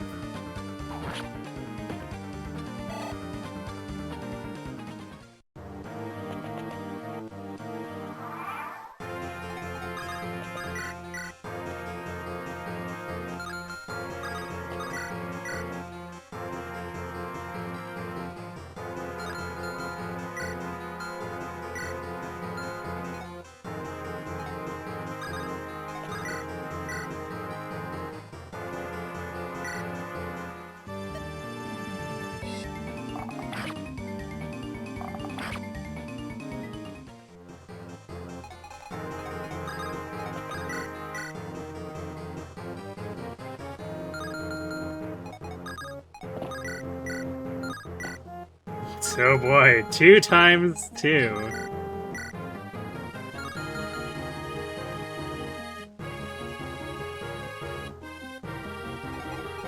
The massive power of wrath.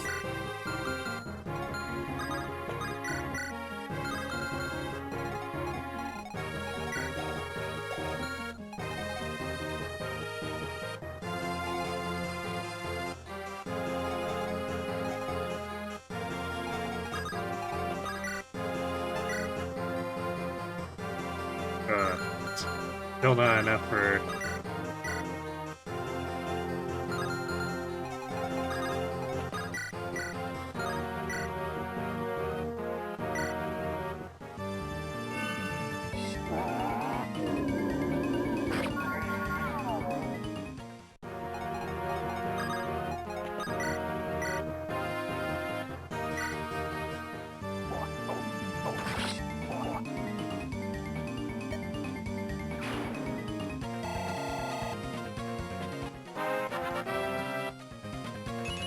Yeah, I guess Detector doesn't have a ton of strength either. It's probably part of his issue.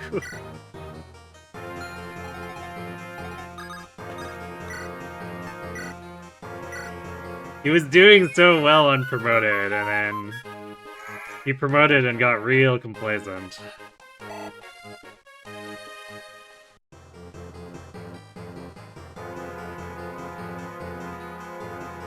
Wrath's Wrath, except he doesn't have Wrath because it's not in his game. I mean, I don't know if Wrath could have been able to use Wrath anyway, because he's not really an enemy phaser.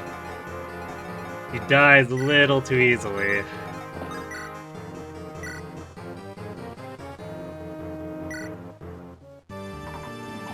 Oh.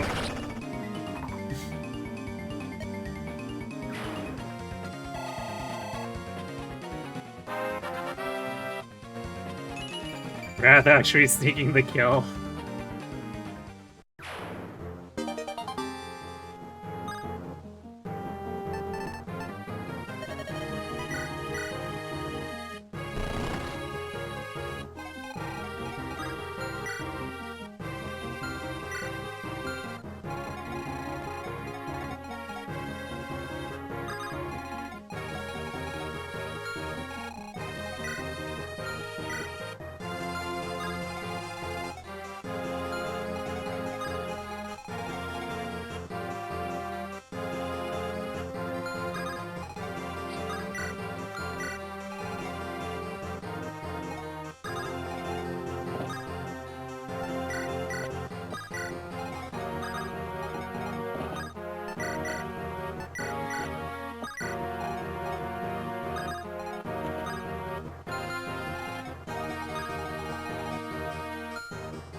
I guess I should have. Actually, I still can physic. Otherwise, I could have just used the elixir. It's not like we're gonna go through all of them.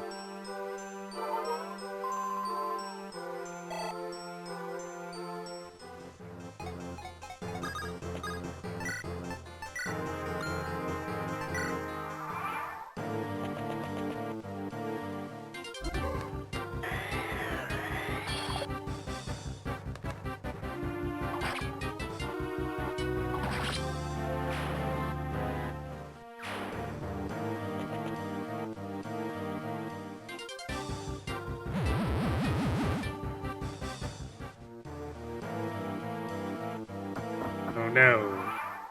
Lucius has become Angie!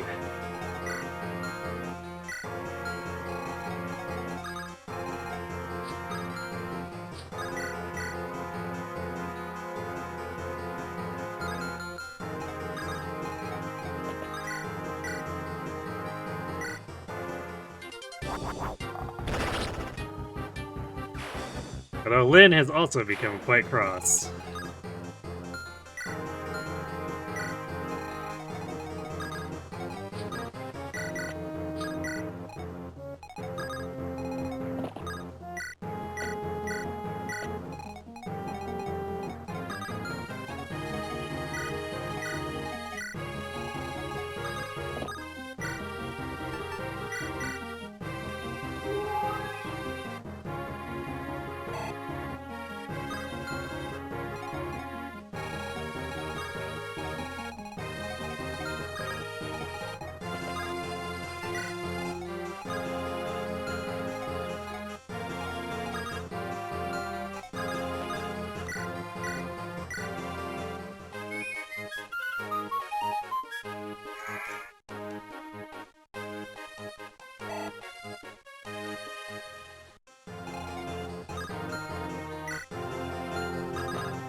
Indeed. Only the most doomed.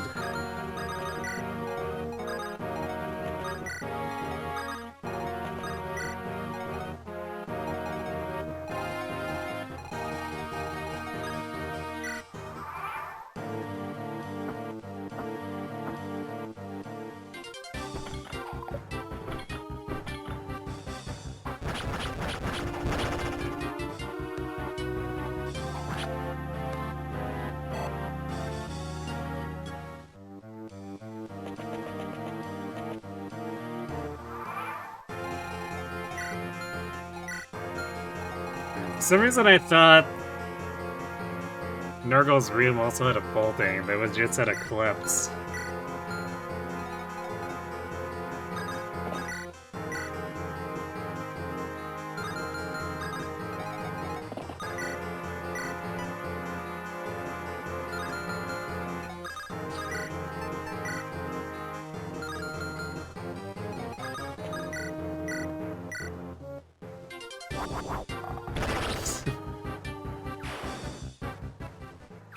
Lynn, choosing violence.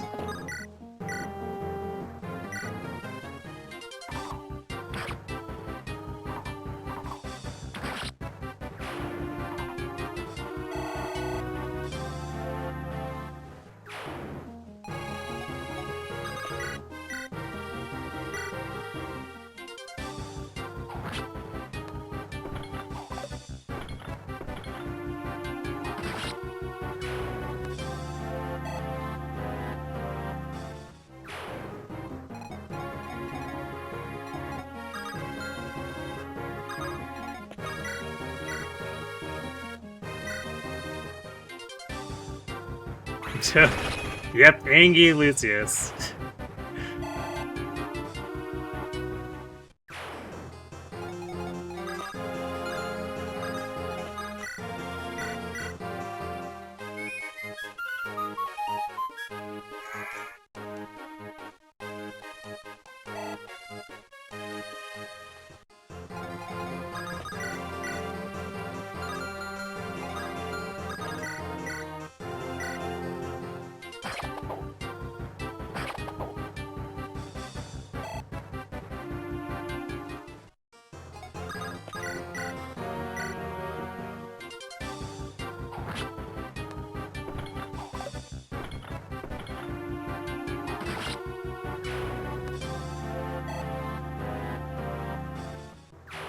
Well, she'll have to reach 20 off of Nurgle, I guess.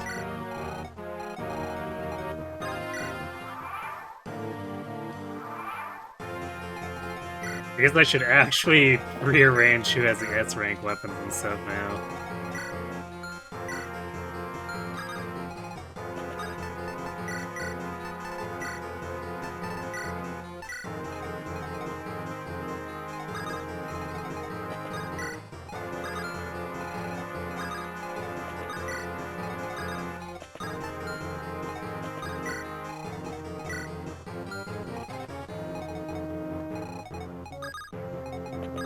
Though I don't think Priscilla's gonna be able to do much with Excalibur. It's here. Oh wait, did she not? Oh right, yeah, she has S-Daves instead. Yeah, she can't use it at all.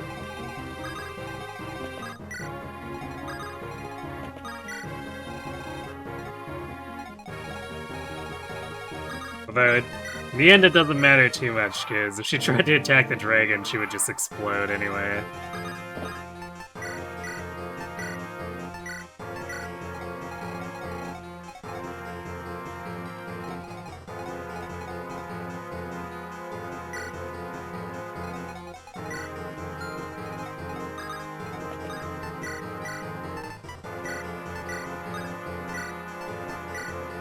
There we go. And she only loses 2 attack speed for it.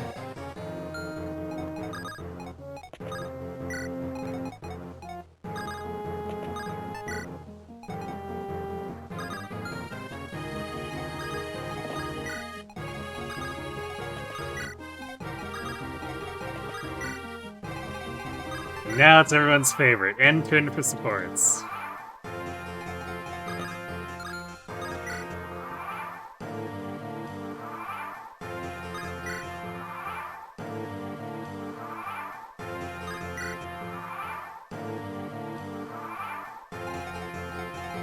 So I guess I can...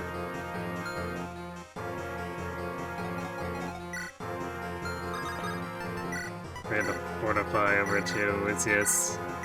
We'll probably trade it back and forth between him and Priscilla while we're trying to weaken the dragon enough. It's gonna be a bit precarious, because, like, we're probably gonna have listed crit. So, both Hector and Lyn might just do more damage than anticipated.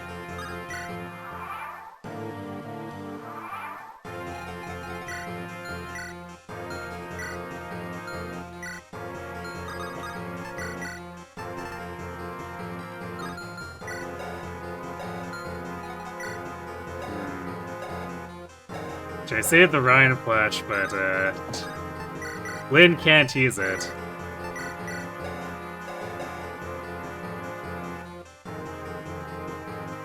I'm not sure Wrath's gonna do too much with it either. But it's here, I guess.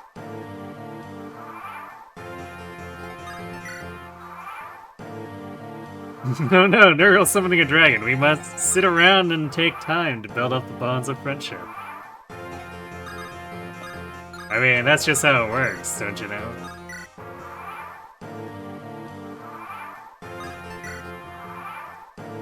There's no force that can overcome anime friendship. It's the simple truth of the universe.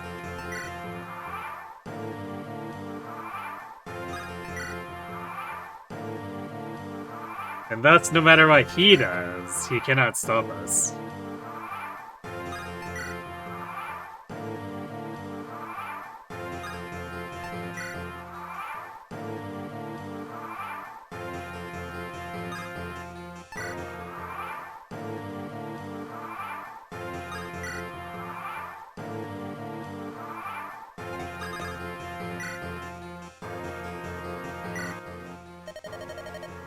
Brother! Carla. Perfect! Shall we begin? Draw your blade, Carla. What? Why do you wait? Do you remember, brother? It was so long ago. We were still little. What are you talking about? Playing Sean Scarlet in the twilight. I was crying because I had lost my way. You picked me up and carried me home. Memory is lost to me. I cannot recall it. I remember it so clearly. The warmth of your back. If I could, I would have stayed that way forever. Brother, I hated the sword. I never wanted to learn a skill that could only be used to kill. But it was the only way I could get closer to you, brother. You seem unable to concentrate, brother. Forgive me, perhaps we should duel another day.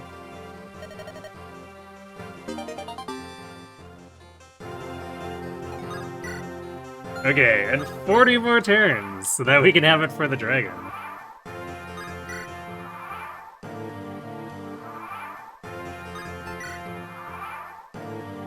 I could talk about who I'm saving up for in Uma. I mean, sure. But I have talked about that in the past. I guess in terms of actual Uma, it's the Festival Tama alt.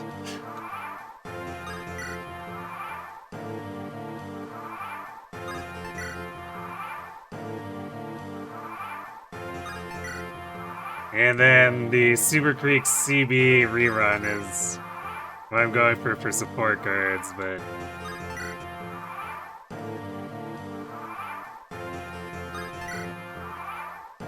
Oh, the way my luck's been with that most recent support banner. I don't know. I mean, I obviously still have to pull it, but boy, do I not feel like pulling. She seems awfully fond of her bro. Eh. She and Priscilla should have a contest to see who's more fond of their bro.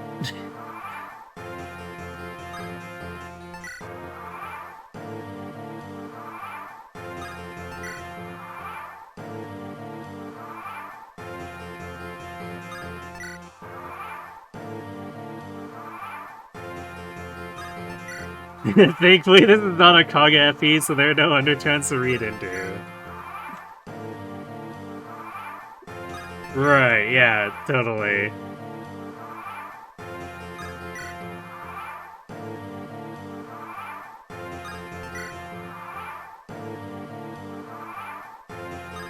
Oh, you were talking about Sim talking about Uma.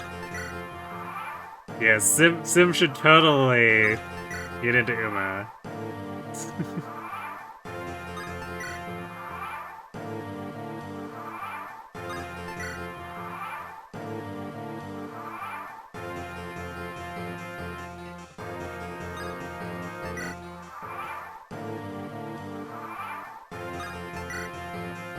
Six more turns.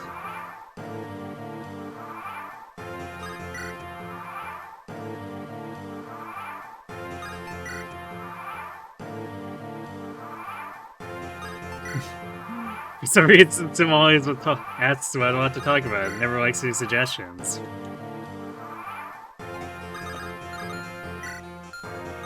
Tim might be slightly narrowly focused.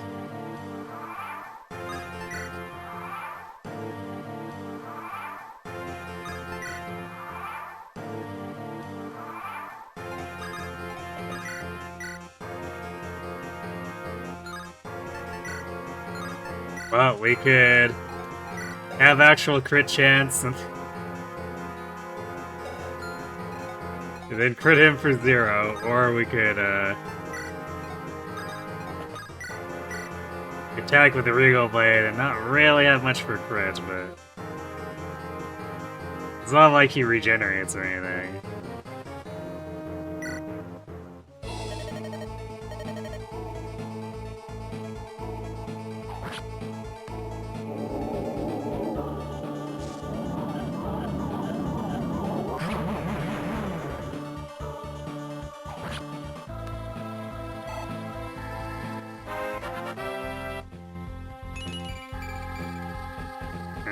Well, more hit and crit, I guess.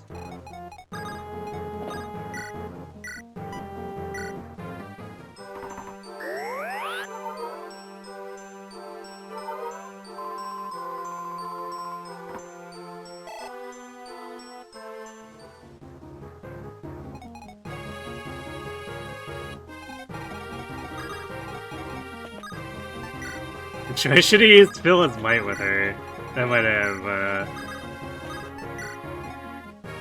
made things go a little more smoothly.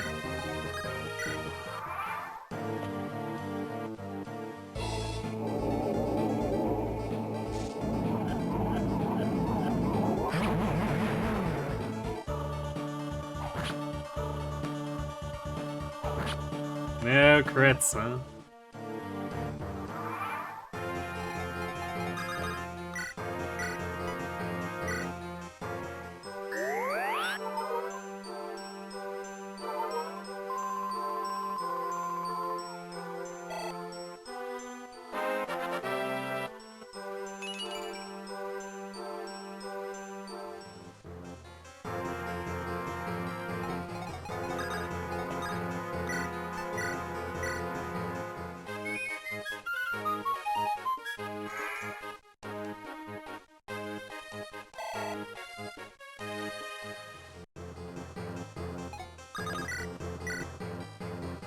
There we go.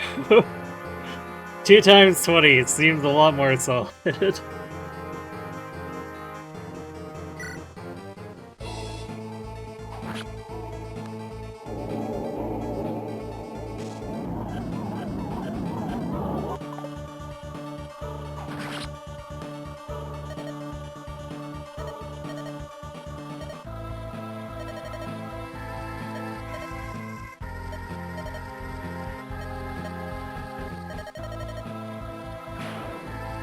We're crit indeed.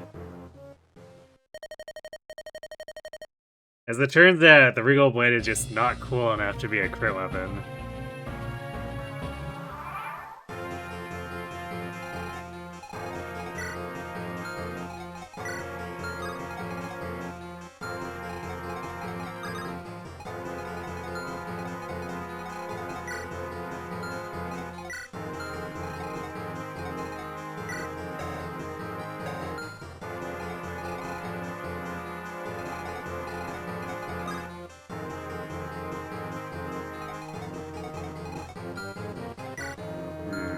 I know Florina has enough attack this guy.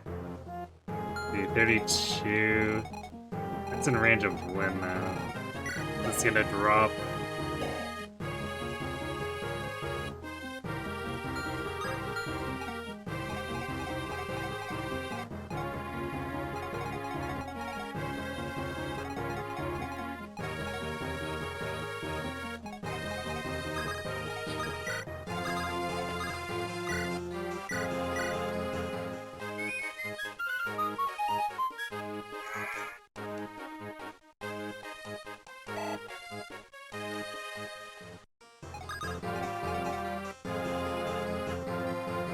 Oh wait, I guess this is... it's an actual wall. Well, I guess we can do that, although... Nils is... at least tanky enough where he wouldn't die if he had to dig it, but we can also just move him up here.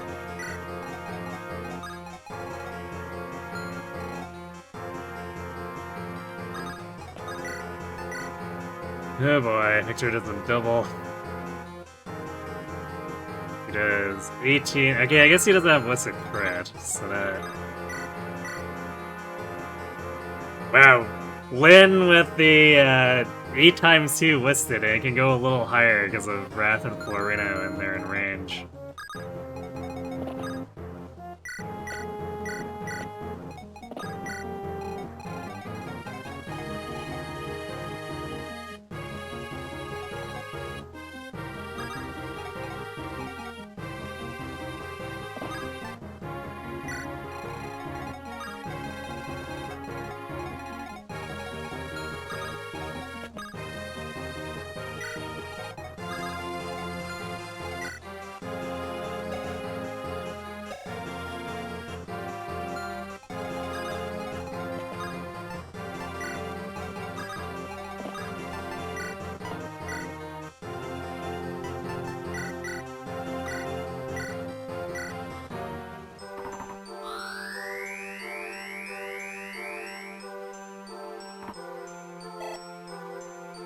Which would be worse if we go play to the Royal Blade from Shaz of Valentia. I feel like the Shaz of Valentia one is a lot stronger. It's also available for much more of the game.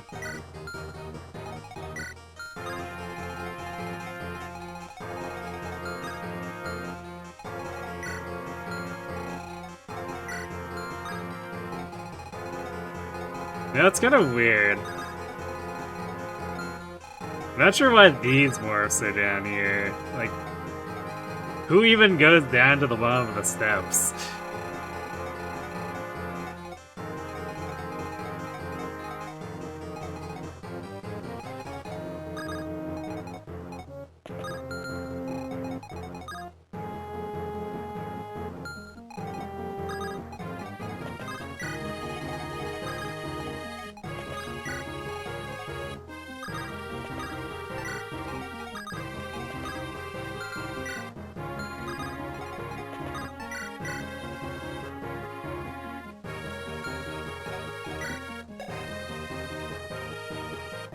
So the feel is we can get Carmel up to doing 2 times 9. So we just need to figure out 102 damage without overkilling. Or we could get it low enough and just like continuously heal her until she chips it out.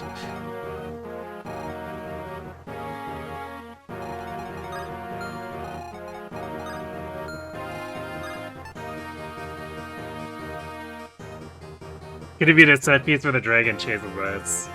Yeah, I wonder if... like, I feel like maybe that was the intention, but... maybe they had trouble programming it properly or something? I don't know.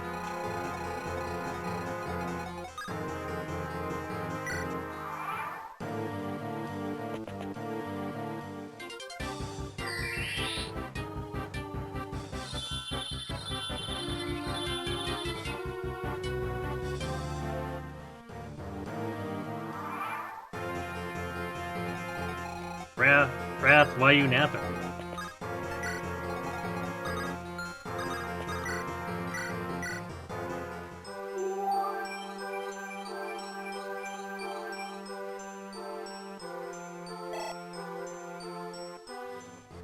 Dragon could run wild, but maybe they just decided to keep it easier. Possibly.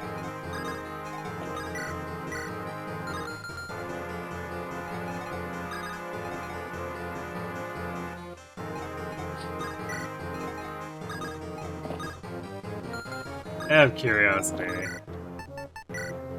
0 times 2, yep. And this 4 arena probably doesn't deal any damage with Rex has to either. Oh man, Look at this. 2 times 12 with 45% crit rate. The true power of Lyn.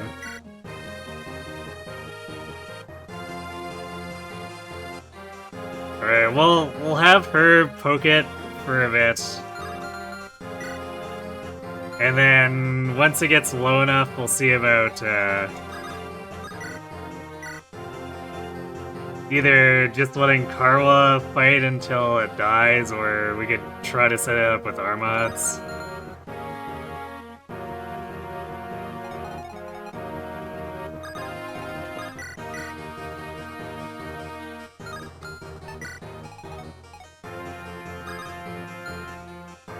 What do you think is if we put Phyllis Might on Lyn there? There, if she double crit, she could just one round the dragon.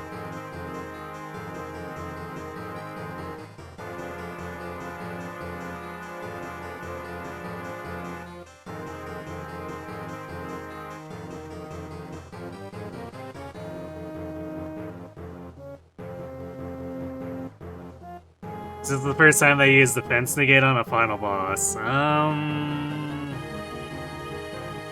Yeah, I think so.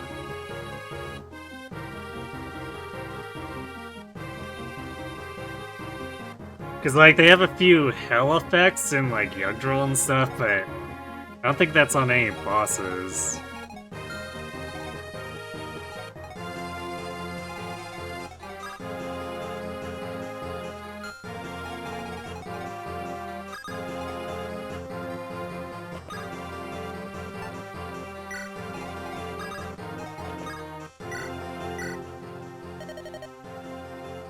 Carla, are you ready? Yes. Do as you wish, brother. When I fall to you, I will leave no regrets. We are less than human now. We are no different from our swords themselves. Our hearts are cold, and we count the days we live solely by the flesh we cleave. What meaning can there be in such an existence? Cut me down, brother. I simply wanted to hear your voice before I died. Now I have. I'm satisfied. Gasp, the ellipses. Carla, you haven't changed. But I have. I must have. When I am with you, I remember the past. Brother, go where you will. I will not fight you. Brother, what will you do? Well, I won't stop you. I doubt you can resist the destiny of our blood for long. So, I will wait for you on the Scarlet Plain. I will wait for my brother to come home.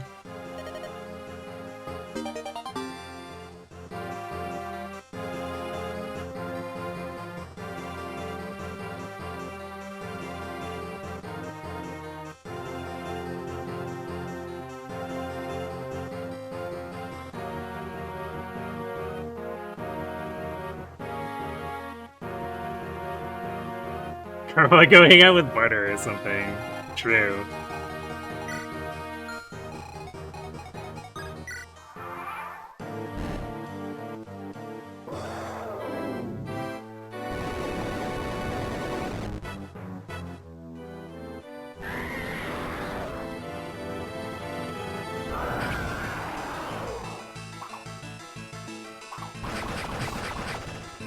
But he's still cutty crit. No second crit though.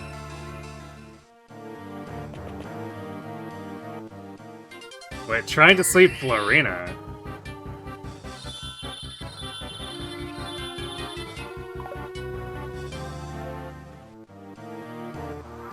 Is the AI just like throwing darts at a board now? Okay, we want to move Wrath back now, because now if Lyn double crits, she ends up killing the dragon.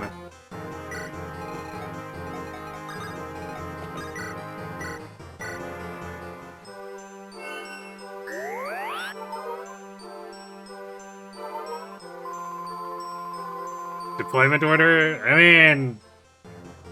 That's normally how it would go, right? But that would mean it would target Lucius.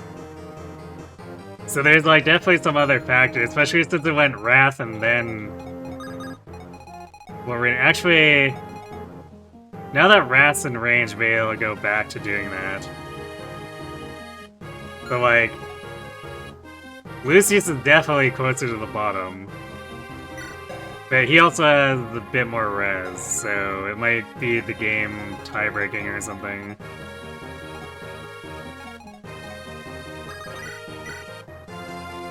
Okay, now if we double crit, she only does 66 damage.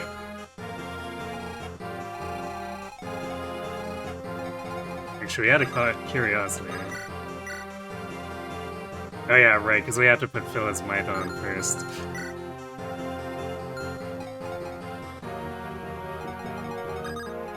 And then... Yeah, it's only 24% crit. Perhaps the Soul Caddy really is just the superior sword.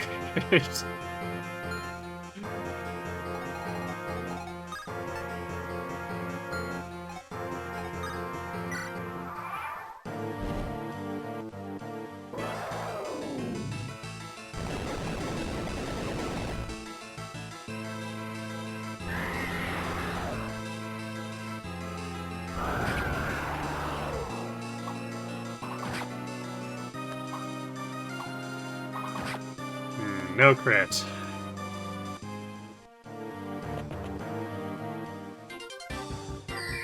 Now he's targeting Lucius. Like, Lucius has just been sitting in range this entire time.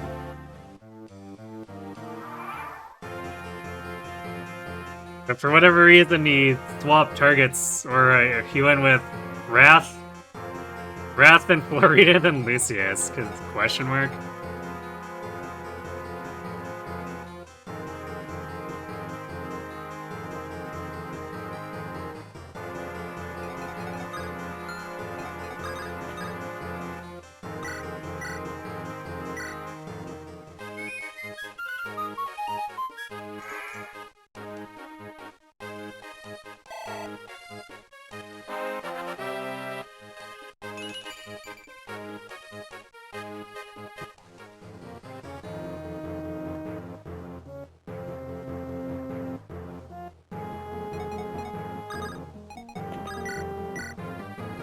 Wait, Lynn's damage is down so that we can get the Karma kill.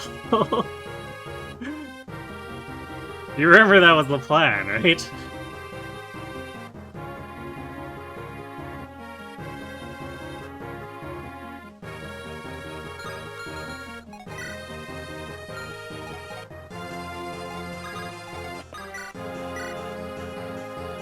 Alright, well, fish for crits and then see if we have to do it the hard way. I'll just, like, fortify. Although, technically we don't have to fortify, I guess. We could just physic, because we're moving Lynn out so she doesn't steal the kill.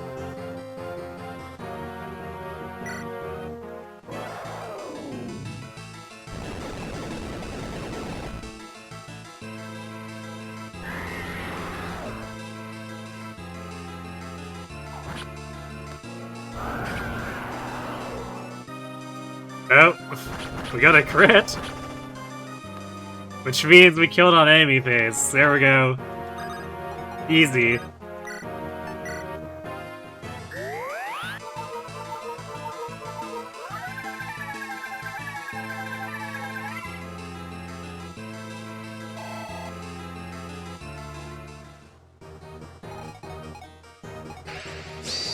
With these hands! These hands!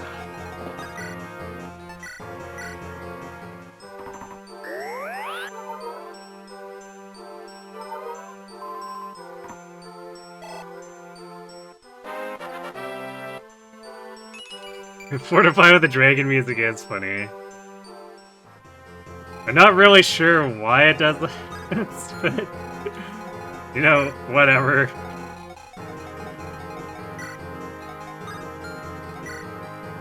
Alright, finish this, Carla.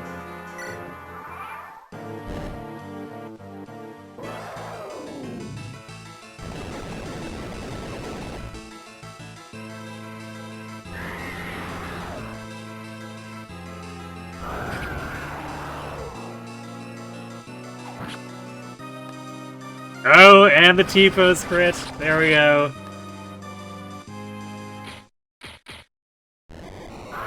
Time to tip the scales! Thanks for the GGs.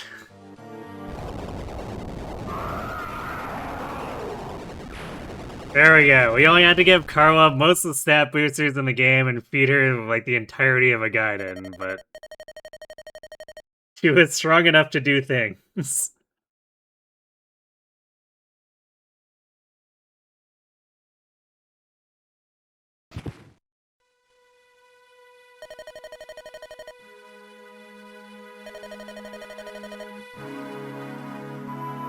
Oh no, Athos died from the effort of mostly sitting around. His old man heart couldn't handle it.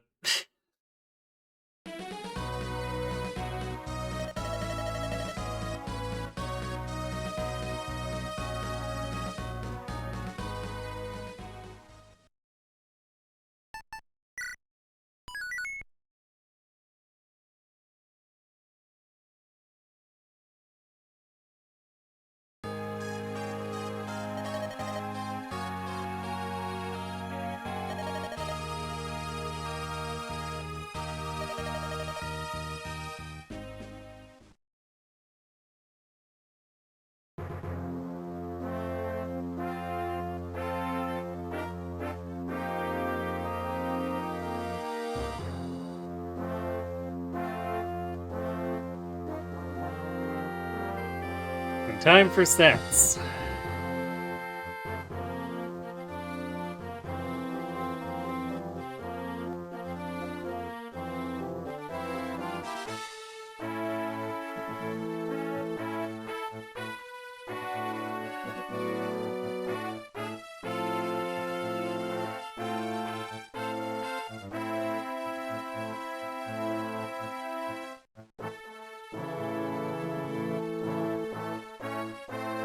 Report successfully farmed.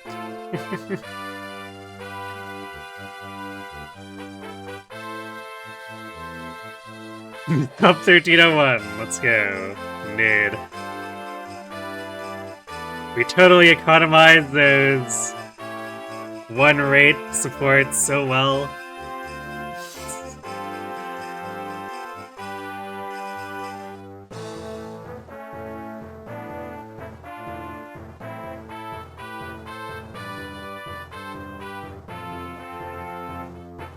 I have not seen the Odyssey.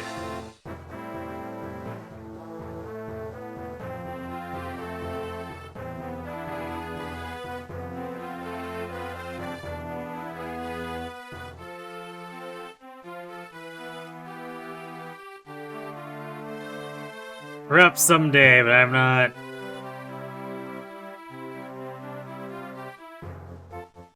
I'm not itching to watch another movie remake of it.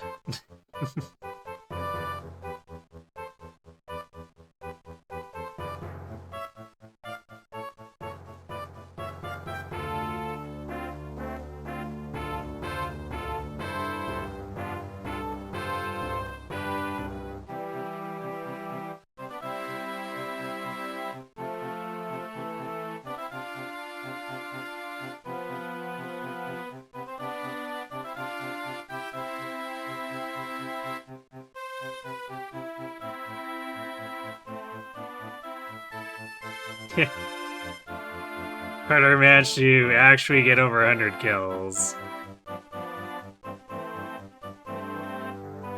Shockingly.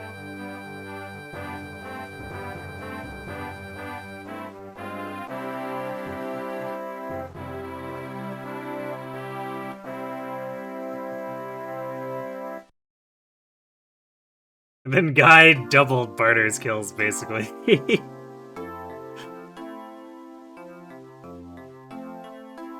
It's really sad, because, like, Barter was never really in a position to do hand-axing, despite having access to it. Just having no attack speed and no bulk just made it so I really didn't want to frontline with him.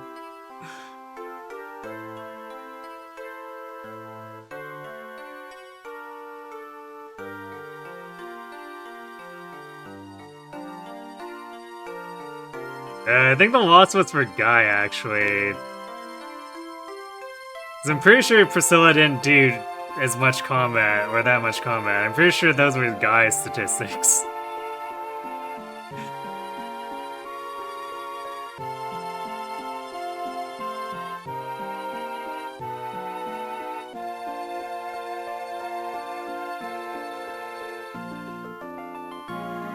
Yorkish sure must have earned a lot of money with those 4 battles he fought in, clearly. 69 wins for Lucius.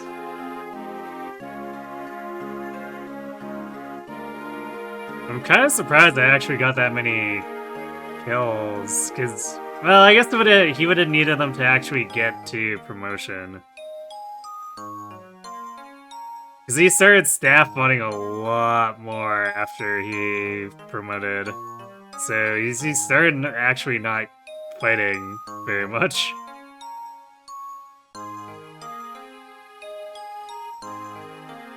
Which,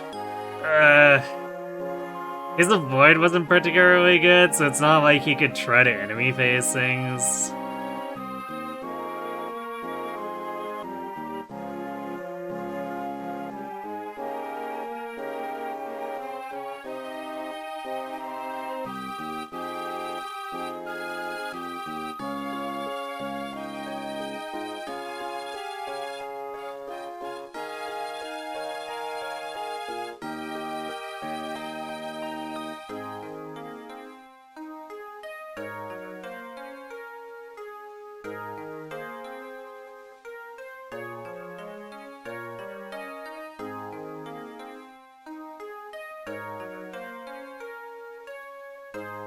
I felt like I had to redo maps more often here than in Binding Blade.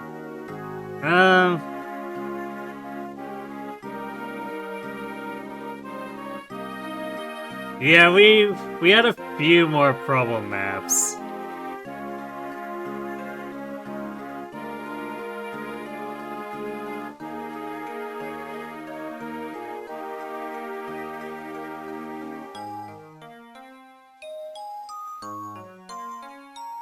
But we definitely had the Douglas map where the Thief AI was weird and then Fear and Noah were really letting us down. So, Binding Blade still got a decent amount of resets.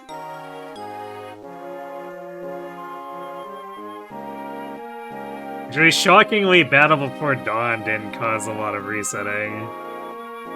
Despite the fact that Jafar just, like, people left. Abandoned the entire battle.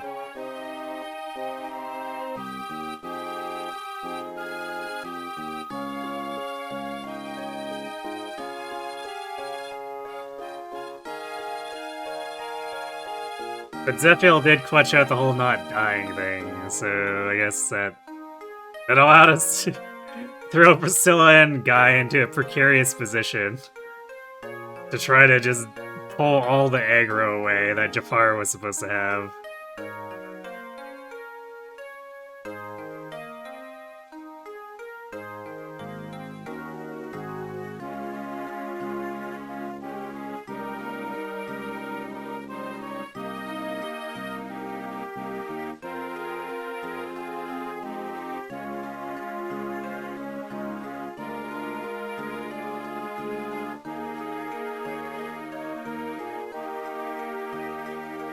But I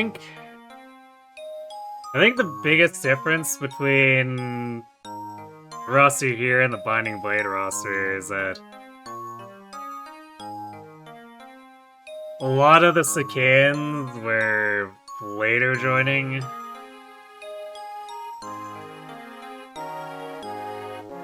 And thus didn't really have any supports built up.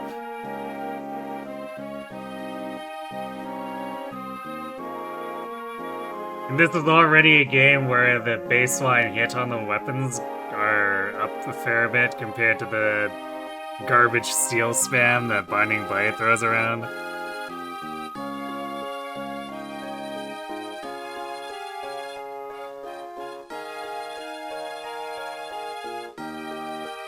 "55 wins on Karwa, of which 80% of them were in the dumb Berserker Tower."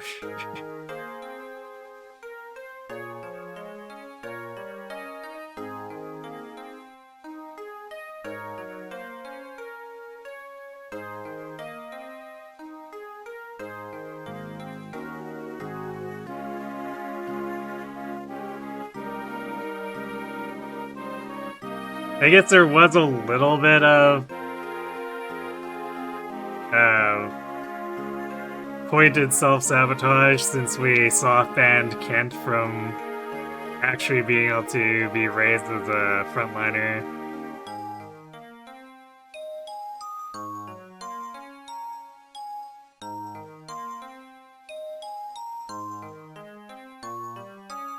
Yeah, these stats are definitely Florina at the top and Lyn at the bottom.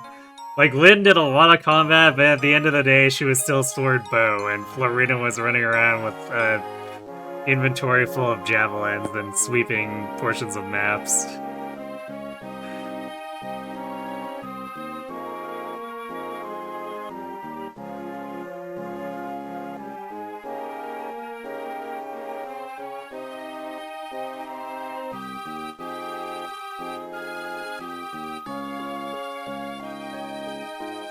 "32 wins isn't bad for Eliwood for just, like, not being deployed for 3/4 of the game. What challenge is next? We're doing something similar at Sacred Stones. Yeah, Karwa fought more than Eliwood.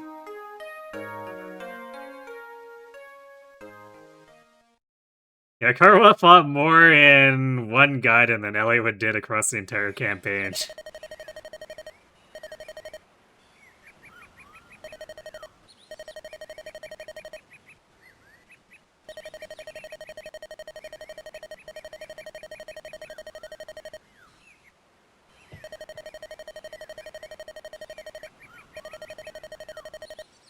So yeah, this Hector definitely had a bit of a weird swing, because, like, he was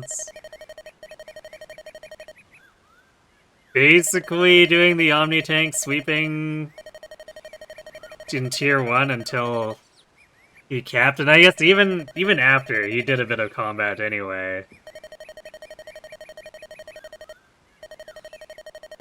But the late promotion put him so behind in attack speed that he stopped being able to actually help the team as much as I would have liked. With victory or death, he got stuck on that left side for so long and had to get bailed out by Florina.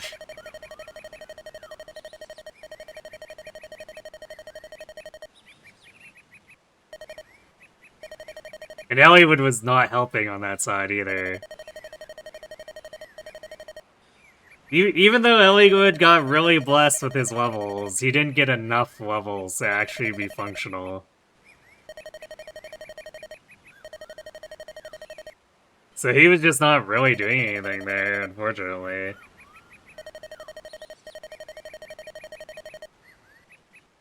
And he was one of 2 units that was actually blessed in the army. Everyone else was stat screwed in some way. Although Hector was probably closest to average.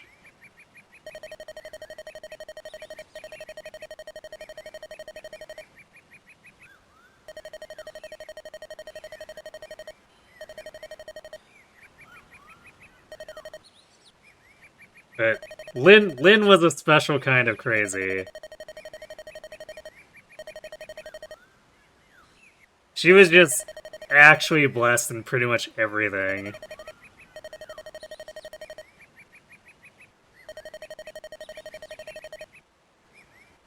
That allowed her to basically just safely run around with Florina, and they just blew up entire halves of maps together. Which is very much reflected in the stats.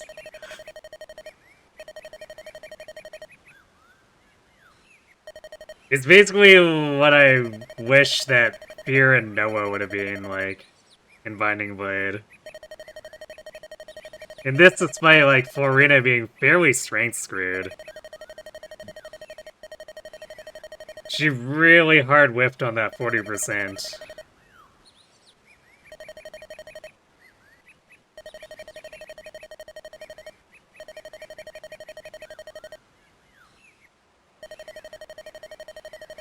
I guess it goes to show, even when you're stat-screwed like that, the versatility to counter at 1 to 2 range and sweep is just way more important. Because Florina, in the end, definitely just won harder than Lyn, despite Lyn being, like, a stat god, essentially, in this run. But Lyn's inability to counter really caused problems. That's another thing that was highlighted in Victory or Death when they had to split up. Florina was just continuously destroying everyone at the top, and Lyn was giving enemies free shots as she tried to cross the bridge.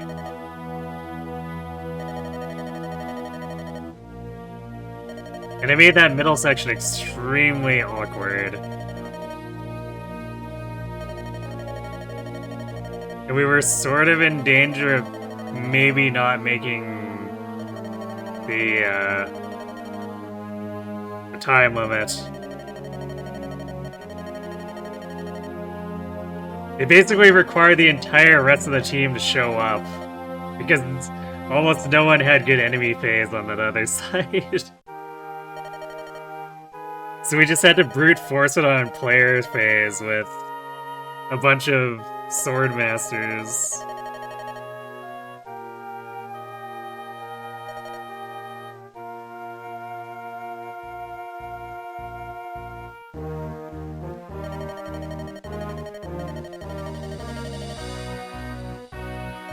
So yeah, outside of Hector and the Florina Lyn power duo, who carried the next artist? I guess Guy? Because he did have a lot of combat and wins.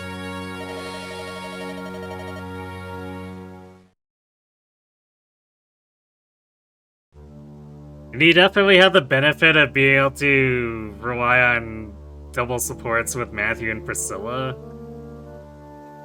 So that helped his bulk a lot, despite the fact that he never really personally grew his defense or res that much.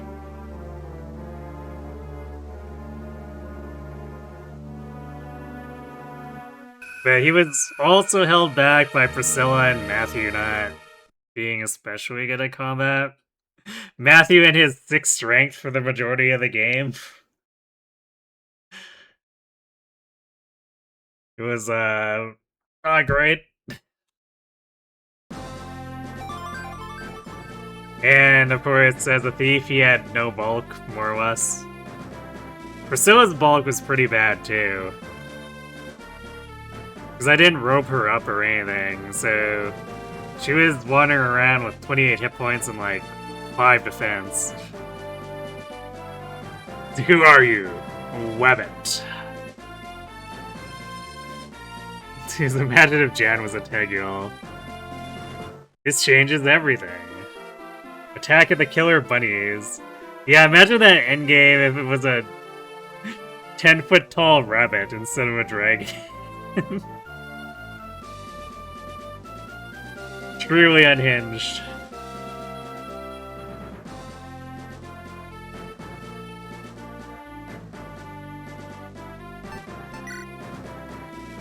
Actually, we can go in back into...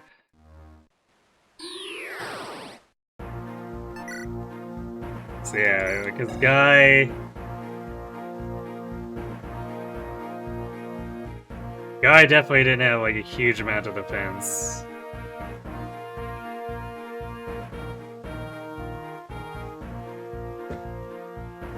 Actually, this is basically Rutger with a little more strength and a little bit less bulk.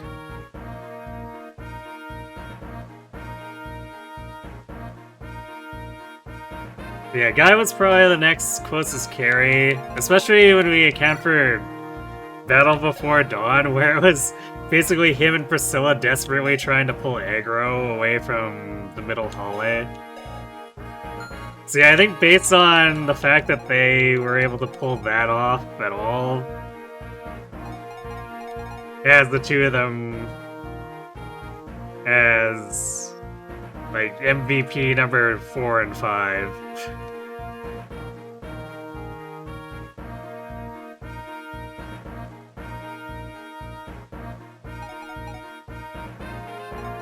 Because aside from that, Lucius had a really good start that looked good, and then he kind of averaged it out, and then wasn't really able to do much, because his enemy phase wasn't very good. Even with the Carol support, it's just... He had 65 avoid at best, which is not great for tanking anything when you have 35 hit points and 8 defense. Like, Priscilla... what does it go up to? We have... Damn, Priscilla here.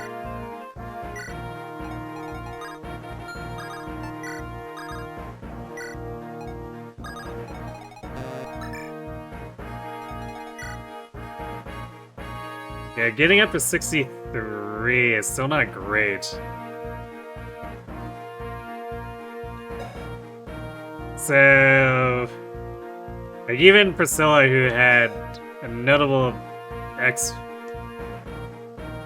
Actually... is that a void? Yeah, I guess it'd be comparable void. But we also didn't really have Priscilla tank at the end. After Battle Before Dawn. So I guess Lucius could have maybe done similar if he was in that hallway, but he just wasn't. He had to be doing other stuff. So yeah, generally speaking, like, being able to have the Guy Priscilla power duo as well fell off pretty hard. Since she wasn't throwing around as much avoid as Clarine was. And that was a speed-screwed Clarine, who still had something like 20 more avoid than Priscilla does here.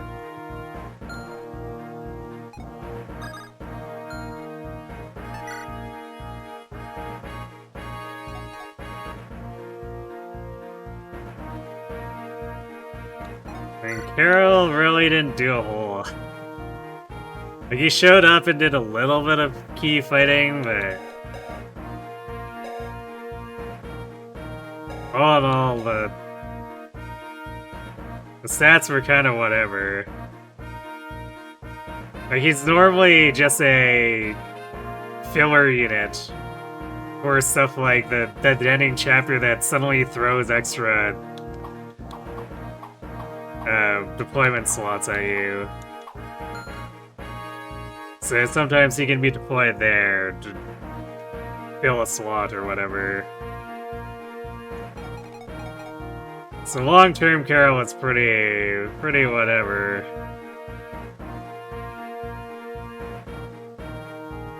And then Carl was even worse. We had to feed her all those stat boosters just to make her functional. Like, these stats are mostly just stat boosters. She got 2 levels during the actual main story map. And then had to be force-fed most of this map to get anywhere. It was dismal, as expected. Karwa's... I don't know what they were thinking when they designed Karwa.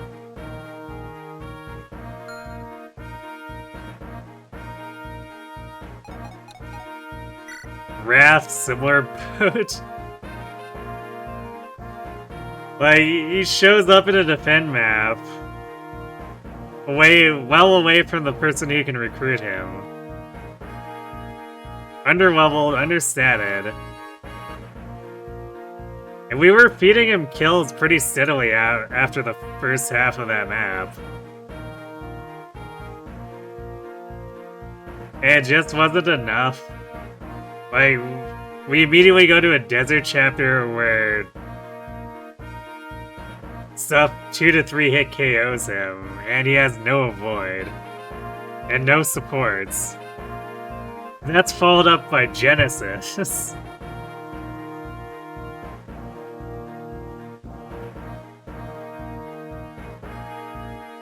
So it's like,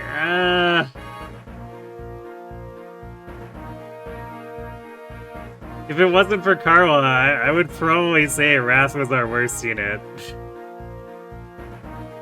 Actually, no. If it wasn't for Karwa and Carol, I'd say Wrath is our worst unit. Because at least Wrath, despite the really dumb bad start, still shows up early enough that he can actually build supports and a little bit of other stuff. So, like, he's real bad, but he's shockingly not bottom of the barrel.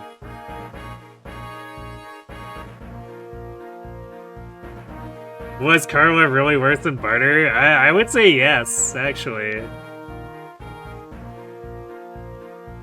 Because Barter had the benefit of showing up when stuff was still weak enough for him to take it on despite having no speed and never growing speed.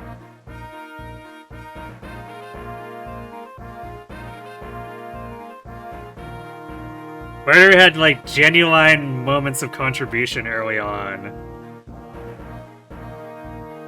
Where, despite deciding never to grow speed, his bulk did matter.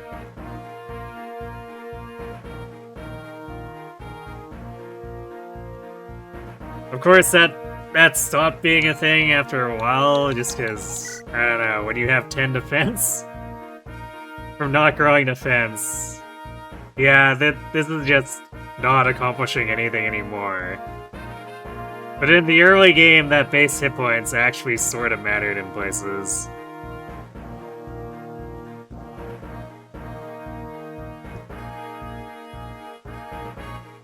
And if I'm being honest, Barter did not require as much babying as Carla. He became completely unsalvageable after a point, but he didn't require as much babying, and he had a few maps where he actually did stuff.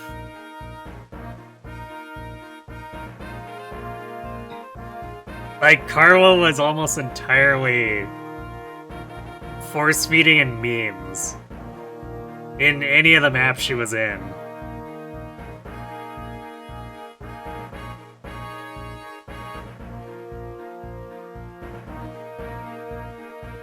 Like, her biggest non-meme, non-feeding contribution was, I guess, taking out a couple of the Valkyrie in the bottom right corner of Victory or Death so that we could block it.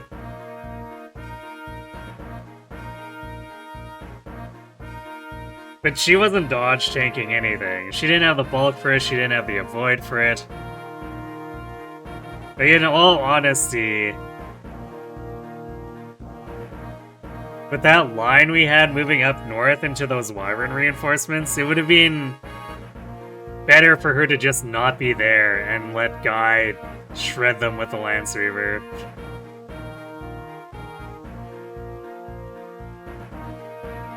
Because he was just head and shoulders a better fighter than her.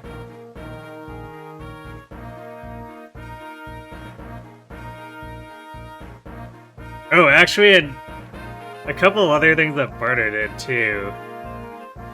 In Battle Before Dawn, when we were trying to cover for Jafar, we were so desperate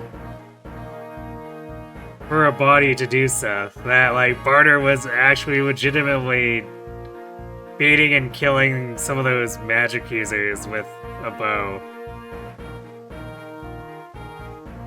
Which kept heat off of Guy and Priscilla, who were constantly in danger of dying.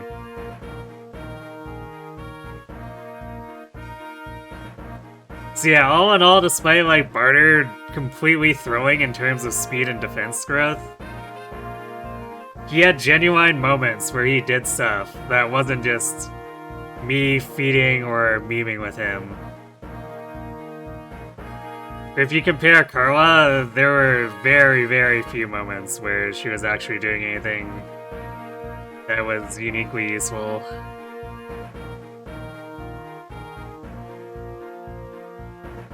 When is FE7 Barter joining Faye? Probably never at this rate. He's not popular enough.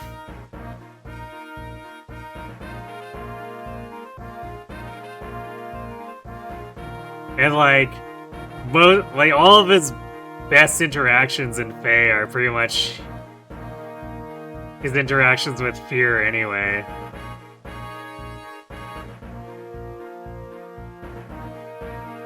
So I don't know what they do with the 7 version.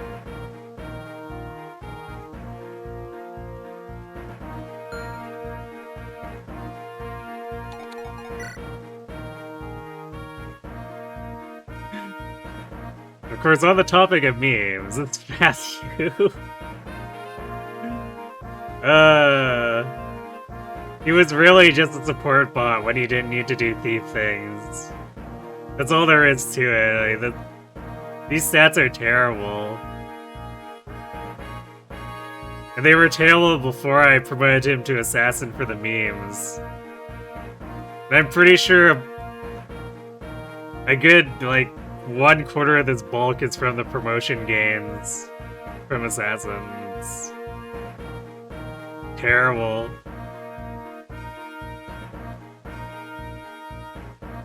He's fast, sort of, not actually. No, yeah, not really. Farina, she was basically discount Florina, unfortunately. I would have liked her to be able to go off on her own a bit more, but she was having speed problems, despite the fact that she had significantly higher strength than Florina. She was dependent on her sister's support for extra bulk. And a lot of the times, her attack speed wasn't quite high enough to double her opponents, so her damage output was actually lower because she was only hitting once.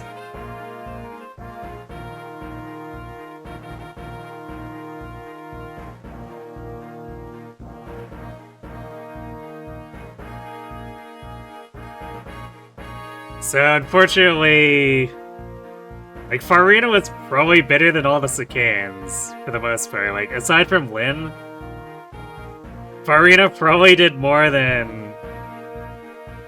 Oh no, okay, so... Yeah, I guess probably less than Guy as well.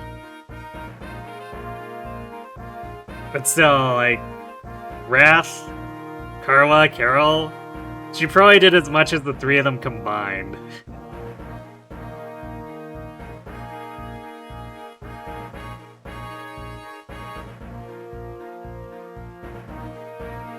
Because while we had to baby her a little bit, it wasn't really that much. And honestly, that babying was kind of contributing too, 'cause she was keeping those monks from jumping Barter and Wallace.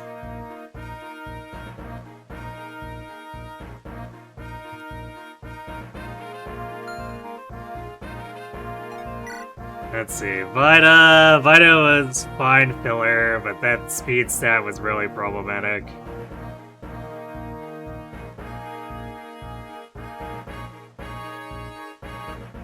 So it kind of just compounded the issue when she was trying to help out Hector because they were both too slow to really be killing stuff at the rate we needed them to.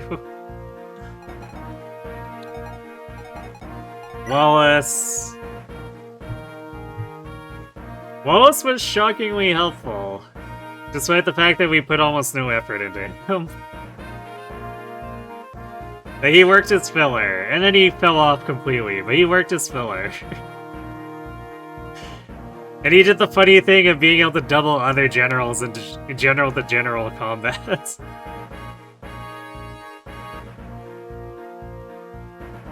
Which, I'll be honest, I was not expecting.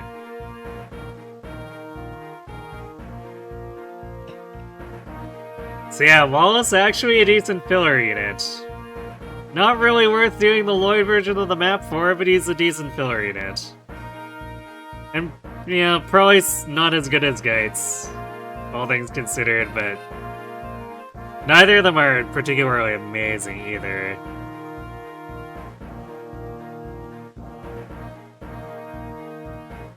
And I think overall, for what I used him for, Wallace's defense was probably more helpful than if I had say, Geitz deployed in that same spot in Crazed Beast.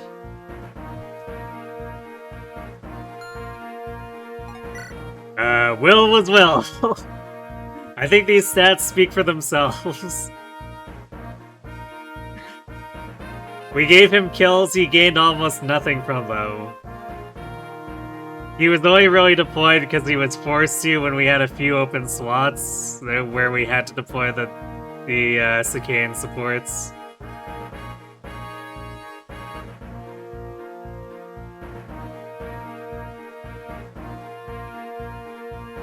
He got that Earth Seal as a consolation prize because we had we had two other candidates that were just worse because they got less levels.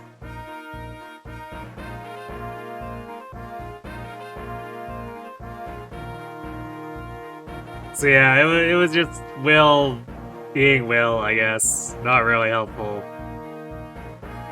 Occasionally poking things.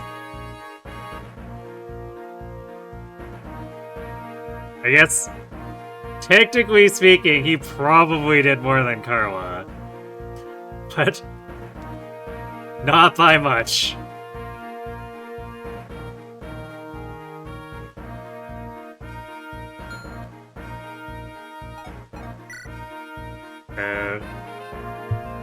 We wanted the money from the Ocean Seal, so we didn't even consider Dart. But he wasn't growing particularly well anyway. So I don't think I would have wanted to try investing in him as well. Although, if I'm being honest, the fact that he has 8 speed here, which is the same as Barter, maybe Dart would be the better investment.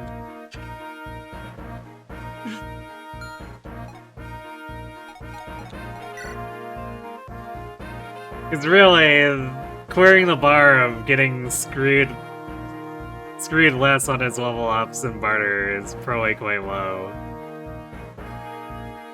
On the other hand, Barter was required for Karwa, so like it or not, we were stuck with him.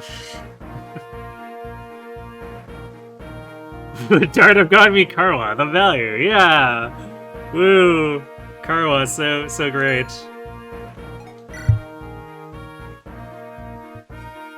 Then soft band, basically soft band Kent.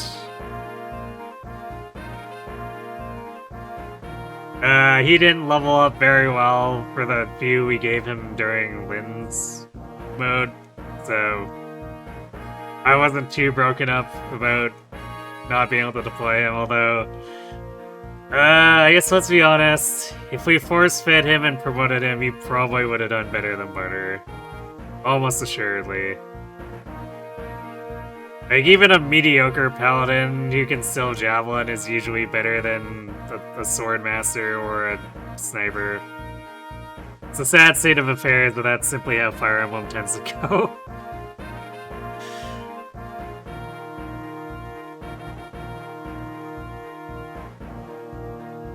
Yeah. Outside of that, and Kent probably did enough rescuing and rescue or take dropping that, sad to say, his contributions were probably equal to Karwa's. All things considered. Think about that for a second. The level 3 neglected, mostly undeployed Cavalier was probably more useful than Karwa.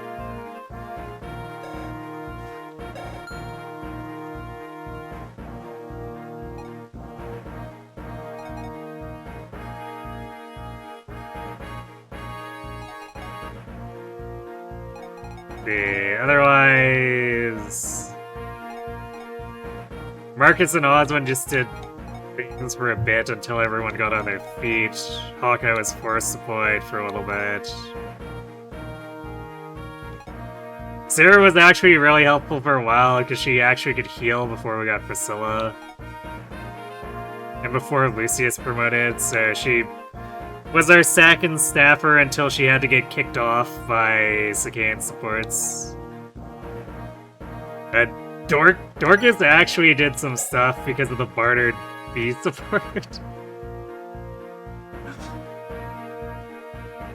Legitimately, that fire support for barter was helpful to make Barter not have completely garbage hit rate. So Dorcas actually passively contributing by helping Barter just get off the ground, I guess.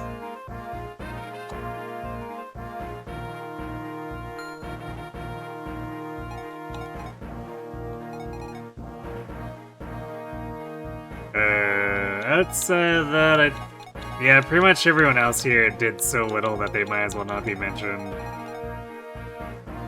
I guess... Special mention to Green Pent in the Desert chapter for getting himself killed twice this playthrough.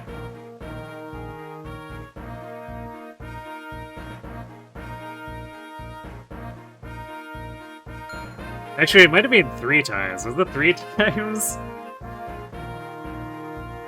But Pent was definitely being a problem. He's usually not that problematic. It's like, sometimes he dies once because he got unlucky, but this time, no, he had to die 3 times. And that was while we were sending Florina just beeline to him, too, so it's like, I don't know.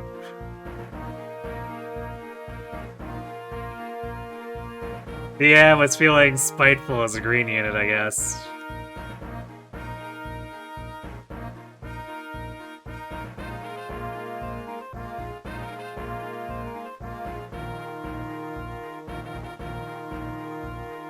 Actually,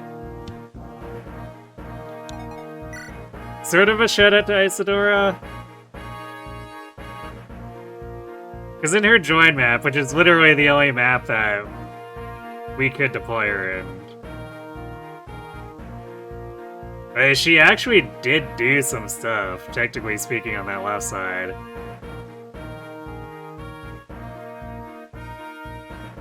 Because we needed something to take the pressure off, since we were already short-handed enough handling the center and the right side, so she fought 4 times and won 3 times. So technically speaking, her stats are good enough for that map. Would I want to use her long-term? Absolutely not, but... She legitimately did some stuff that was helpful. Probably as much as Carla.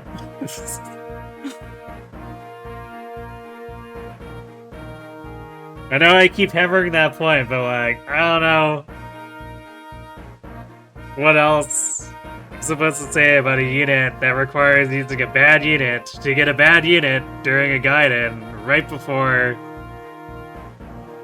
2 maps where she's especially vulnerable because she has no supports and no base stats. And even giving her almost the entire convoy worth of stat boosters, Karwa had the gall to decide to face tank herself to death in the Berserker Tower.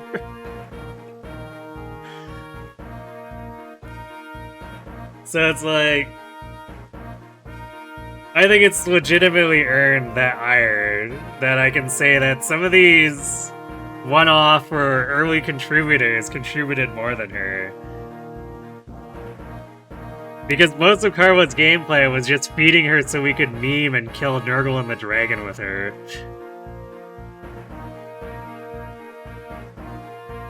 Low treat gate. Did Nino get some use? No, we didn't use Nino at all.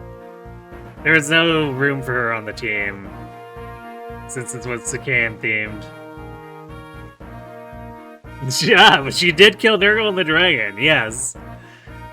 After painstaking, insane amount of feeding and favoritism, yes, she was able to get the kills.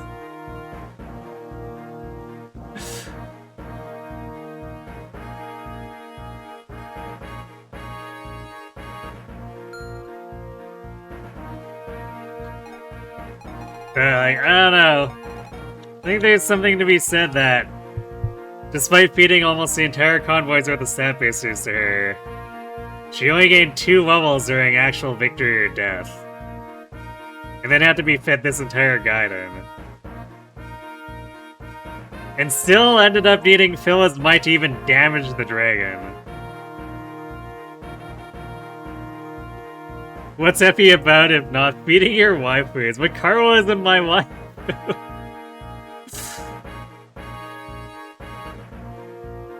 Karo is not a unit I would want to be my waifu.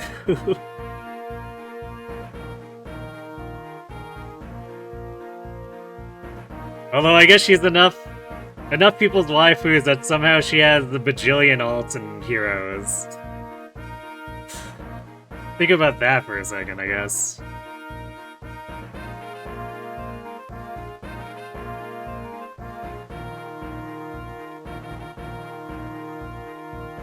Listen, she has much speed as Matthew, and that means she meets the benchmark for not being bad? What do you mean? Matthew's a terrible unit.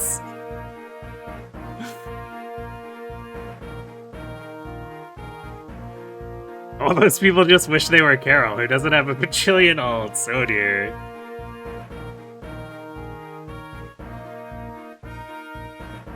Alright, you know, since we're on the theme of... Actually, hold on. Hello? Why is this not... Why is this not resetting? Hello? Weird.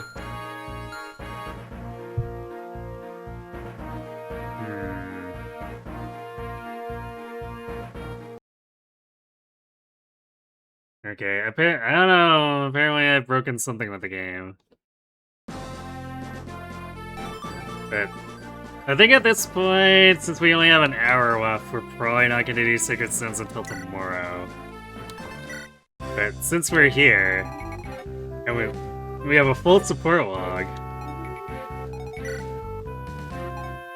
and Barter ended up getting benched while we read their entire support line. Because I had intended to, and then the way deployment slots worked out just didn't have it actually work. Actually, also, the fact that we wanted her to kill the dragon made it so that Carol made way more sense because he actually provided plus attack.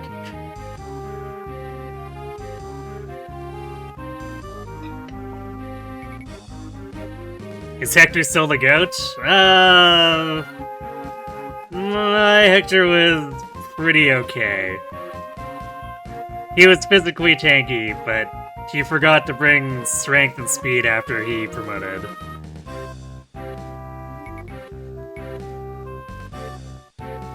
But he's certainly not the worst Hector I've had before.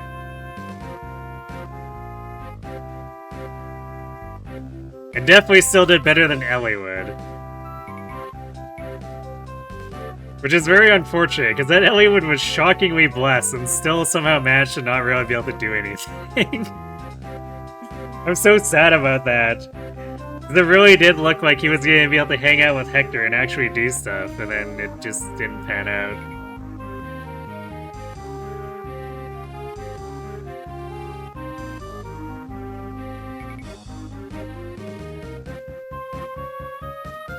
That's okay, though. It was made up for this being probably the most cracked out Lyn I have ever seen. I don't know if I have had another win that was ever that lucky. I've played this game probably close to 20 times.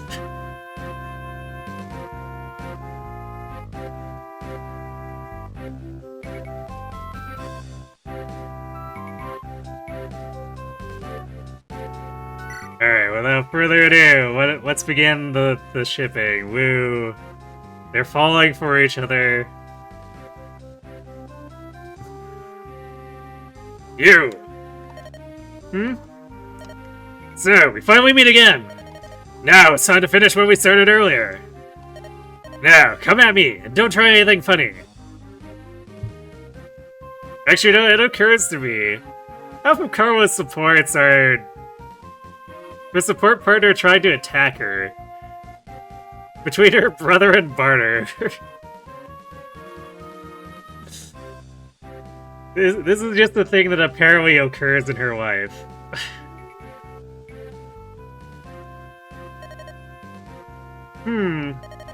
Tempting. But is now really the right time? Do you think I care? You're going down. Now raise your sword.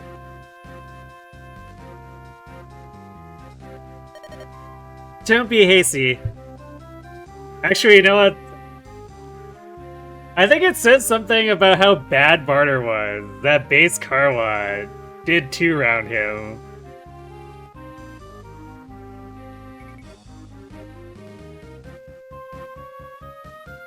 I'm not sure he could have actually won in like a serious fight against her.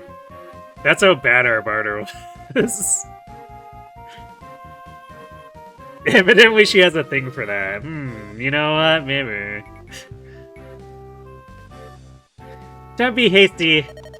Lord Eliwood has forbidden us from fighting amongst ourselves. Are you prepared to return your retainer?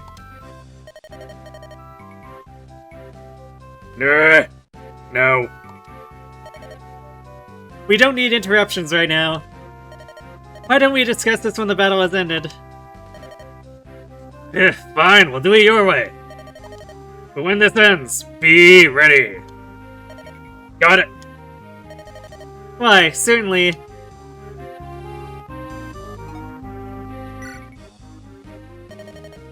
Rat, come here, you. Dear Barter. So, you still live. What joy. You thought me dead, demon. I mean, yes, Barter. You're prone to getting clobbered. You have, like, no stats.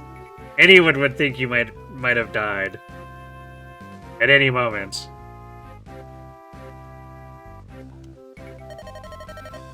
I admit, I did it first. But I did reconsider. You are too stubborn to die. I've lived through far worse. We will finish this next time. Remember that. You still wish to fight. Oh, you poor fool. And you, where is your will to fight? What? You're holding back. Yeah, Barter, I think you're gaslighting. She can't afford to hold back. Her stats are too bad for that. That is the greatest shame on the battlefield. I want to fight you untamed. Show me what you've got. I would be happy to. But, dear Barter, you will die. I'm ready to die. All to hone my skill. The warrior's path is not an easy one. I like you. You're interesting. Karwa confirmed, likes guys who are dumb as bricks.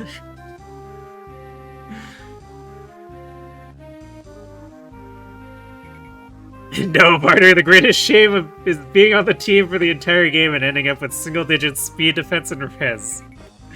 I guess to be fair, he had 10 defense, so it wasn't quite single-digit. But it is quite shameful.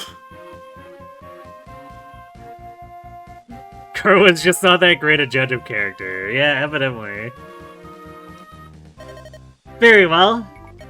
Then I shall bring all my sword arts to bear.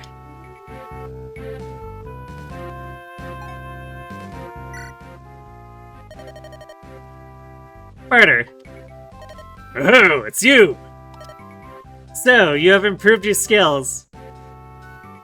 No, I don't think he has. Are you just being nice to him? I thought your words at our last meeting might have been empty. Never! I will always strive to be the best. The best, huh? Yeah, sorry, Barter. That's a real tall mountain I don't think you can climb. Sorry to say.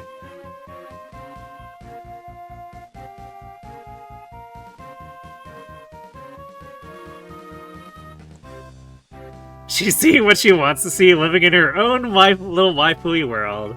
Evidently Barter is too. Maybe that's what brings them together, the common thread. They're both just self-gaslighting so hard.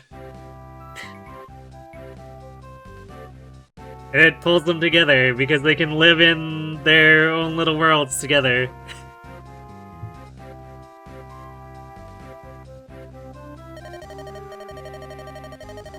Well, that is an admirable goal. With that attitude, perhaps someday you could best me. What are you saying? You must become stronger as well. We must both raise our skill. So we shall. But there's no need for haste. No, please do make haste. Actually gain stats. I beg of you, both of you. If we put the stats of both of you together, I don't know if it makes a single competent unit. And perhaps I could help you improve. Enough friggers, you're no better than me! No, actually, Barter, I'm pretty sure she is better than you. She just about destroyed you when we recruited her, in case you forgot. We are the same, you and I. Except that I am a woman.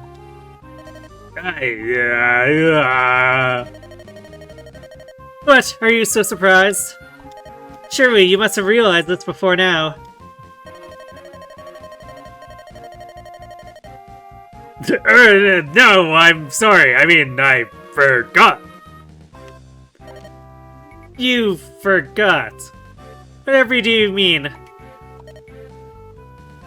From the first time I met you on the battlefield, I saw a beautiful girl. But after I fought you and realized your strength, I only saw the greatest warrior I had ever met. Oh, alright. Well, now we know that Barter's bar for greatest warrior is extremely low. Potentially buried inside the ground.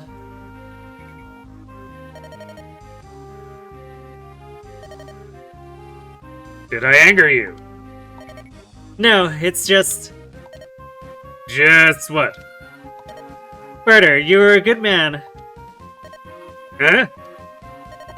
I will train harder so that I do not betray your expectations of me. Ah, so this conversation happened right before we fed all of the Berserker Tower to her. Farewell. Carla! What was I thinking? That was the absolute stupidest thing I could have said. What's wrong with me? Am I in love? Ah! Man, good thing Fear wasn't here to, or isn't able to view these conversations. She would die of embarrassment.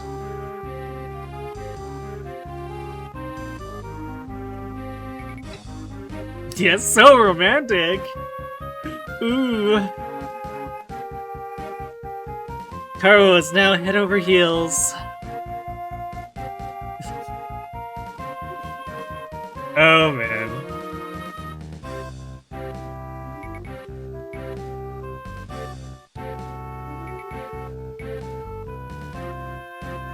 So yeah, that's what the game expects you to be gunning for. It's like, wow, gotta raise Barter so you can recruit Kara and then use them together so that you can get this line. This support line. Completely and totally worth it, right? Yeah.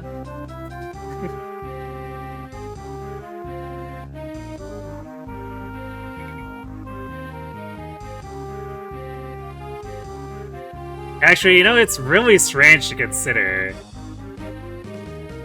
I guess they must expect people playing Blazing Blade to be extremely invested in Fear. Because outside of being a completionist, I don't see why anyone would actively chase the Barter Karwa thing.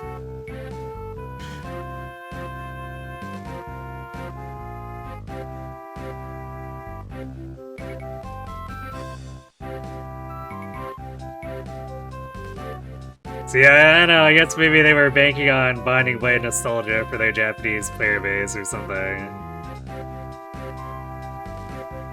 Because this is really a lot to go through for quite little. Between both units and the support conversations. Like, if we want to talk stuff that's actually pretty meaty in terms of content,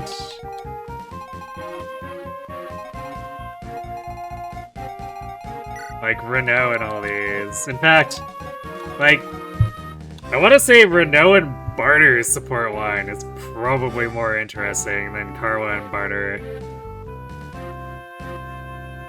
It's a shame that doing any of the Renault support lines is a horrific grind. I guess on the other hand, at this point in this day and age, you can simply look it up. And if you want to know it, I would recommend just doing that instead of dealing with anything with Renault's dumb support grinding.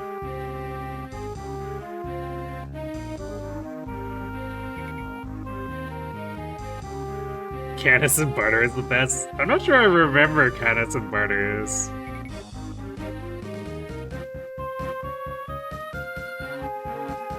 Anyway, though, I think I've babbled on for long enough, and we went back and used the support room to get the thing that I was planning to get for Carwa that I ended up pivoting off of.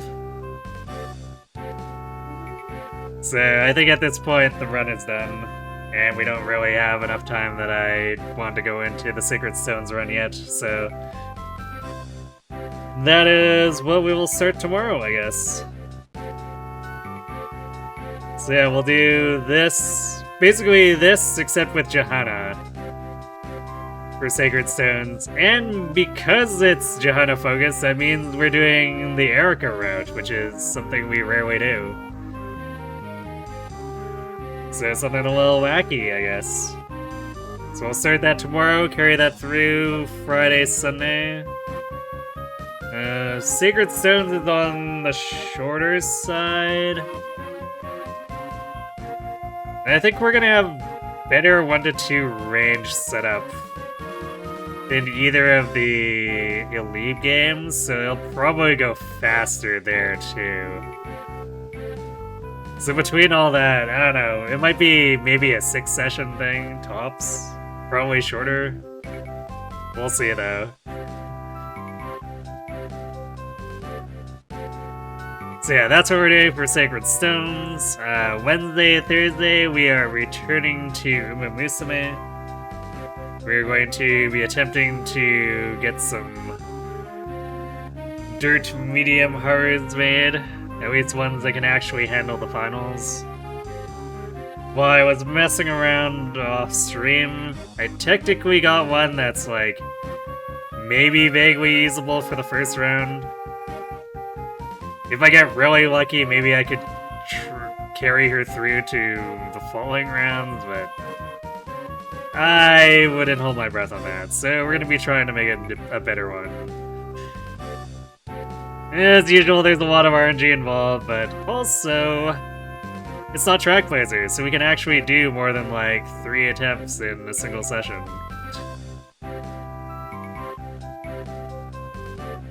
So at least we have better tools for trying to force the RNG.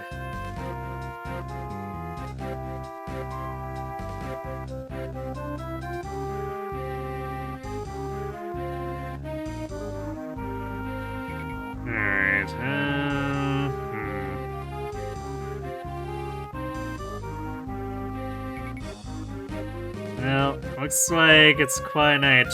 People are largely offline, so I guess I don't have a raid target, so I guess we'll just cut here and actually cut early, since yeah, I guess we're only at the 7-hour mark tonight, but sometimes that happens.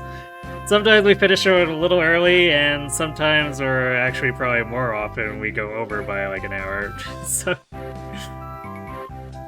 it evens out, sort of, maybe. Anyway, thanks for watching, everyone. Hope to see you tomorrow to start the Johanna version of this with Sacred Stones, and have yourselves a good night.